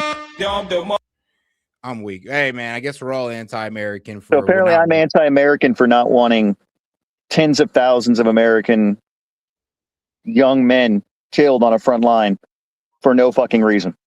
Hey, man, apparently I'm an American according to go ahead. According to the White House's own press release, we started this war on behalf of Israel. Last I checked, we're not Israel. And that is on our own press release. Like, why are we there? And why are we going? This war doesn't end. There's only two ways this war ends right now. The United States backs off and Trump pulls up stakes and comes home and goes, yeah, we won. And the Iranians go, the fuck they did, but whatever. Or they're stupid enough to try a ground offensive, and it will be the second Vietnam. We'll lose a bare minimum of 75,000. Jesus Christ. Ah, man, let's hope we don't. That's the Pentagon's own estimates. Oh, no, I read those estimates. That's why I was one of the main people that said, let's not put boots on the ground, because it looks like they're saying that, we could win, but is it worth 75,000 lives? And I'm like, no, especially if we don't get the results we want. Yeah, and we're not gonna get the results we want. That's only going to embolden them. Their women are putting AKs on their strollers. We're talking about a potential standing fight with an insurgency of 90 million people. Like, bro, come on, man. Like, this is them. This is what we're dealing with, guys. We're dealing with this. And a lot of people don't understand this. If I showed this to people, they'd be in disbelief. Well, I thought they was hated by their. I thought 90% of their government hated them. Set. You've been lied to, bro. We're talking about an insurgency that we cannot fight because it would one, Hezbollah and Hamas would light up Israel. Turkey and Egypt would light up Israel for this if we decided a ground invasion. And we'd be pinned in Iraq. We'd be fighting a fourth war in Iraq on top of fighting a war in Iran. There's a very good chance the Taliban would come to aid Iran just because, hey, more chances to kill Americans. I mean, no, that's true. It would become a world war. It just this time the world war wouldn't be happening in Asia or Europe. It would be happening in the Middle East. I'm done. And Russia and China would be back funding Iran the entire time. And that is what we don't want. That is what we don't want, guys. But hey, I hope we broke this down good enough for you guys. I know we've been a bit all over the place, but I hope you understand that, dog. This is not about being an American. This is about we care so much about America. We don't want to see anything bad happen to it. We don't want to go through economic hard times for a war that doesn't do anything for the American people. Okay. Don Garlic is sitting here saying, why should we let this evil fester and grow? If you are not currently decrying Israel committing a genocide, you're a hypocrite and brainwashed. Well, got you there. You want to talk about evil? I've seen enough live feeds from 8 months ago of Americans traveling to Tehran and being treated better than they're treated in streets in America. Makes sense. That makes sense. That absolutely makes sense, actually. Like, Tehran looks better than most of our cities. I mean, bro, believe it or not, man, here's the craziest part. That's a lot of countries out here. That's a lot of Muslim countries. You go to some Muslim countries, you'd be upset. You'd be like, hold on, how is their streets, their cities look better and cleaner than ours?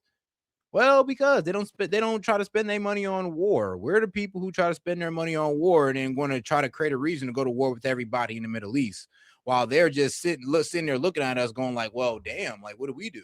Oh, nothing. We just want to influence your country and take your resources. Tribe rifles ain't going to work. The number of jihadists. So the tribe rifles ain't going to work. Then explain to me how a bunch of dudes in Afghanistan made it so that we only had effectively 5 bases in the entire country that weren't consistently being attacked. Somebody says oppression cope. I'm like, I don't know. This don't look like oppression to me. They're over here having fun with it. So, like I said, people who sit there and say, oh, the regime has no support. I mean, bro, I think the regime got more support than our president, man. Bro, most of us ain't willing to carry guns in the street for Trump. Most of us ain't willing to do that. They are, though. Like, they're doing it. So it's kind of funny how, I don't know, like, we're expecting to overthrow. Oh, no, this is actually wild here. Now, this was actually, what was it? An Iranian woman mocks the hypocrisy of feminist propaganda of the Islamic regime by wearing a hijab and a TV frame saying IRGC propaganda, which is somewhat accurate. But let's be real, though. These are real religious zealots, guys. Real religious zealots that believe in martyrdom. Yeah, I don't know if we want to take on those people on the ground, that is. And if you think we can get a regime change when they got people like that support their government, I mean, come on, guys. Let's be real here. Like, you can sit there and say, well, oh, Islam, it's all about Islam. Well, guess what, man? They love their Islam and they love it so much they want to carry guns for it. So get over it. But all right, got to go ahead and close it down on this one. Actually, no, let me finish out this video real quick. Inflation. Do I need more receipts? Now, let me go ahead and put this all in a nice bow for you guys so you understand what happened. I showed you guys all the different pieces of evidence. Now I'm going to put this all in a nice bow. Okay? Now that we're free and we can say what we want to say, these line. So let's go through this line by line. December, Scott Bessent and the Treasury crashed the rial, aka the Iranian dollar. When they crashed the currency, people start to protest in January. Amongst these protests are legitimately angry people that are like, yo, what the hell? The currency's crashing, blah, blah. This created the opportunity for protest agitators, right, to get involved and start problems. These protest agitators were recruited by foreign intelligence services and armed with guns. Not only were they armed with guns, they were armed with Starlinks. Why were they armed with Starlinks and guns? To create havoc and then also to use a Starlink to get internet because the Iranian government shut the internet down. Mike Pompeo, the former Secretary of State and director of the CIA, admitted that he was out in the streets with the Iranians, providing them arms, Molotov cocktails. They were bombing mosques. They were killing people. Like the wrestler that they talk about, the 18-year-old wrestler, he killed 2 cops with a machete. Yep. Trump mentioned him on his and released the video. Yeah, they released the video of that wrestler that everybody was crying about. Yeah, he hacked to death like a police officer with a machete on camera. Like, so I mean, you might want to, watch who you're cheerleading for. Speech yesterday, which is interesting, but he didn't talk about why he got hung. He got hung because he literally tried to do an insurrection and kill 2 cops with a machete. Yep. When they tried to activate the Starlinks, the Chinese and the Russians helped. I watched the video. I did watch the video. I watched the blurred and the uncensored one. I have to go off, X for the uncensored one for obvious reasons. But yeah, it was like, bro, it was him. It was him, and it was pretty gruesome. I'm not even gonna lie. It looked crazy. Before my phone decides to kill itself. This Marjorie chick or boomer, most likely. Why do they always have to sit there in the chat and shit talk, but they never have the balls to come up here? I mean, like, I'm right here. Prove me wrong.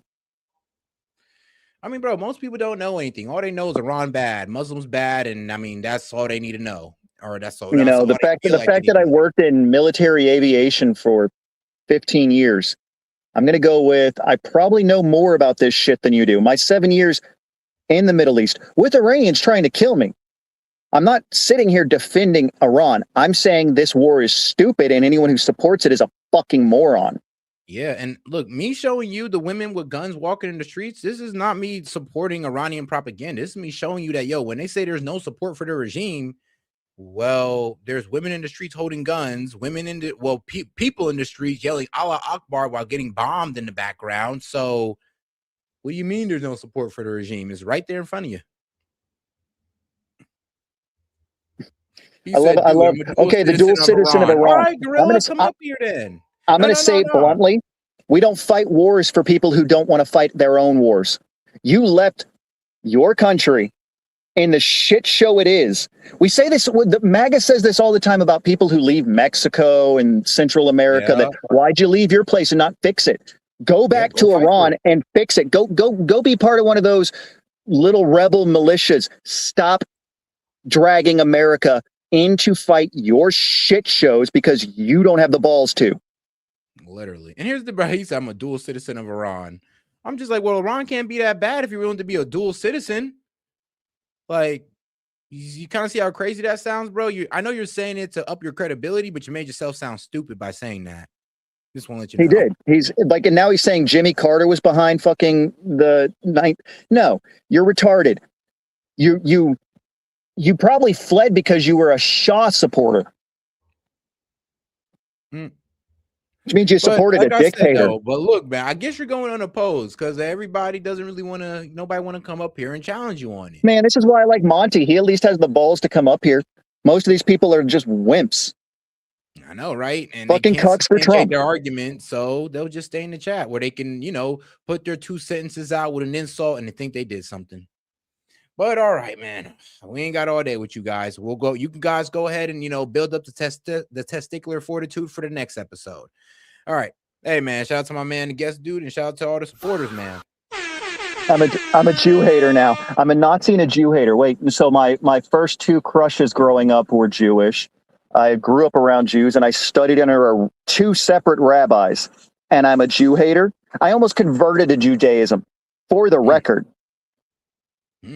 Oh damn! But I'm a Jew hater.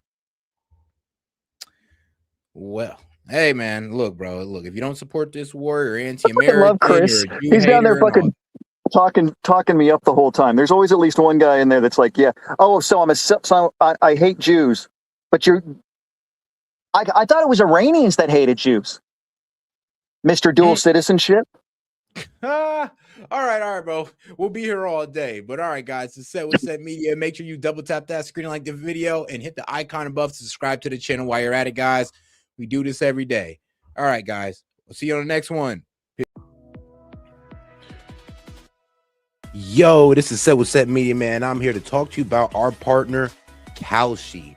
Kalshi is the largest legal prediction market in the United States with over 1 million users. It's available in all 50 states. They are a real money market. People trading on what they think will happen. You can build a position and trade in and out of almost any prediction you think. Kalshi facilitates trade between people, kind of like the stock market. There's no limiting your trades just because you're winning. Kalshi will pay you interest on your position. So if you make a long-term trade, you can earn a return even before the market is resolved. If you want to try out Kalshi, go ahead and give them a try, guys, at my link, kalshi.com/setmedia.